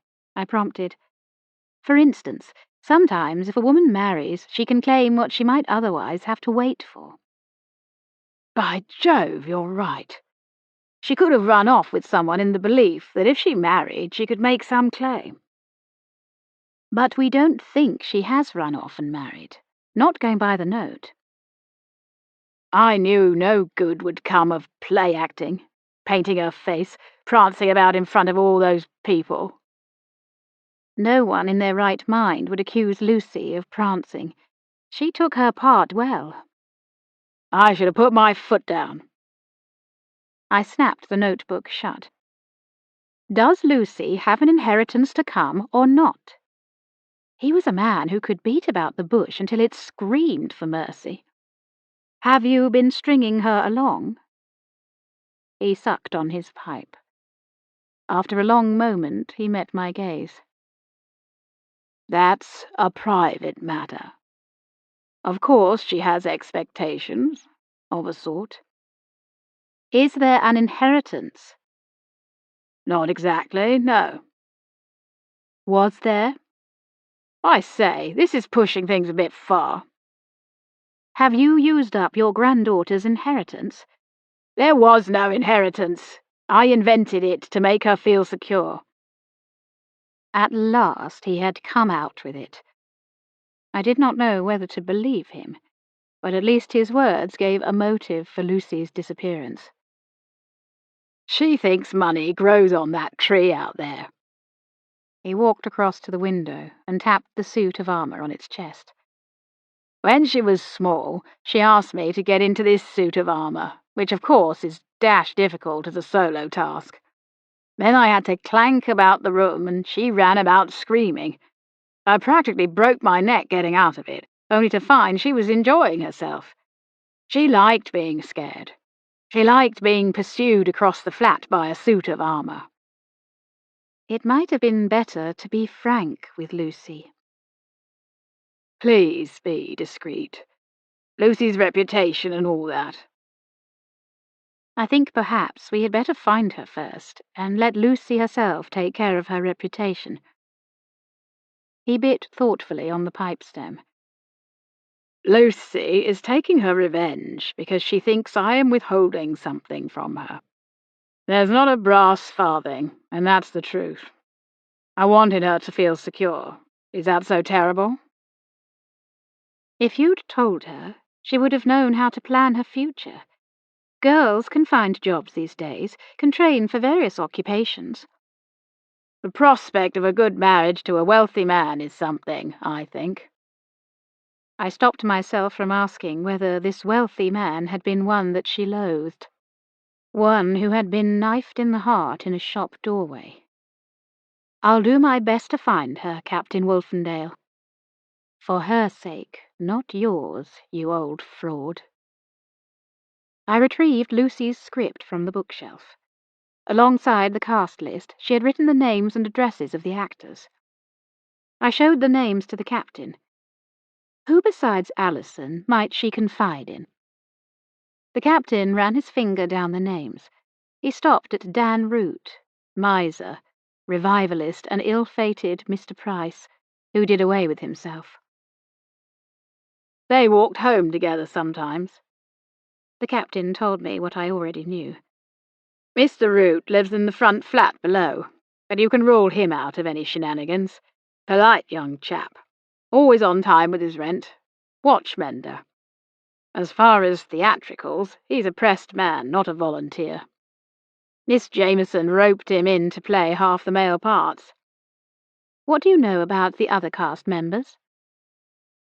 You'd be better asking the adventurous about them. Sorry, slipped out. My private nickname for Miss Jameson. I shall ask Miss Jameson, but what do you think? The wealthy man, Lucy's marriage prospect. I dare say he's not in the cast, but will I find his name in the theatre programme? I was goading him into admitting that the prospective suitor was Lawrence Milner. Mr. Milner's advertisement had helped Muriel with the costs of mounting the production. She had said he paid a premium for his full-page announcement that Milner and Sons could supply all your motoring needs. The captain was no longer looking me in the eye. He glared at the toe of his well-polished boot. I know who I don't want her to take up with. Did you see the way she looked at that young house agent's clerk when they parted company in that confounded play? But, Captain, they were acting their parts. It wasn't real. It looked real enough to me, and to... To... Had he been at the point of mentioning Milner by name? To everybody else in the theatre, I should think. He was right there. The theatre man, Mr. Wheatley, had spotted it too. The letterbox rattled. For a moment, neither of us moved. Second post, the captain said. He froze on his chair, knuckles tightening. I'll go. He nodded. I walked into the hall. A solitary letter lay on the mat. The envelope was in the same neat block print as the earlier one. Captain R. O. Wolfendale, V.C., 29 St. Clement's Road, Harrogate. The only difference was that this time Captain and V.C. were underlined. Was this significant? A taunt? The envelope bore a penny stamp and was postmarked Harrogate, 6:25 a.m. I placed it on the open leaf of the bureau. The captain handed me his paper knife. The letter read, £1,000 to have Lucy back alive. Leave cash noon Monday in hollow of old oak tree top of Valley Gardens, then go home. Call police, she will die. There was a lock of silky dark hair braided into a slender plait and tied with thread at both ends. "It's Lucy's hair, all right," said the captain. On the envelope, your title and your decoration are underlined this time. What is the significance in that, would you say?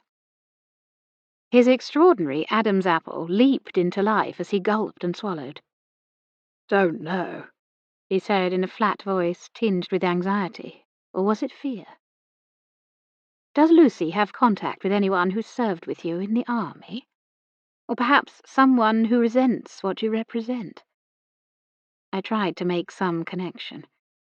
As a schoolgirl, I had heard about Emily Hobhouse and her campaign against the concentration camps in which we British held Boer women and children after their homes and farms had been destroyed. Captain, remind me, there was an insulting term for people who did not support the war in South Africa. Now, what was it? "We patriots called them screamers and Boer lovers." Could there be a connection? I asked. "There can't be a connection," he said, too vehemently. "All that was a lifetime ago." Mr. Milner served in the Boer War. He was a corporal, I believe. "What does any of this have to do with Lucy going missing?" he asked. I don't know. Call it instinct. I could be wrong, but I have a feeling there is some kind of link. I was feeling my way, guessing that the captain had run through Lucy's inheritance from her parents and that Mr. Milner knew. Milner had planned to ride to Lucy's financial rescue, make her an offer she was meant to be grateful for. Did the captain fear he would lose face if Milner revealed what he knew? I now regretted my promise not to go to the police before the end of the day.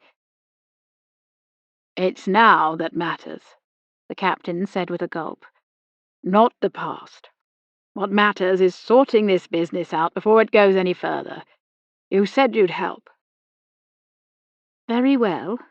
I'll talk to one or two of the other actors. I would begin with Dylan Ashton, the house agent's clerk who played the besotted, doomed youth. The captain walked me to the door. In the hall, I turned back. The wealthy man who wanted to marry Lucy, were you discussing his proposal yesterday afternoon over a game of Called to Arms? He stared, uncomprehending. "What?" I saw the game on your table just now, and you were playing yesterday afternoon. A man with reddish blonde hair and a ruddy neck. Saw you through the window. I had him. Every muscle in his face tightened. He was weather-beaten and dark from his years serving in the Empire, but his face darkened still more. It was answer enough. Yesterday afternoon, Captain Wolfendale and Mr. Lawrence Milner, formerly Corporal Milner, had sat by the fireplace and played Called to Arms. Well, Captain? "Yes," he said in almost a whisper. "Milner was here yesterday. He sometimes calls by, brings me a bottle of whiskey and a twist of tobacco. Knows I don't get out much." Chapter 16. Oh, I will sit. Oh, I will sit me down and weep, for bones in Africa, for pay and medals, name and rank. A. E. Houseman. South Africa, September 1900. Special duties took Captain Wolfendale across country that spring, Kimberley behind him, Ladysmith ahead. The fertile horseshoe of land within the Wittenbergen range was well guarded, in British possession. Now it must be safeguarded. These Boers had a way of living to fight another day. Surrender on Tuesday, reform on Wednesday, attack on Thursday. but only if they could be fed and watered in the meantime. In the bright sunshine, watching a lizard sun itself on a boulder as he rode by, he could almost forget that Brother Boar nearly did for him. His shoulder still gave him jip. His leg went into cramp at a whim. He sat easy in the saddle, the grey pony trotting patiently, keeping its foothold. His batman, Sergeant Lambton, followed behind, then the small troop of infantry. Thank God so many black Africans had joined the good fight. They could find the way when the captain came to a bend in the river and did not know how to cross. When the game was over, the Kaffirs would expect their reward. You could see it in the energy of their movements, hear it in their voices. At night, they made music, caressing concertinas, singing to the stars. Once he had asked what they sang about, but he couldn't fathom the answer. The captain waved the line to pause. He took out his field glasses and looked down at the peaceful valley. The farm nestled like a sleeping cat. He could see why Brother Boar would fight to keep this land, fight for what he saw as his birthright. Psalm-singing Brother Boar thought God was on his side. Well, he would soon learn that when push came to shove, the Almighty signed up for the British Empire. Captain Wolfendale looked back at Sergeant Lambton. "We take everything we can carry." He halted the column further on, letting the horses drink at the river that ran through the valley, ordering the native drivers to unhook the oxen and let them rest and graze. It had been a long trek. The business could wait till morning. The woman who opened the farmhouse door was about 50 years of age, big and buxom, with a broad Dutch face and a wary smile. She knew better than to argue, looking beyond him to the troop of men, indicating in her guttural voice and with waves of her arm that the men could sleep in the barn. He told her they would pitch their own tents. Don't trust them an inch. "Sleep in our barn. We'll put a match to the straw while you sleep." Opening the door a little wider, she asked the captain and the sergeant inside. A boy of about 10 fetched 2 mugs. These people never had just one child. There'd be sons, off on commando with their father. There'd be a girl out of sight. The woman poured milk from a jug into mugs, handing them to the captain and sergeant, waving them to sit at the table. She spooned stew with dumplings into dishes. They were strange people. He could not tell whether she was hospitable or trying to ingratiate herself. Yet she showed no fear. If he were to believe her gestures, she was complaining that there was little food, little to give, or to be commandeered. The captain looked round the room. It was a typical farmhouse with a sturdy dresser, gleaming pottery, a piano, and what he took to be religious texts framed and hung either side of the door. Through the open window he could smell smoke from the fire the men had lit. The Boer boy looked through the window, said something to his mother. "The men have killed a pig to roast," Sergeant Lambton said quietly. The captain nodded. When they had finished eating, Captain Wolfendale thanked the woman politely. He made a point of ruffling the lad's hair. The boy squirmed. Captain and sergeant pulled on their caps and left the house. Early the next morning, the captain knocked on the door again. This time he had 6 men with him. The woman opened the door. Behind her was a girl of about 16 who seemed unsure whether to stay put or to hide. The woman spoke to her daughter, telling her to give the men a jug of milk. The captain nodded to Corporal Milner to take the jug. Then he said, in his loudest, clearest English, "You have 10 minutes to leave the house, and then we shall burn it down." The woman did not understand. He repeated the words. The girl dropped the jug. It smashed. Milk spread in a puddle across the flagged floor. She translated the captain's words. In came the 6 men carrying straw. Like furniture removers, they began to shift table, chairs, and dresser. Unlike furniture removers, they stacked it in the middle of the room. Not yet, the captain said. The 6 men took up positions around the room, idly picking up this item and that. Corporal Milner pulled one of the framed texts from beside the door, dropped it with a clatter, ground it under his heel. A shot rang out.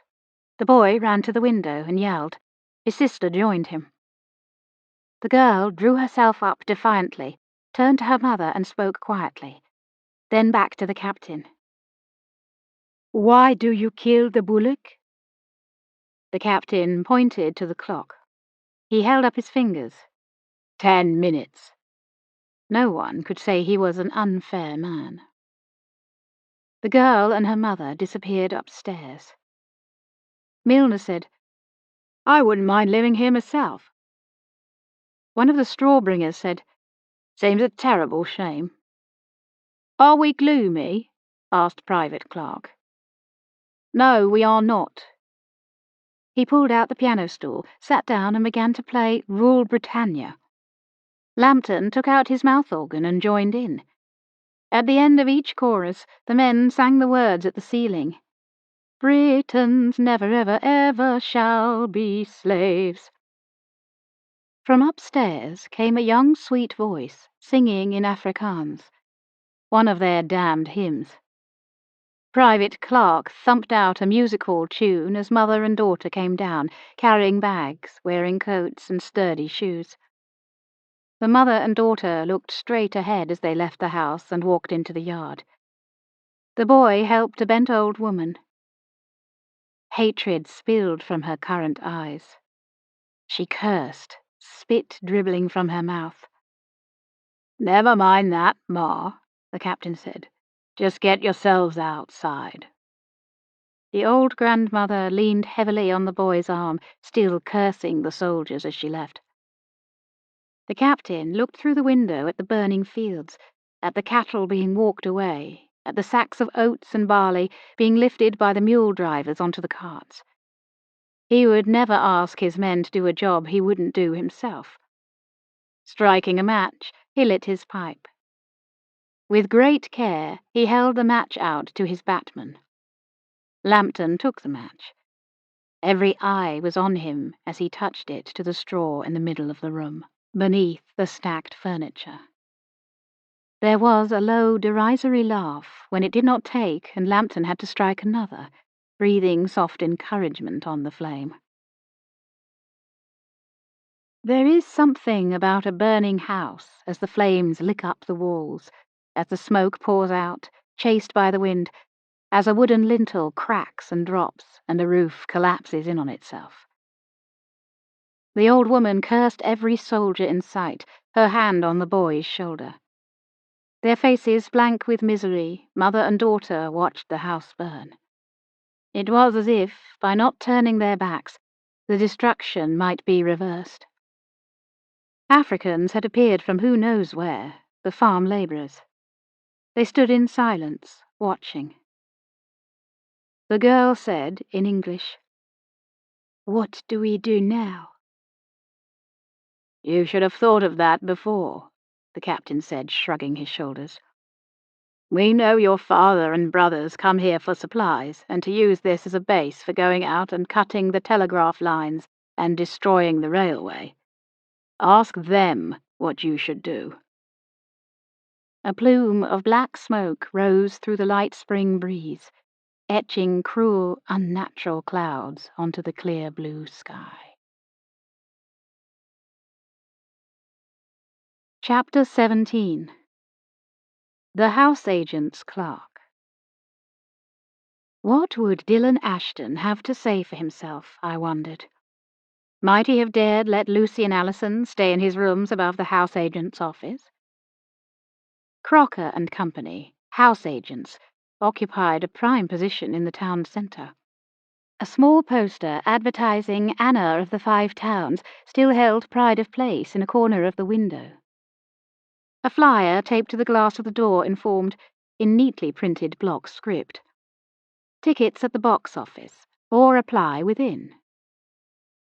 A balding gentleman with a perfectly egg-shaped head sat at an important-looking oak desk scanning a ledger.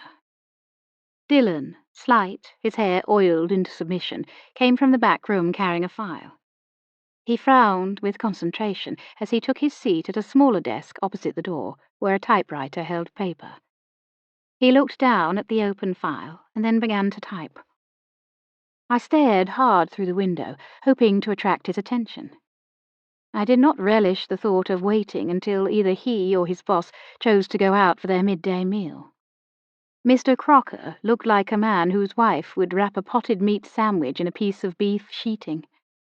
Dillon had said that he lived above the premises, so he may not venture out. Mr. Crocker raised his head. I tried to look like a woman dissatisfied with her current abode as I perused the information in the window. If Dillon felt my stare, he did not respond. Just when I thought this could not go on for much longer, the telephone rang. Mr. Crocker picked up the receiver and began an animated conversation. I stepped inside and approached Dillon and his tap-tapping typewriter. He stopped and looked up. I smiled warmly. Pretend you're helping me with something in the window and step outside. His eyes lit with surprised recognition. Mrs. Shackleton, how lovely to see you. Poor boy. I felt quite mean that all I wanted was information, not to pass the time of day or to reward Mr. Crocker for his advertisement in the theatre programme by becoming a customer. A property in the window, Mr. Ashton? The edge to my voice deflated Dillon in an instant. For a moment he looked as though he would object. He thought better of it. Certainly, madam. Dillon followed me into the street, turning his back towards Mr. Crocker. He ran his tongue over his lower lip. His face was pale, with just a little soreness around the right ear. A sprinkling of fiery spots could have been a skin complaint that erupted now and then. He had cut himself shaving and had taped a plaster under his chin. Something about him inspired pity. The hardness in my voice came with some effort. Captain Wolfendale is desperately worried about his granddaughter who is missing. I think you might be able to help. Lucy? He said, the fiery spots on his cheeks growing a deeper shade of red. Why should I know? It was the lack of concern in his voice that gave him away. Where is she? I don't know. Lucy is missing, Dillon, and so is Alison. You were with them last night. Where are they? He touched the red blotch on his face as if to soothe it. I tell you, I don't know. He was not a good liar. Where did they go when they left the theatre? He glanced back at his employer, who was returning the telephone to its cradle. You'll lose me my job. No, I won't. I'm interested in a property, unless you refuse to help me find your friends. Either you'll help me, or I'll call the police. His face clouded with anxiety. Lucy's 21. She can do as she pleases, I think. The police take blackmail very seriously, and your employer wouldn't like the bad publicity of a clerk who aids and abets a crime. It's not a crime for a person to want her own money. Straight away, he realized he had said too much. You wanted to help her, but after what has happened, you had better tell me everything you know, and quickly. I guessed that he had heard about the murder. Something like that does not stay quiet long. He glanced back into the office where Mr. Crocker was watching us with great interest. I gave my word to Lucy. Did you give your word to Alison? No. Then tell me where Alison is. They both went to the Gertz house. The truth. That is the truth. Madame Gertz, Lucy and Alison went there together. And you? He met my look with defiance. Mr. Gertz walked me back here. We had a drink upstairs in my flat. That is the truth. Where do the Gertz live? I'm not sure, but they hold their classes in the arcade. He cast a worried look at his employer. To let him off the hook, I said, Let's go inside, Dillon. You can say I am looking for a cottage to rent and write down some suggestions. Mr. Crocker greeted me warmly and stood over Dillon. suggesting various properties. Dillon wrote down the addresses. He handed me the sheet of paper, which I held by its corner before placing it carefully in my satchel. It would be useful to have Dillon Ashton's fingerprints. The telephone rang. Mr. Crocker moved to answer it, saying to me before he picked up the receiver, "Would you like to be taken on a viewing?" "Not yet, thank you. I'll look at some properties from the outside." As I made my escape, Mr. Crocker was saying into the mouthpiece, "Yes, a shocking business, shocking." So news of the murder was spreading. It was now 11 o'clock. I must make my mind up what to do next. Everything so far had taken longer than expected. Part of me wanted to simply tell the captain to call on the Gerts, and I would catch the first train back to Leeds. But now I was intrigued. I wanted to get to the bottom of this. Missing persons are more my special interest than missing jewellery. I would postpone Mr. Mooney's business just a little while longer. In fact, I might spend one more night in Harrogate. Mr. Mooney would not expect any report back over the weekend. Over the road, a cab driver dropped off his fares. I waved to him. He brought his cab closer and I climbed in. "Where to, madam?" Not knowing any of the hotels, I said the first name that came into my head. "The Grand Hotel." It was probably extravagant, and I could not entirely justify it. "Oh, go on," the little voice in my head said. "Live a little. It's what Gerald would want, and he did leave you enough money not to stint." At the Grand Hotel, I booked a room and placed a telephone call. I guessed that my housekeeper had been out for her errands and would be putting her feet up with a cup of tea and a newspaper. While I waited in the lobby for the call to come through, I pictured Muriel.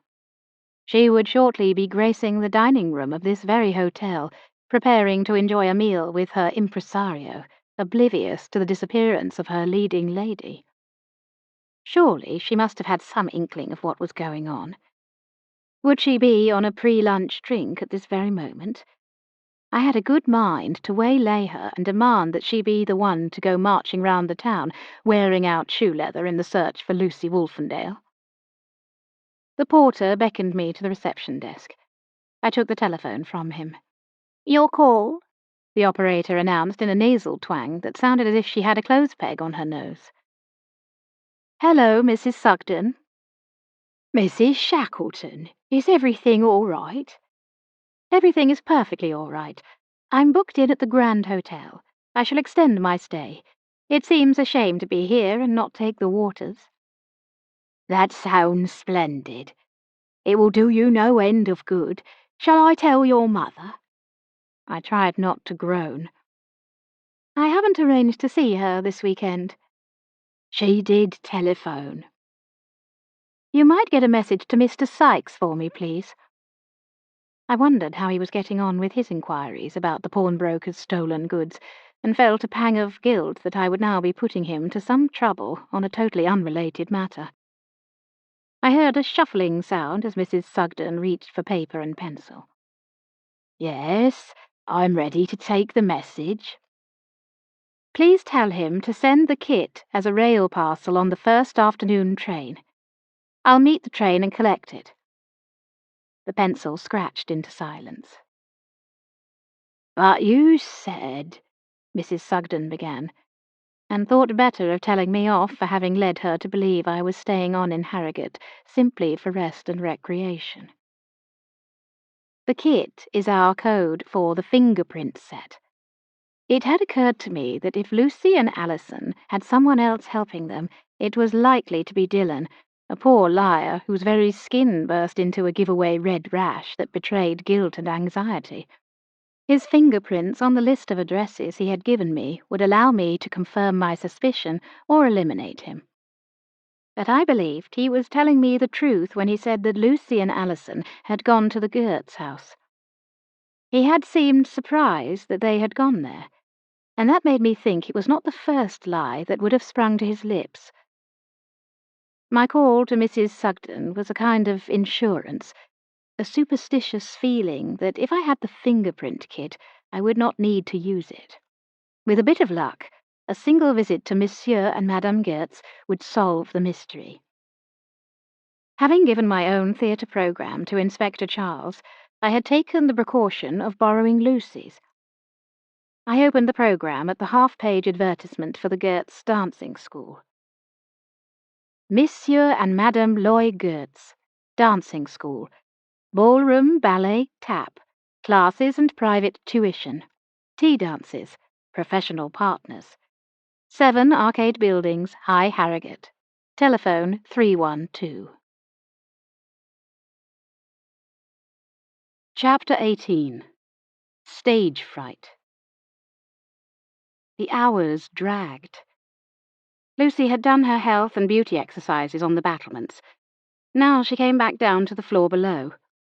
Light filtered through the narrow slit of window. A blackbird perched on the sill. Tilting its head as though showing off its bright yellow beak, it peered at her. She stared up at the cobwebbed beams and into the corners of the tower's ceiling. She counted 4 nests, 3 above the beams and 1 between a beam and the wall. The floor had grown harder during the night. She had slept in her clothes. Her face felt hot and dry. She reached into the depths of her tapestry bag and took out a small mirror. Looking glass in hand, she ran fingers through her hair, smoothing it into place. Lucy smiled at her reflection. No one would ever suspect her of anything wicked or underhand. She lowered her eyelashes for the demure, angelic look. "Oh, you," she said aloud. "You are such a monster, Lucy Wolfendale." What time must it be? She reached for her watch. 11 o'clock. The romance of the tower had entirely worn off. This place was damp, smelly, and very uncomfortable. Only the thought of her brilliant future would keep her here 2 more nights. 2 more nights! I must have been mad, Lucy thought. There should have been another way. I shouldn't have been so quick to make a move the minute we brought down the curtain on Anna of the 5 Towns. But once you made up your mind, it was best just to do it. The RADA term loomed. A letter had come to Lucy's invented parent, asking for payment of her first fee. If Grandad was to believe she had been kidnapped, it had to look real. If the plan went madly wrong, then she would look the part, dishevelled and unwashed. Acting distressed would not be difficult. If this scheme went awry, she would be more than distressed. She would be furious, thwarted, frustrated, murderous. Grandad would have had her ransom note by the first post this morning, just after 7. Perhaps even the second note would have arrived by now. The wheels of her future had begun to turn. Soon they would spin and take her far from here. She yawned, stretched, and slowly unfurled herself. Slipping on her shoes against the splinters of the ancient floorboards, she stood. She shook out her blankets, folded them carefully, set them down on the ground sheet, and covered them with that. If this was to be her home for 2 days, she must make the most of it. Seated on her folded blankets, she drank from her bottle of water, emptying it. Perhaps later she might risk a walk to the stream for a refill. From her OXO tin she took the last of her bread and cheese.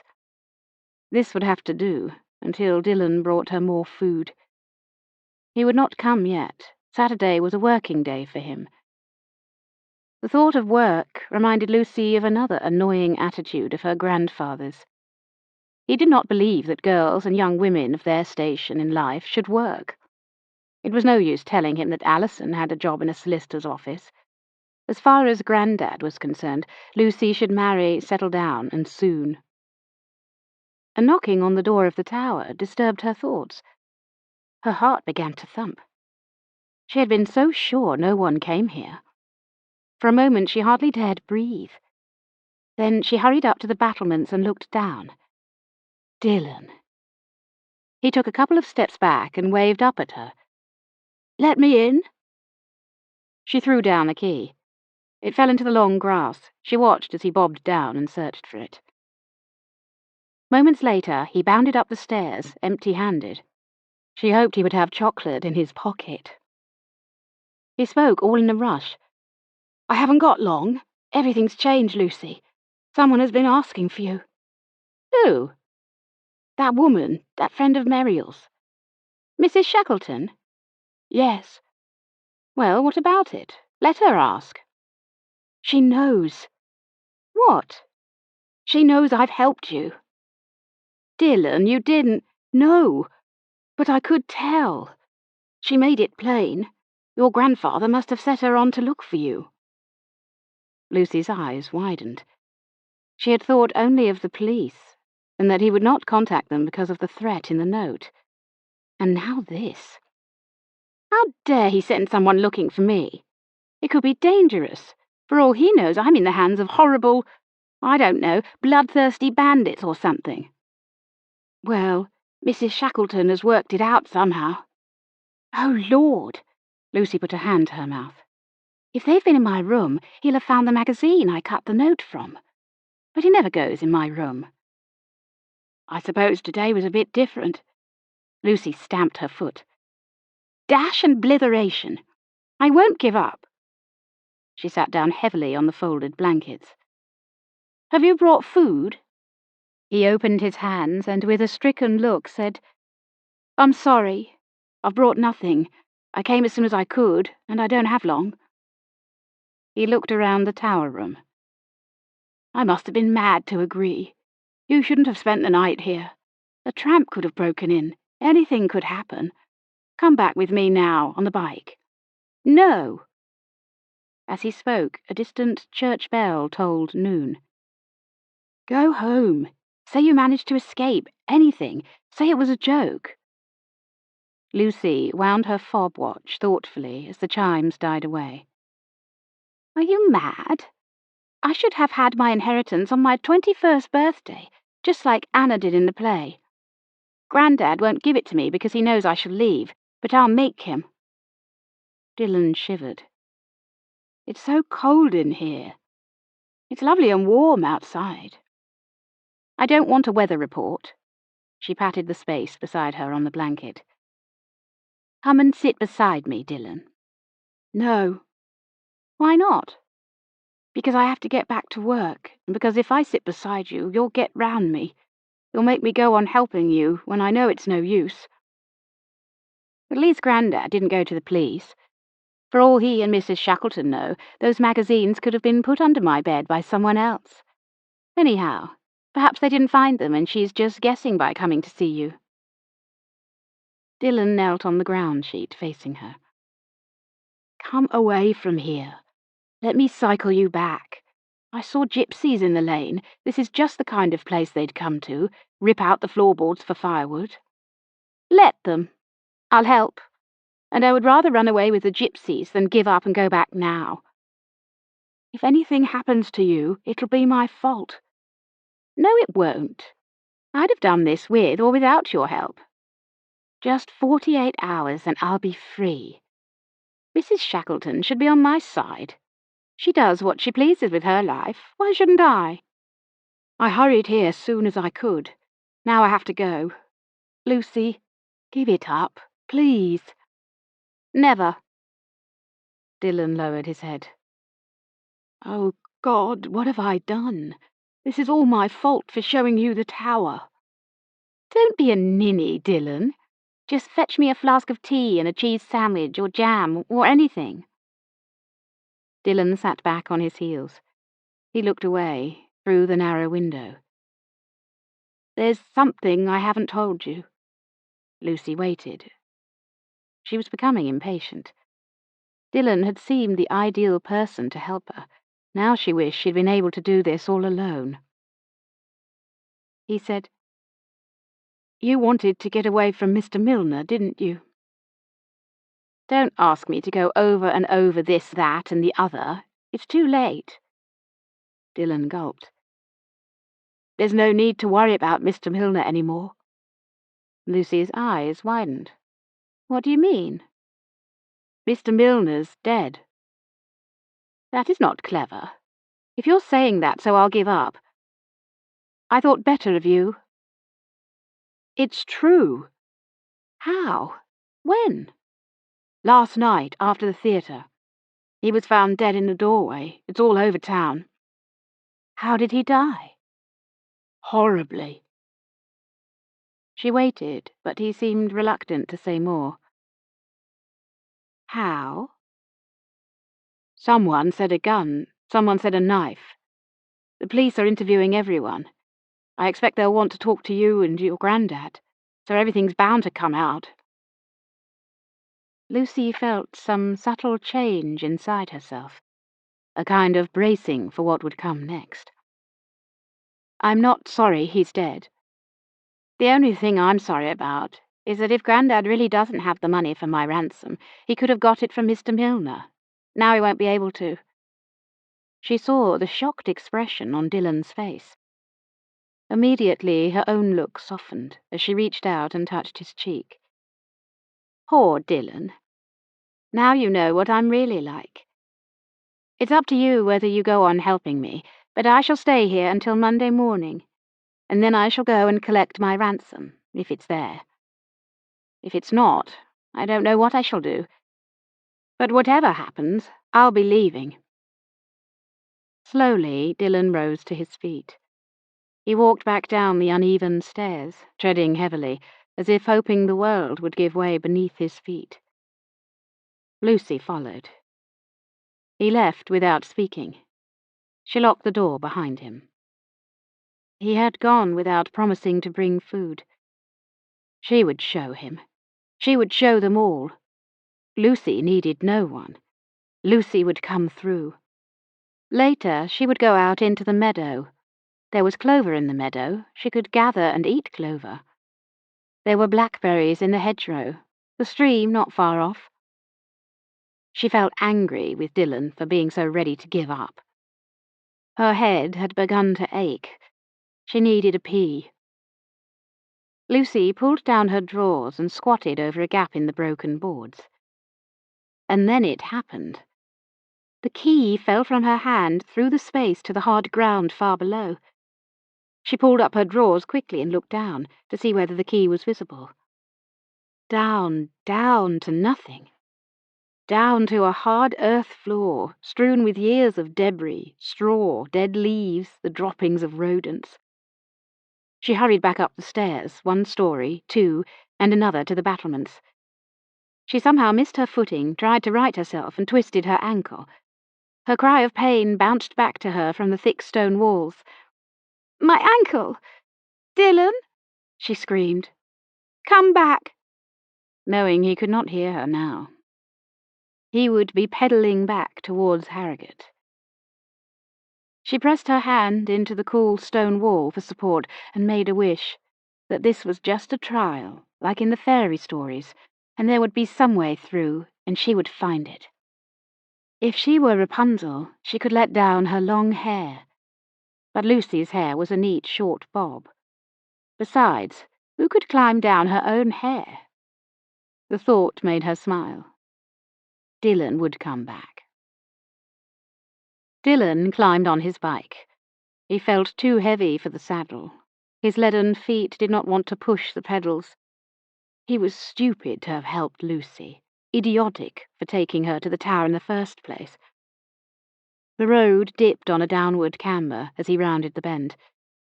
The vehicle coming towards him was going too fast, on Dylan's side of the road, taking no account of the bend. The driver did not see him. As Dylan veered towards the grass verge, his eyes locked onto the eyes of the motorist in the last second before the collision. I'm invisible. I'm dead. Chapter 19. Foxtrot Murder. I mounted the stairs to the arcade mezzanine room, where Gertz's dancing school held sway. A reasonably good pianist played a tune I had danced to long ago. What was it? Just as I thought the name would come to me, the music stopped abruptly. Monsieur Gertz had dropped all attempts to sound like the Potteries burger he had played in Anna of the Five Towns. I hesitated by the door, listening. Run smoothly on the toes. Let the music lift you. For the foxtrot, first slow walk, 2 counts to a step, 1, 2. Watch me. Now a trot. You copy the gait of the horse. 1 count, 1 step. Again. 1, 2, 1, 1, 2, 1. Smile. Trot like happy horse. I pushed the door open a fraction. A dozen young couples, boys and girls aged between 13 and 16, were standing about the room, eyes on Monsieur Goetz, one boy trying not to giggle. A slender young assistant stood beside the dancing master, smiling encouragingly at the couples nearest to her. In the corner by the window, upright as her piano, the grey-haired pianist waited patiently for her cue to begin again. Monsieur Goetz tapped his stick 3 times. Music filled the room. The happy young horses began their foxtrot. Now I recognized the tune. Foxtrot Murder. Monsieur Goetz sighed heavily and then noticed me. "May I have a word, Monsieur Goetz?" He waved his young assistant to take over and stepped out with me onto the mezzanine. "Sorry to disturb your class. I'm looking for Lucy Wolfendale. I thought she may be helping with your classes today." It was a spur-of-the-moment lie, and one name would be enough. Find Lucy, and I would find Alison. His eyes brightened at Lucy's name. "Sometimes she does teach a class. She is a very good dancer, good with the younger children. They hang on her words. She mesmerizes." I can imagine. He seemed such a nice man.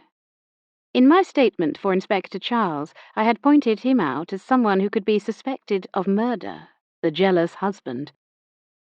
"Have you taught dancing since you came to this country, Monsieur Goetz?" "When we first come, as refugees from Belgium, we stay in a room the authorities give us. But a man must do something." He chuckled at a fond memory. "We help with the wounded soldiers, the sick soldiers.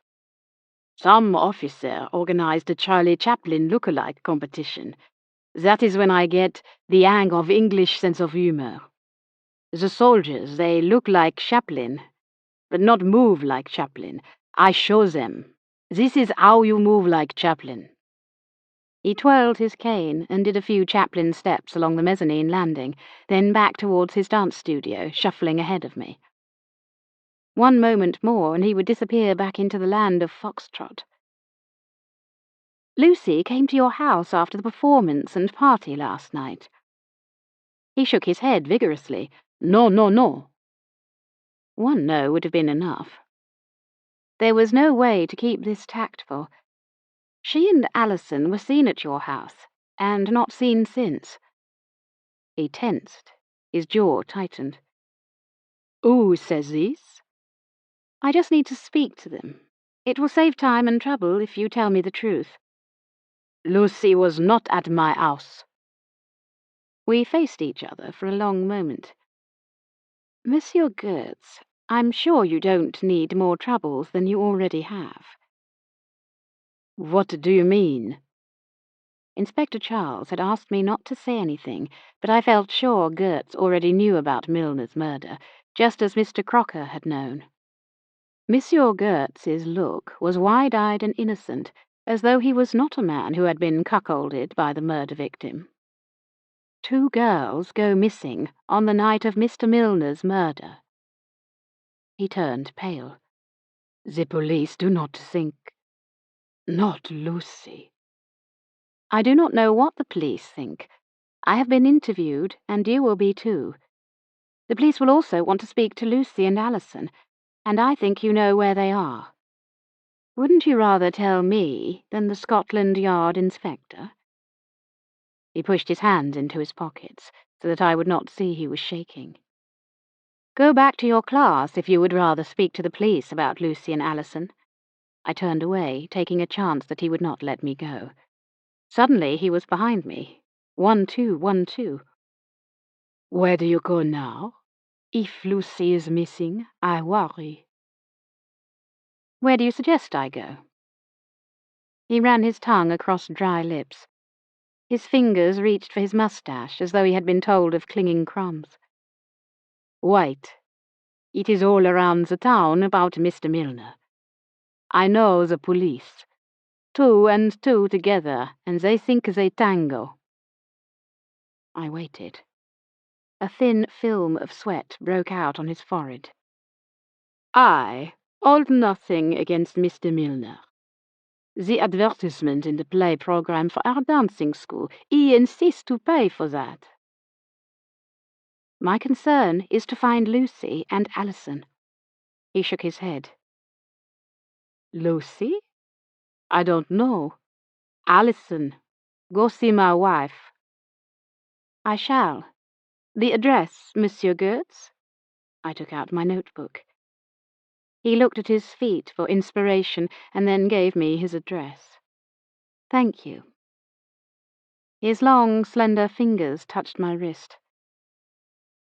She has not been out of the house today, my wife, so Mr. Milner's death. She does not know." In the room behind us, the pianist stopped playing. From the ground floor came the sound of a child's cry. Was Monsieur Goetz asking me to tell his wife about Milner's death, or not to tell her? It seemed he did not know himself. "My class," he murmured, and turned away. Watching my step, looking at my sensibly shod feet, I made my way down the wrought-iron spiral staircase to the ground floor. I wished I had not known about Mr. Milner and Madame Goetz. I wished I hadn't felt obliged to tell the inspector that Monsieur Goetz almost certainly saw them together in the dressing-room. "Good morning, Mrs. Shackleton." The voice startled me out of my reverie. As if I had conjured him up, there was Inspector Charles. "Don't tell me you've been inquiring about dancing lessons." I smiled in what I hoped was a beguiling fashion. "I already dance very well." He tipped his hat. "I'm sure you do." And with that he mounted the stairs. Seeing Inspector Charles in the arcade, on his way to question Monsieur Goetz, upset me. Monsieur Goetz would think back to the night before, to seeing me in the corridor at the theatre as he searched the dressing-rooms for his wife. He would know that one of 2 people had betrayed him, his own wife or me. "Put it out of your mind," I said. "Scotland Yard are the murder squad, not you." Besides, I had confidence that Inspector Charles would not give me away. And if I knew about Lawrence Milner and Madame Goetz's affair, then others would too. Chapter 20. Masking. Masking. One actor blocks another from sight. It was a street of identical terraced houses not far from the railway station. Standing at the front door, I could hear the doorbell ringing inside the Goetz's house. No one answered. I made my way round to the back. Pots of mint, chives, parsley and thyme stood in the spotlessly clean yard. I knocked on the door. Geranium sat on the window-sill, turning leggy, some petals falling onto the scoured sill. The window blind was dropped. Through a small gap at the side of the blind, I could see into the neat kitchen with its square deal table and raffia-backed chairs. There was a cup, saucer, and coffee pot on the table. I knocked on the door again. Stepping back into the yard, I looked up at the bedroom window. Was it my imagination, or did the blind move? After one more knock on the door, I searched my satchel for something useful. There it was. Earlier in the summer, when I was on the Braithwaite case, Hector, Tabitha Braithwaite's fiancé, had given me his old scout knife as a keepsake. I flicked open the blade, slid it under the window catch, and edged it back. The sash window lifted easily. Carefully, I moved the pots of geraniums and climbed inside. The kitchen smelled of coffee, cherry blossom boot polish, and a faint odor of yeast, like dough left to rise. A sudden bump and a scream came from beyond the door that led from the kitchen. Crashing into the long string of garlic bulbs that swayed from the clothes era, I crossed the small room in a few strides, kicking the tin bath, whose water was still warm enough to be sending up a cloud of steam. A figure lay at the foot of the stairs, doubled in pain, clutching herself, moaning. I bent down beside her. She looked up at me, her eyes full of tears, chubby round face filmed with sweat and distorted in pain. She was barefoot. Her nightgown was damp. Unpinned, her long hair stuck to her forehead and cheeks. For a few seconds I did not recognize her, perhaps because I expected to see Lucy or Madame Gertz. A tear fell, and the moaning turned into a sob. "Alison! What happened? Let me help you up. Can you stand?" "I think so." Aware of another presence, I looked up. At the top of the stairs, Madame Gertz stood still and erect, frozen as a statue, beautifully dressed in a bias-cut blue linen skirt and white blouse, her hair immaculately coiffured in loops. "Poor girl," she said, as in her best dancer's glide she slowly descended the stairs. "She fell." Alison's sobs turned to a whimper as I helped her to her feet. "Did you fall?" I asked. The answer sounded like "oh" or "no." Madame Gertz drew herself up to her full height of about 4 feet 11 inches. She stood 3 stairs above us, which allowed her to glare down. "Of course she fell. You say I pushed her?" Madame Gertz moved to Alison's side.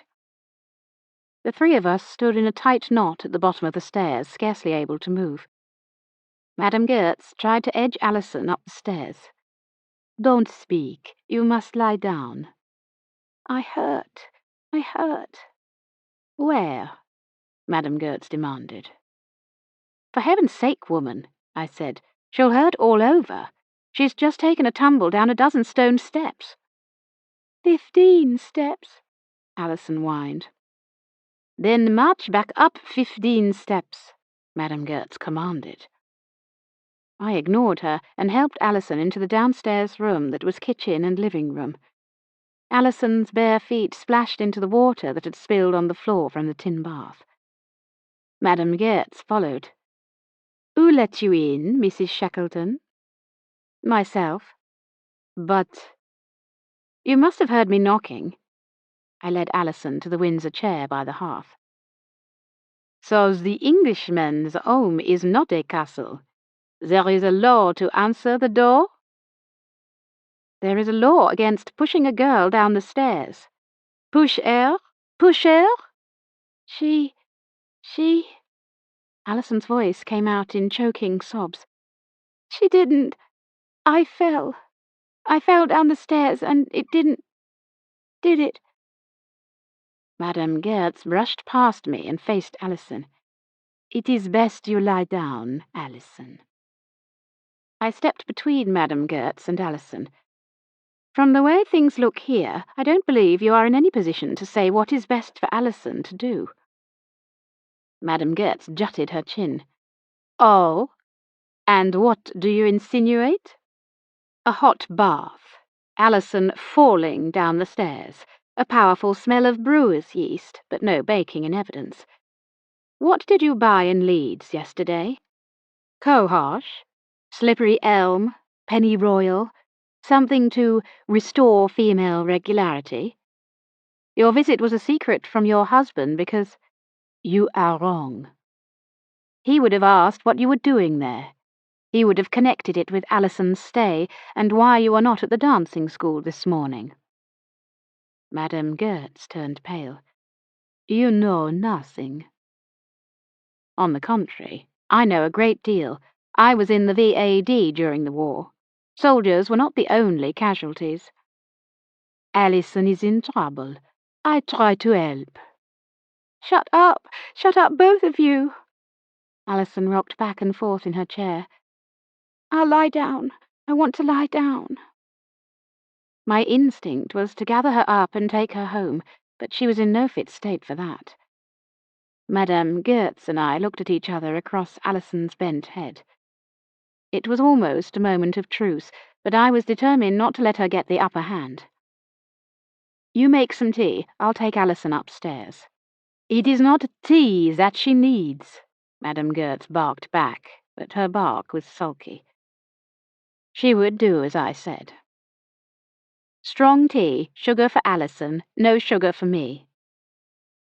Slowly, I led Alison up the narrow stairs. She plodded, as if hoping never to reach the top. To the left of the small landing, a door led into the front bedroom.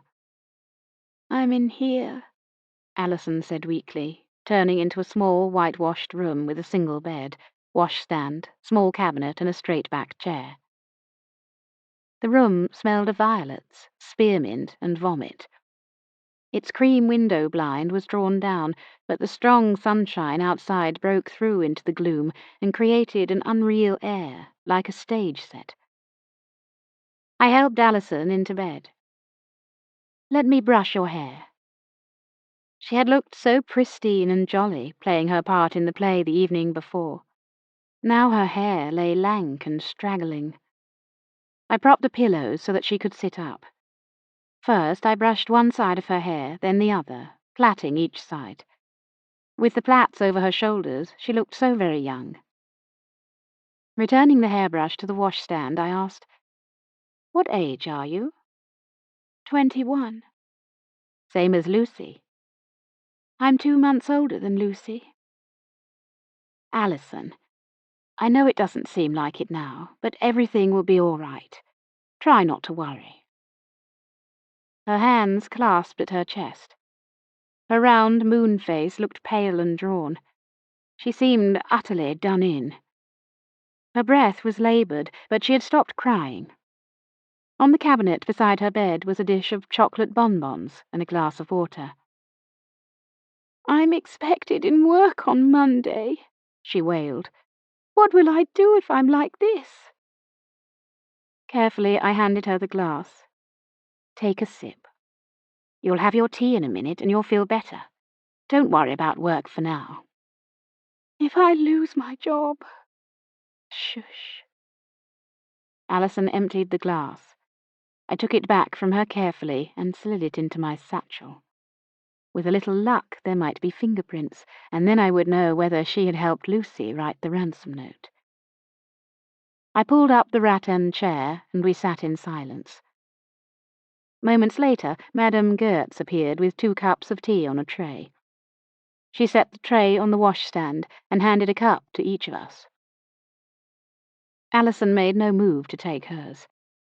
Madame Goetz set it on the bedside cabinet. Making one more effort to pull the wool over my eyes, she said to me, "Alison, have too much cherry brandy last night and stay here." So that was the way she wanted to play it. I took a sip of sugary tea. "This is yours, Alison. Take a drink. It will do you more good than Madame Goetz's cherry brandy." For Alison's sake, I would stay calm, although I felt like pushing Madame Goetz down her own stairs. Alison began to drink the tea. I wanted Madame Goetz to leave so I could talk to Alison. I caught her eye, and we retreated to the landing, closing the door behind us. "Well?" Madame Goetz asked. "She drank cherry brandy. She fell down the stairs." When I did not answer, she led me into the other room, well out of Alison's earshot. Before she had the chance to tell more lies or try and justify her actions, I said, "You asked me not to tell your husband you were on the Leeds train. Now I know why. You were at some chemist's shop, buying what you needed. Monsieur Goetz might choose to believe your cherry brandy story. Don't insult me with such a tale." For once, Madame Goetz seemed speechless. She wrung her hands in a rather dramatic fashion. Why did I feel so angry? Calm down, I told myself. This is not my business. This foolish woman believes she is doing what is best. "You know what you've done is a crime in England. It's classified as an offence against the person, under an Act of 1861.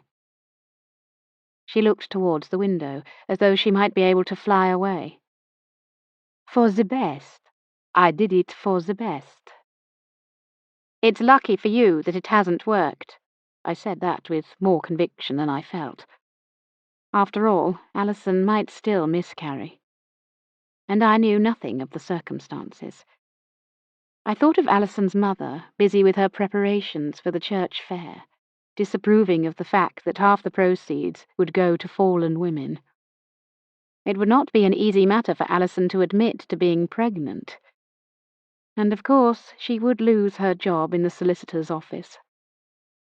Madame Goetz set her mouth in a stubborn line.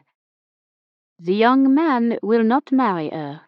This I know from his father, who is against the match, and made this plain to me." In an instant I knew that the young man must be Rodney Milner. I could imagine that Lawrence Milner would oppose a match to a widow's daughter who worked for her living. That would not have suited his plans to rise in Harrogate's society.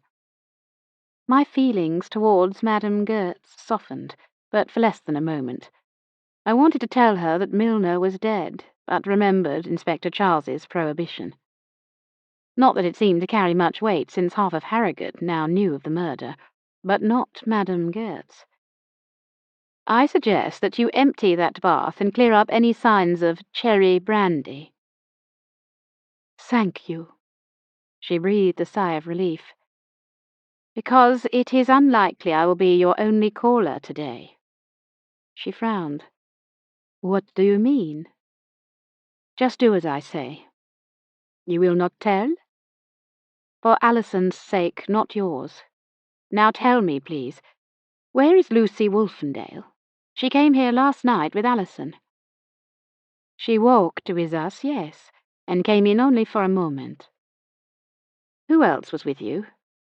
"Rodney and his friend, a fellow who was at the bar. I forget his name. His father keeps a public house, and sometimes the young men play cards there when the place is shut." "Did they come in?" "No, they just escorted us home." "Did Lucy leave with them?" "She came in for a few moments, drank a quick cherry brandy, far too quick, then said she would catch up Rodney and this other fellow and ask them to walk her home." So I would need to call on Rodney Milner. That was not a task I relished. The only person Madame Goetz had not mentioned was her own husband. That did not look good for him. "And Monsieur Goetz?" I asked. "He did not escort you home?" "He came later." "Alone? Why all these questions?" She was right, of course. It was up to Inspector Charles to find out about Monsieur Goetz's movements. "I don't like being asked to convey lies. Last night Lucy asked me to give her grandfather a message.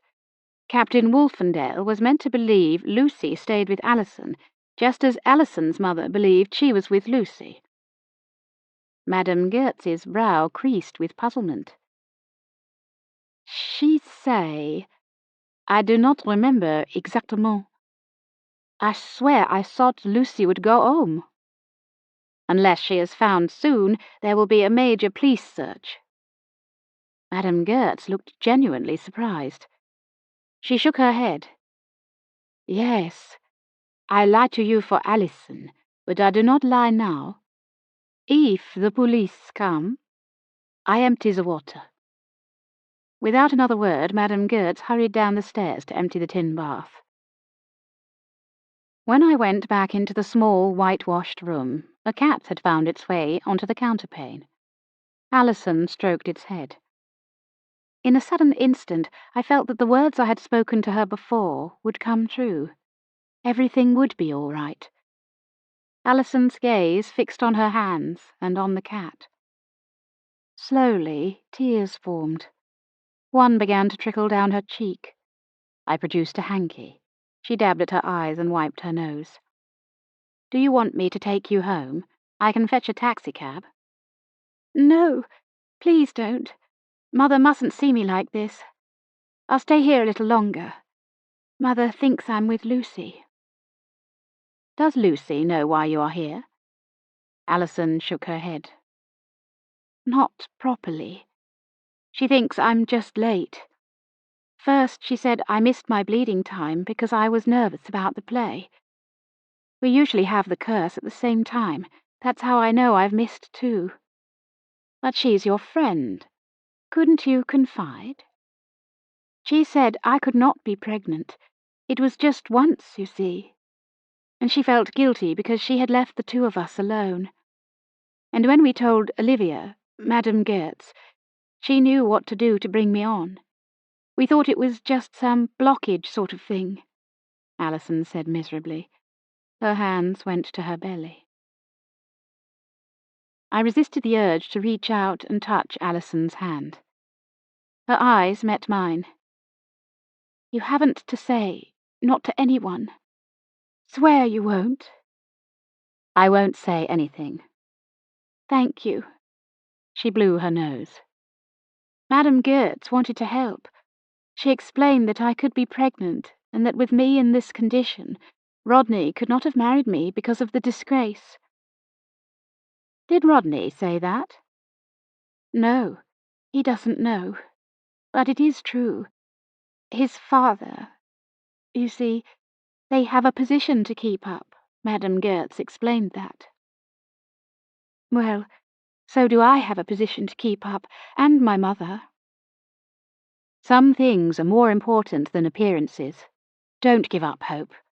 If Rodney loves you, you will marry, and sooner than you think. Trust me. Even to myself I sounded a little like a gypsy whose palm has been crossed with a silver threepenny bit. She looked at me, puzzled. Did I say Rodney's name? I didn't mean to. Babies can be premature. People might talk, but they would soon forget. Her eyes lit with hope. It would be better not to mention that people certainly would talk if Rodney Milner married 5 minutes after his father had been murdered. Don't let Olivia Goetz give you anything else. I reached for the witch hazel from the dresser, along with some cotton wool. Dab at your bruises, wherever they're coming up. And if you throw yourself down those stairs once more, I shall personally put an announcement in the Harrogate Advertiser about it. But... Her fingers played an agitated tune on the counterpane. No buts. Start dabbing. And talk to me about Lucy. Why? She looked genuinely surprised to be asked. I just thought she'd stayed here with you last night. Where is she? She walked here with us, stayed a few minutes, and then went home. Her eyes widened with alarm. Has something happened to her? No, I'm sure not. It's me getting the wrong idea. So Dillon knew nothing, Monsieur Goetz knew nothing, and now Alison knew nothing. My confidence in my ability to uncover any information slipped to the soles of my feet. What did I know? I had taken Alison's photograph, watched her act the part of Beatrice Sutton, never guessing that her chubbiness may not have been entirely due to a passion for chocolates. I had to get out of here before I started lecturing, losing my temper with the poor girl, telling her someone would have adopted her baby, even if that swine, not that one should speak ill of the dead, did want to prevent his spineless offspring from marrying the woman he loved. I found it hard to believe that Rodney did not know about Alison's condition. But now wasn't the time, and it was not my business. You are not here to pity or to judge, I told myself. Think of why you are here, Kate Shackleton. Did you and Lucy and Madame Goetz walk here alone last night, Alison? Rodney and his friend George walked us to the door. Lucy only came to keep me company. She said she would run and catch up with the boys. Don't be alarmed, Alison, but Lucy didn't go home last night.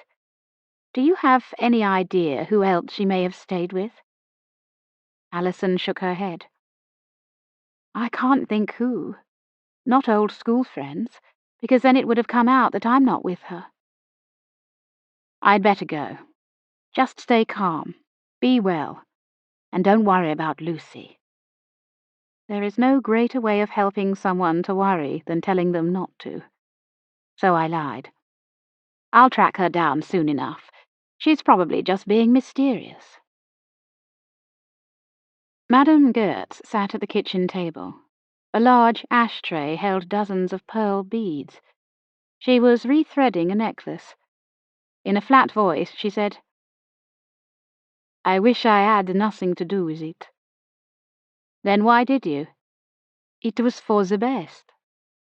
Rodney Milner should not get away with it. She's a respectable girl. It would be a reasonable match." A pearl rolled onto the floor. She dived down and scrambled about, looking for the lost bead. I waited. She came up for air and set the bead with the others in the ashtray. "Laurence thinks—" Madame Gertz stopped. "What does Mr. Milner think?" I asked. "A lovely man, quiet, gentle, a widower, you know. He says Rodney is not the father. Allison is trying to make a good catch." "I find that hard to believe when she's not even told Rodney that she is pregnant." She shrugged. "Perhaps I listen too much to Mr. Milner." She most certainly had listened to him too much. "He asked you to do this?" "It was for the best, I thought. Now I change my mind. I believe Allison. Mr. Milner, perhaps he is mistaken." "Mr. Milner, he is dead, but it is not up to me to tell you." "Madame Gertz, do you have any idea where Lucy may have gone?" She pursed her lips. "If I know, I tell you. I know nothing. Lucy is good at secrets." "So am I, and so are you. We have a secret that could find you disgraced, on trial, your dancing school finished." She picked up a handful of beads, and then slowly let them trickle through her fingers back into the dish. "I think Lucy has been offered a place at a drama school." "Really? Where?" Madame Gertz shook her head. "I'm not sure. I heard her and Muriel. They talk in a corner. I add 2 and 2. If she run away, I am glad for her." "I bet you are," I thought, "and glad for yourself, too." Particularly since Mr. Milner couldn't keep his eyes or his hands off Lucy. The 4 young people in the play, Allison, Dylan, Lucy, and Rodney, had formed a tight little band at last night's party. Perhaps Lucy did catch up with Rodney and his friend, and they would know where I could find her. A chilling thought struck me. Lucy had shown such disgust at being pestered by Milner, perhaps she had been the one to stab him through the heart. Or it could be Rodney, if he had worked out that his father had come between him and Allison. It was time for me to speak to Rodney. It would be distasteful to question a young man who had just lost his father. On the other hand, offering condolences would be entirely acceptable. "Where would I find Rodney Milner, Madame Gertz?" "Perhaps he'll be able to help me find Lucy." Madame Gertz hesitated. I prompted, "If Lucy has decided to leave home, then that is up to her, but at least her grandfather should know. Or would you prefer that the police search for her?" "The Milners live on Cowgate Road," Madame Gertz said. "Number 12. But if you seek Rodney, go to the motor-car showroom. On Saturdays he is always there. Laurence, Mr. Milner, he takes Saturday off to play golf." "Thank you."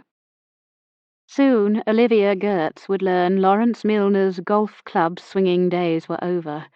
He would be taking Saturdays off, and every other day, into eternity.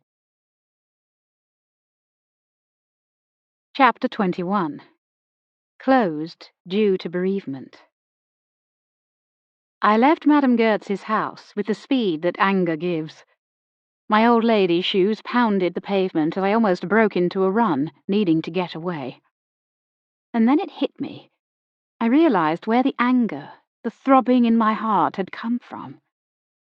My head had not worked out what was going on when I kicked into the steaming tin bath in the Gertz's kitchen and heard Alison's cry. My body told me. I was back to that fateful day when Gerald had his army letter, telling him where to report. Should I break the news that I am expecting a child? I had asked myself. He went to work. By the time he came home, the question did not arise. I never spoke about my miscarriage. "What's the matter?" he had asked. "Oh, it's nothing. Just not so very well today." "You're upset because I'm going," he had said. "Everything will be all right." That was the nearest I came to bearing a child, something that I had put behind me like a bad dream. Even as I thought of it, a pain splashed somewhere deep inside me, breaking in angry waves like the rush of a stormy tide. Everything will be all right. The words I had used to Alison. Gerald's words. No, Gerald. Everything was not all right. Before reaching the Milner house, I had to sit on a wall and take deep breaths to steady my nerves. That was then. This was now. No longer a young bride, I was a widow, to all intents and purposes, with a job to do. The houses were set back from the road, with long gardens that would give the postman something of a trek. Muriel had said that half the young women in the theatre audience fell for Rodney Milner.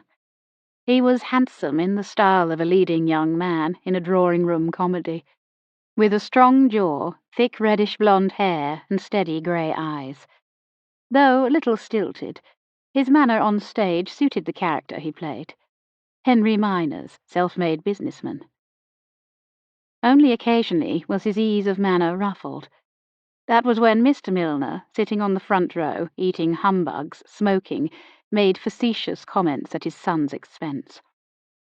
With some trepidation, I lifted the knocker, a leering gargoyle with the weight and thud of a blacksmith's hammer. Moments later, a matronly woman wearing a large pinafore opened the door. Her mouth was set in a grim line. She blinked red-rimmed eyes. That someone might be crying because of Lawrence Milner's death astonished me into silence. She spoke impatiently. "Yes?" "I'm Mrs. Shackleton. Is Mr. Rodney Milner at home?" I did not want her to think I had come looking for a dead man. "He's at the showroom." "Really?" The surprise must have shown. "You've heard," she said, "about the master?" In a suitably sombre voice I said, "I was the one who found Mr. Milner and called the police." Her manner changed. "You knew him, then?" "Only recently, through the play. But because of the circumstances, I thought I would call and see Rodney and offer my condolences." "As I say, he's at the showroom. It's closed up for the day, of course, but the police wanted to look around there, and Master Rodney has the key. He felt he should be there. Will he mind if I call, do you think?" A tear squeezed from the corner of her eye. She dabbed her apron at it. "The poor lad's not in any fit way to mind or not mind." So the tears were not for Lawrence, but for Rodney. "You must be getting tired of answering the door this morning." She sighed. "You expect it. Chap from the Chamber of Commerce was here first thing. Don't know how he knew. Miss Jameson, the theatrical lady, she called, and Captain Wolfendale." That was kind of Muriel, I thought. Good for her. She had a heart after all. "Wait a minute." The housekeeper narrowed her eyes warily. I might be spinning her a yarn. "Miss Jameson said she found Mr. Milner." "We were together," I said.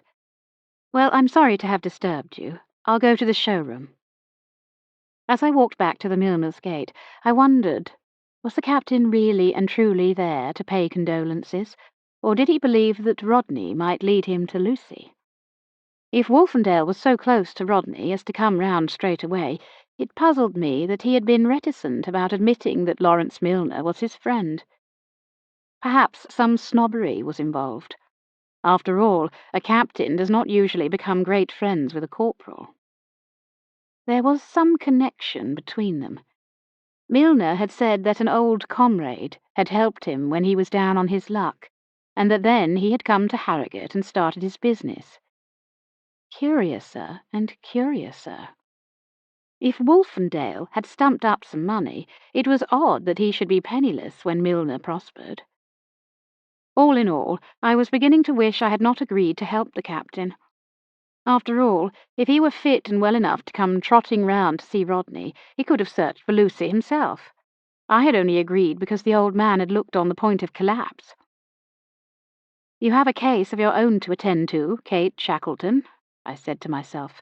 "Missing jewellery from Mooney, the pawnbroker." Having reminded myself of that obligation, I decided that this afternoon I would call on another of Mr. Mooney's customers.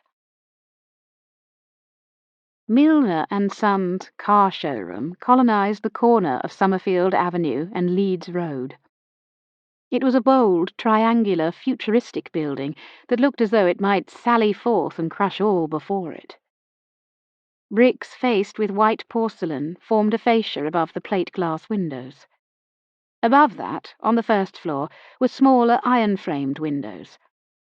Two brand-new Wolseleys, vied for attention, displayed at angles to each other. At the back of the showroom stood a couple of older cars, one very much like mine, only more highly polished.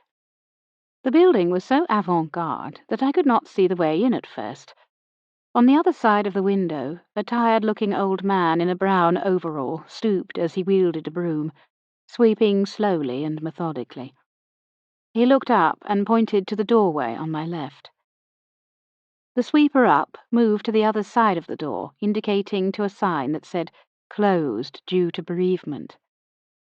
By dumb show and exaggerated lip movements, I let him know that I had come to speak to Rodney. He opened the door. Inside the showroom, I caught the whiff of polish and leather.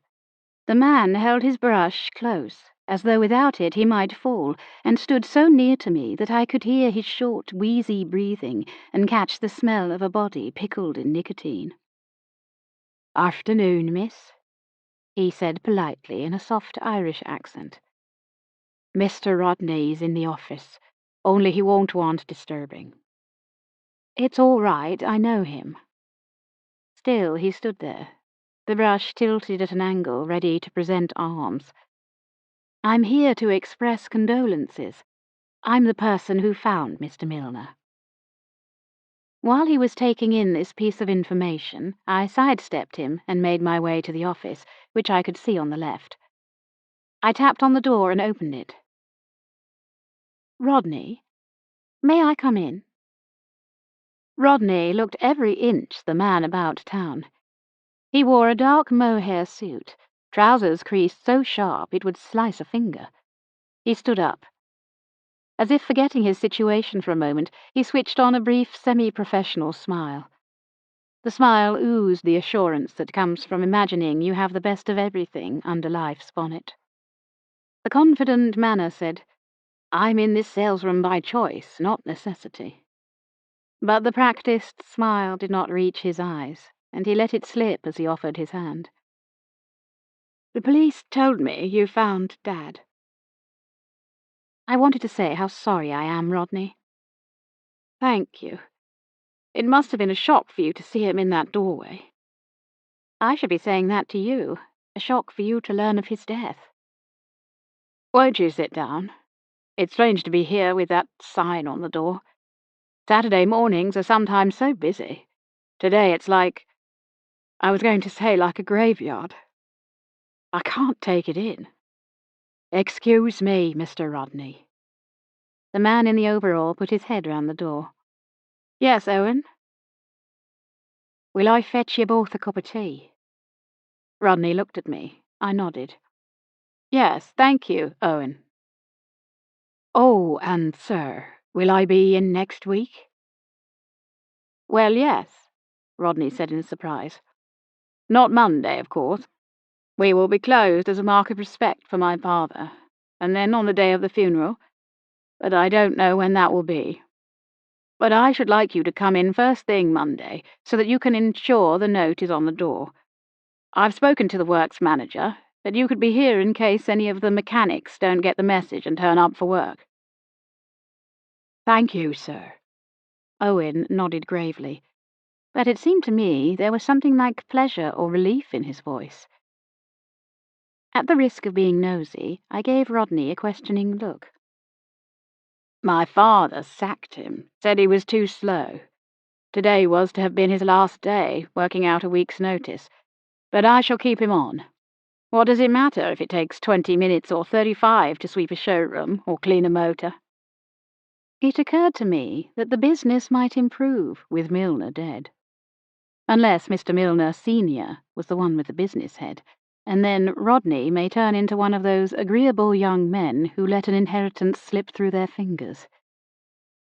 Weeks ago, when I had taken Rodney's publicity photograph for the play, he had radiated confidence, but almost too vividly, as though it might be a sham, something he put on as he fastened his necktie each morning. It struck me that he was very much at home, sitting in the leather chair, pictures of motor cars on the wall behind him. "Is this your own office?" I asked. "It is now. Dad and I shared. When we were here together, mostly I'd sit where you are, or go out into the showroom or the works and make myself useful." "You enjoy it?" "Very much. But I didn't kill Dad to take over." "Rodney!" "That's what Inspector Charles seems to think." "I'm sure not." He waved an arm at an empty shelf on the wall. "He's had a man take our ledgers away, and bank statements, to check whether Dad owed money or had made enemies." "And had he?" "Not that I'm aware of. There's a difference in not being liked and having enemies. Dad wasn't liked, but why would anyone kill him?" Rodney was quiet for a moment. I thought back to the performance of the night before, sitting on the front row of the stalls when the curtain rose. When Mr. Milner came in late, noisily, excusing himself, waving a cigar, brushing ash from his trousers, he had settled himself and suppressed a fit of coughing. On stage, Rodney began to stumble over his lines. "My son," Milner had whispered loudly as he puffed out a cloud of smoke. "He'll say I'm late on purpose." As if he read my thoughts, Rodney said, "He put people's backs up. That was his way. It didn't mean to say he had enemies." I racked my brains for something kind to say. "He's built a superb business. There must be people who envy him that." "No other motor business for miles around comes near what we've achieved, but there's no ill feeling from other traders as far as I know. I can't imagine who would want to kill Dad. They say he wasn't robbed, that his wallet was still in his pocket. If he had been robbed, that at least would be an explanation." "Do you have relatives, friends, who'll stand by you? It's going to be hard over the coming weeks and months." He picked up a pencil and began to fidget with it. "Mrs. Gould. She's our housekeeper. When my mother died, Dad left a lot of the arrangements to her." "When did your mother die, Rodney?" He gulped. 2 years ago. Owen brought in a tray with a teapot, milk jug, and sugar and 2 cups. He set it on the desk. "Will I go out for biscuits, or to the off-licence, something a little stronger for you, Mr. Milner?" Rodney looked at me.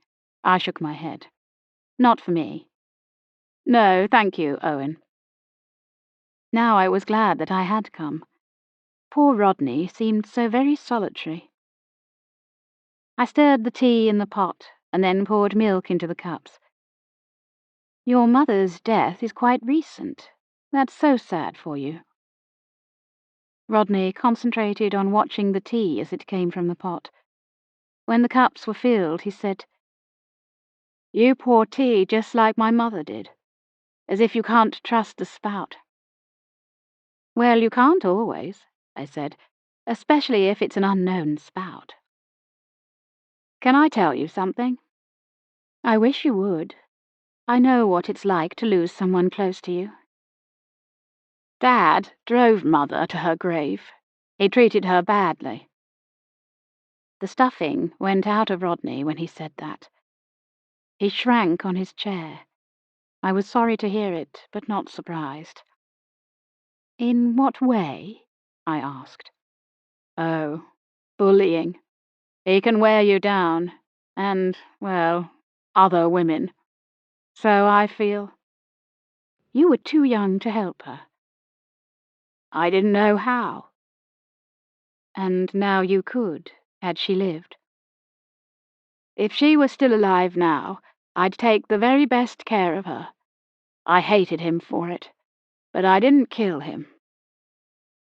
I wished he didn't have to keep on denying he'd killed his father, but I could understand his guilt at having the wrong response. Having hardly known Mr. Milner, but disliking him in spite of that, I could not feel sorrow about the man's death, only the shocking manner of it. Not wanting to break the mood, I pushed the sugar basin towards Rodney and waited. He spooned in 2 heaped teaspoons and stirred, very slowly. I couldn't sleep last night. I woke remembering that once Mother had another chap who cared for her, but she threw him over for Dad. Did she tell you that? No. Mrs. Gould, our housekeeper, she told me after Mother died. I think Mrs. Gould answered the door to me earlier. So her tears had been for Rodney and his mother. Last night, well, early hours of this morning, after the police had called, I was turning everything over and over in my thoughts. I even wondered if this old flame had reappeared, heard how badly Dad treated Mother, and took his revenge. Is that far-fetched? Our minds explore all sorts of possibilities, whether we want them to or not.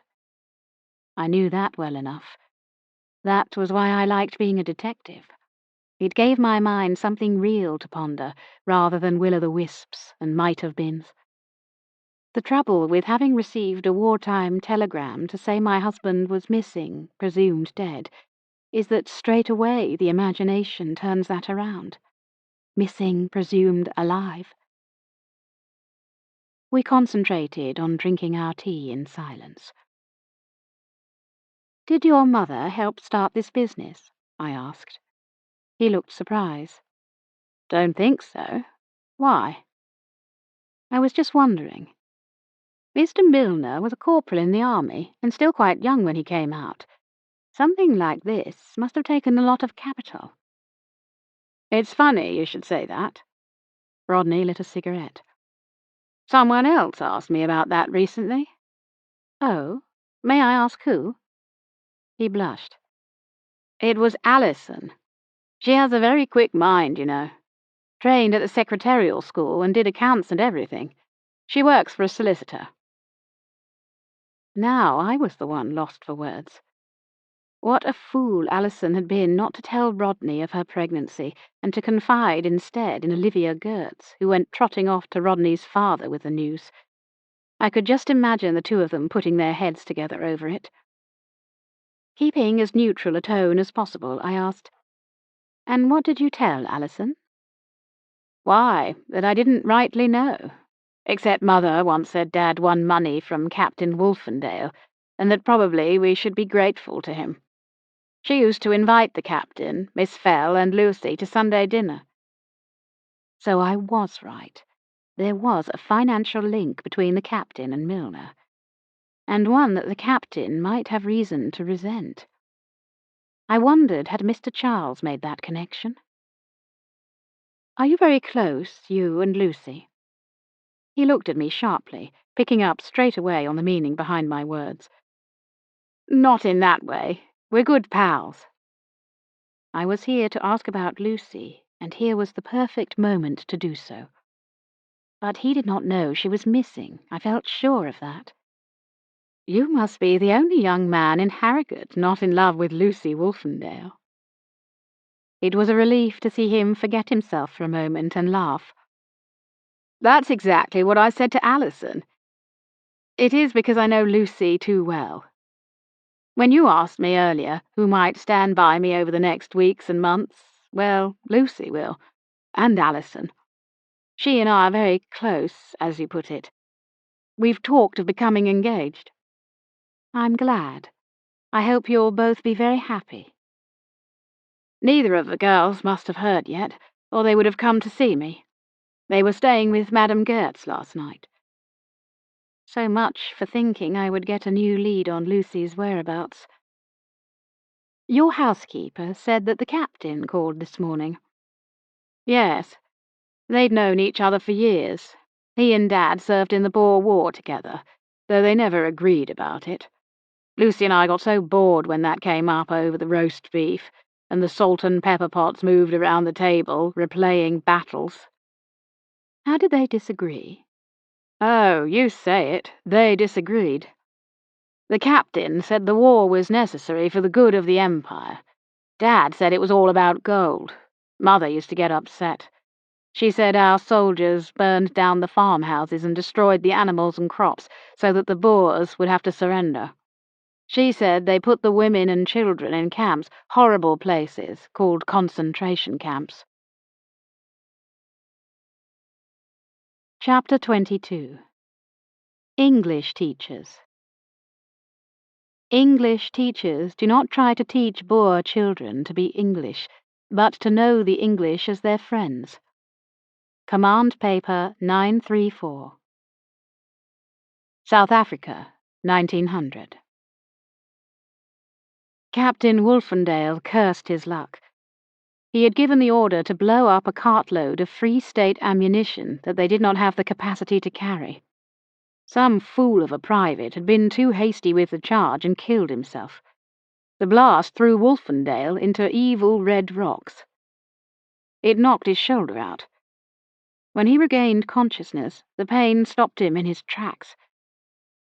That he escaped that damned hospital without catching typhoid was a miracle. His new posting made him wish for the battlefield, or for typhoid. Tailed by Sergeant Lambton and 2 privates, the captain gazed on the rows of white bell tents with half-closed eyes. If he looked slantwise, he could fool himself that it was a stopover, a temporary camp on the dusty Wold. The putrid stench of latrines gave a lie to that pretense. No soldier's camp ever stank to high heaven as this did. He waved a hand at his batman. Sergeant Lambton produced a handkerchief. The captain held it to his nose and mouth.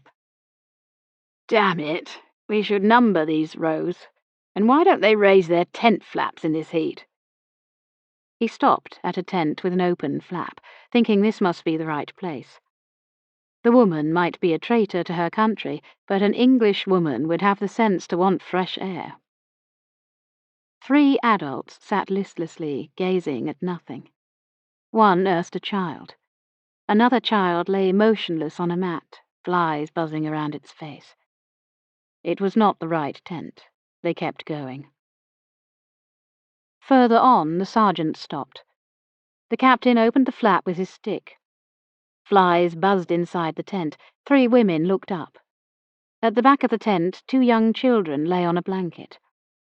A fly landed on one of the children's eyelids.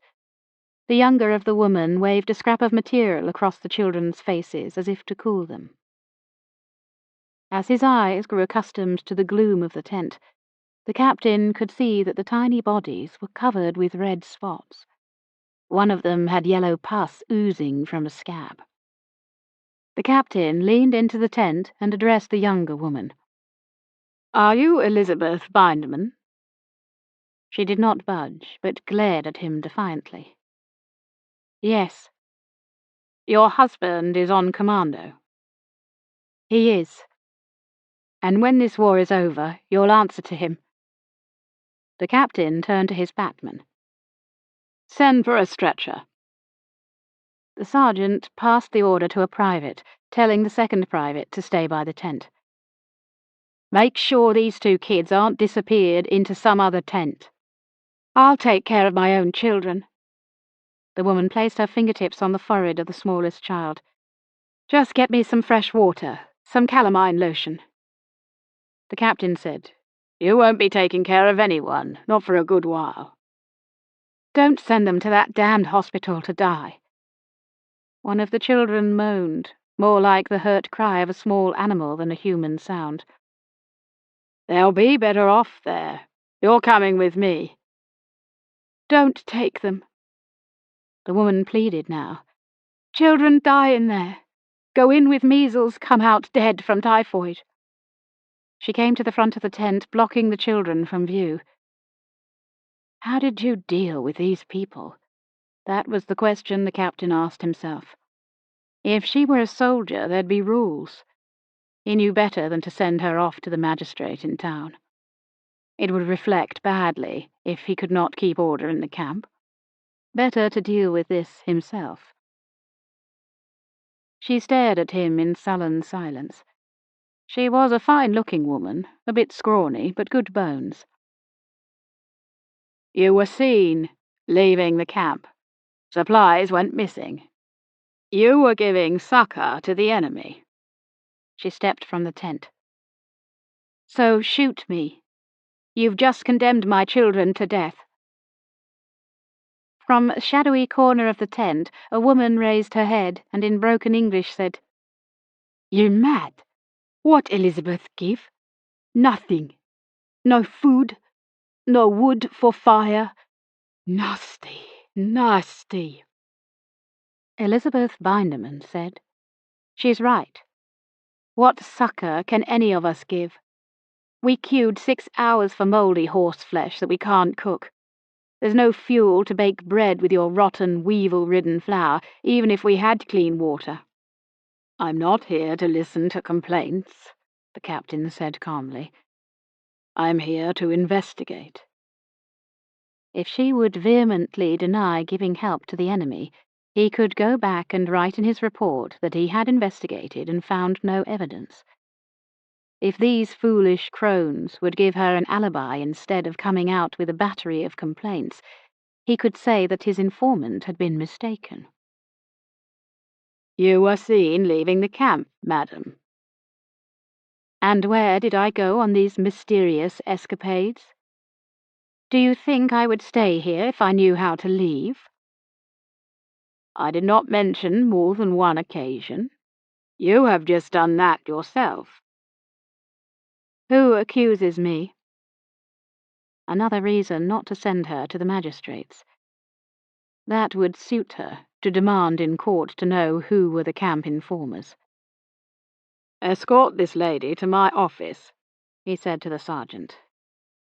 Let her kick her heels for an hour, then he would give her 2 weeks' detention in the cage, keeping a watch in case her Boer husband or his friends came to her rescue.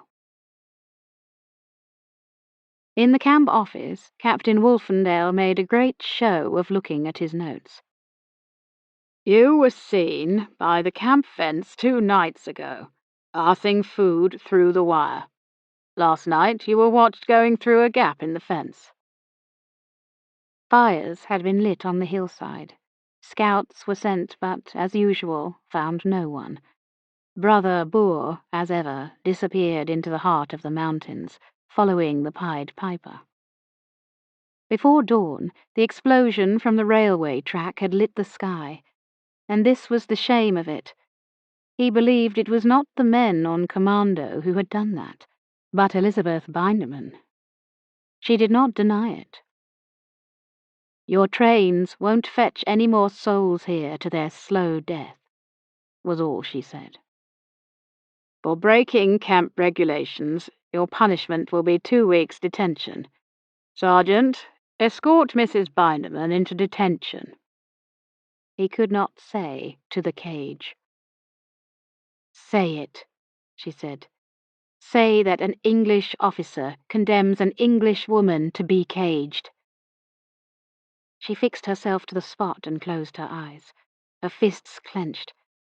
When the sergeant touched her arm, she would not move. The sergeant sighed. He turned to the private. "If she won't walk, carry her." The woman started to sing as she passed by, one of their Boer hymns. A sullen silence hung over the concentration camp as the captain walked his rounds. This wasn't what he'd signed on for, to be a prisoner himself in this stinking hole, this town of tents. Tents were all right for soldiers who struck camp and moved on. How long could this continue? Was every Boer woman and child to be holed up, and forever? In a clearing by the fence, 2 dead children lay on a blanket. A group of women sat weeping. How he hated these scenes. Fortunately, his batman had found him again. "For God's sake, get those kids buried." The sergeant paused and spoke to the women. He had picked up a little of their language. To the captain he said, "They won't bury them without coffins." The captain and the sergeant exchanged a look. For a brief moment each knew what the other was thinking. Of their comrades left behind at the foot of a hill, not marked by the smallest of crosses. "Tell them there are no more coffins. If we had wood, they could have fuel. Tell them I'll speak to the hospital. We'll find them shrouds." The sergeant did not respond. "What? What's the matter?" "I don't know how to say shrouds in their language." The captain strode on, leaving him to it. He had a report to write. The powers that be wanted to know how lessons progressed in the school tent. They seemed to think this place was a Sunday school outing. He stood in the doorway of the designated tent. Miss Marshall had her back to him. A dozen children sat cross-legged. 1 or 2 looked at the teacher. The others, skeletal and hollow-eyed, existed in a kind of trance. Did they all have dysentery? A foul stench filled the tent. She had not heard him, or affected not to. She spoke in English, with a Cape twang, and was reading to them from Alice in Wonderland. "If everybody minded their own business," said the Duchess in a hoarse growl, "the world would go round faster than it does." Feeling his presence, the woman turned. She had light, curling hair, the colour of burnished gold. Her skin was pale, with a faint sprinkling of freckles. In the half-light of the tent, he could not make out the colour of her eyes. Blue? He should remember. He had boldly remarked on their loveliness the last time they spoke. Her lips were full and ready to go on speaking of the Duchess. She turned back to the children. "Excuse me one moment, class." Outside the tent, the teacher stepped onto the dusty track. As she did, the heavens opened. Rain came in a great sudden pelt, so that for a moment she seemed to lose her balance. He reached out a hand to steady her. Through a sheet of rain she said, "Captain, one of the children is upset." Upset? They stank, they sickened, came out in scabs, their bellies swelled, they caught measles, typhoid, were bitten by snakes. In the hospital and out of it, they died like flies. "Upset?" Captain Wolfendale repeated, wondering had his ears deceived him. "Yes, one of the boys. Young Bindman." The captain put his hand lightly on her waist and guided her back into the tent, out of the rain. "It would be a help if you would come to the office, Miss Marshall, after your duties. I should like to hear about the little chap who is upset, and to know how your classes progress." She blushed at his interest.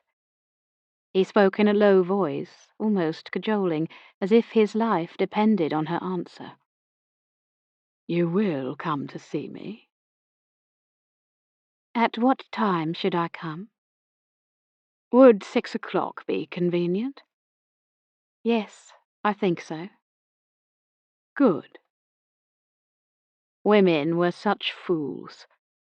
All an officer had to do was swear undying love and eternal fidelity, and the manoeuvre was more straightforward than an Aldershot field day. but a schoolteacher.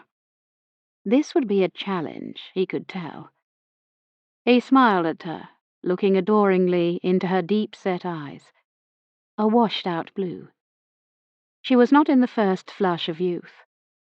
Perhaps a proposal of marriage would be #1 priority.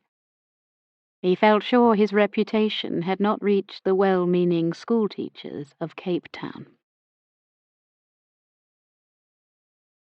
Chapter 23. Clouding. Clouding. Cloud borders at the top of a scene may change from calm to stormy. Rodney walked me through the motor showroom. We paused by a shining Wolseley 10, highly polished paintwork, glossy mudguards, and gleaming lamps. This was Dad's favourite. On an impulse, I opened the door, stepped onto the running board, and climbed in. She's a beauty. I patted the driver's seat beside me. As Rodney got in, the tension slid away, and he smiled. My mother said cars were better standing than running. No noise, wind, smell, and you didn't have to put on goggles and a big coat. She had a point. He reached out and held the steering wheel. Who would have killed him, Mrs. Shackleton? Good question. I shook my head and kept my thoughts to myself. You are not a bad actor, Rodney. It could have been you. Your way is clear, to take over the firm and marry Alison. Be rid of the man who tormented your mother and belittled you. Alison herself? Milner stood in the way of her happiness. Or Lucy, sick of Lawrence Milner's pestering. And what better and more dramatic diversion than to take herself into hiding as a kidnap victim? All 4 young people had stuck together in the theatre bar. Rodney, Alison, Dylan, and Lucy. For weeks they had rehearsed, perhaps in a hot-house atmosphere that led them to compare notes about more than the play. 3 of the 4, Rodney, Alison, and Lucy, would have easier lives as a result of Milner's death. Either of the Gerts could be the murderer. He because cuckolded, she because she knew he made love to her while hankering after a girl half her age. Or the captain, the man I could not fathom. Did he want Lucy off his hands to the highest bidder, or resent Milner's interest in her? I looked at Rodney, holding the wheel like a little boy pretending to drive. The investigation is in good hands. Inspector Charles will get to the truth. His hands dropped to his sides. I suppose so. I don't know what to do now. It seems so strange that I'll be going home without having to give a full report to Dad on who came in to look at what motor. I made most of my sales on a Saturday while he was playing golf. I'm sure when you go home, Mrs. Gould will look after you. I'm wondering about Alison, he said. And I'm surprised that Lucy hasn't been round to see me. I mean, if the captain knew, she must. I happen to know she hasn't been home yet. I hated to do it, but I was here to find Lucy. Alison stayed at the Gerts last night. Lucy didn't. Really? That's where we left her last night. Me and a chum of mine who was at the play. The surprise looked genuine. But then he had spent several weeks under Muriel's theatrical tutelage. Do you know where else she might be? He shook his head. No. Some other friend, perhaps. I hope she's all right. I'm sure she will be. On an impulse, I said, Why don't you go find Alison at the Gerts? I saw her earlier, and to tell you the truth, she looked a little under the weather. Go there and drive her home. Her mother's at a church fete this afternoon. You'll be able to have a good chat. And it would be better for her to be out of the Gerts' house before the police came asking questions of Madame Gerts, if they had not already called. He climbed from the shiny Wolseley. Do you know, I think I will. The resolve changed his appearance. He looked more like the young man I had photographed a few weeks earlier. "What about you, Mrs. Shackleton? May I drop you somewhere?" I wouldn't dream of asking you to chauffeur me about. You have enough on. "Could Owen take you somewhere? We keep a couple of motors on standby for visitors to hire. I'd be glad to help. I was completely at a loss before you came today." Well, yes, since you mention it, that would be good. "Owen!" And so I found myself on the way to Panel, hoping that I should have more luck in locating Miss Vanessa Weston, who had pawned a watch chain, than I had in failing to find Mrs. de Vries, owner of the diamond ring. Owen drew up outside a newsagent's before we left Harrogate, for me to buy a couple of boxes of chocolates, which always come in handy. At least I was not now drawing entirely on my own income. I had the cheque from Mr. Mooney to cover this particular extravagance. If I solved the case, which was looking unlikely, I might eat the other box myself. It irked me to be acting as a messenger for Mr. Mooney rather than an investigator, but there was so little to go on. The ride to Panel along the quiet road was pleasant. I wore the spare motoring goggles, which were too big and kept slipping down my nose. "It's Church Lane," I said, lifting the goggles to check the house number in my notebook. "Well, then, that'll be near the church, I presume," Owen said cheerily. It is surprising how sitting in the driving seat can change a personality, for better or worse. In the showroom, Owen had seemed quite downtrodden, at least until Rodney had assured him that he would keep his job. The elegant stone house looked too grand for someone who would visit a pawn shop. A slender, faded woman looked at me suspiciously as I approached the gate. She snipped the dead head from a rose. I apologized for disturbing her and asked for Miss Vanessa Weston. "I'm her mother," she said. "Miss Weston is indoors." Her look asked me my name and business.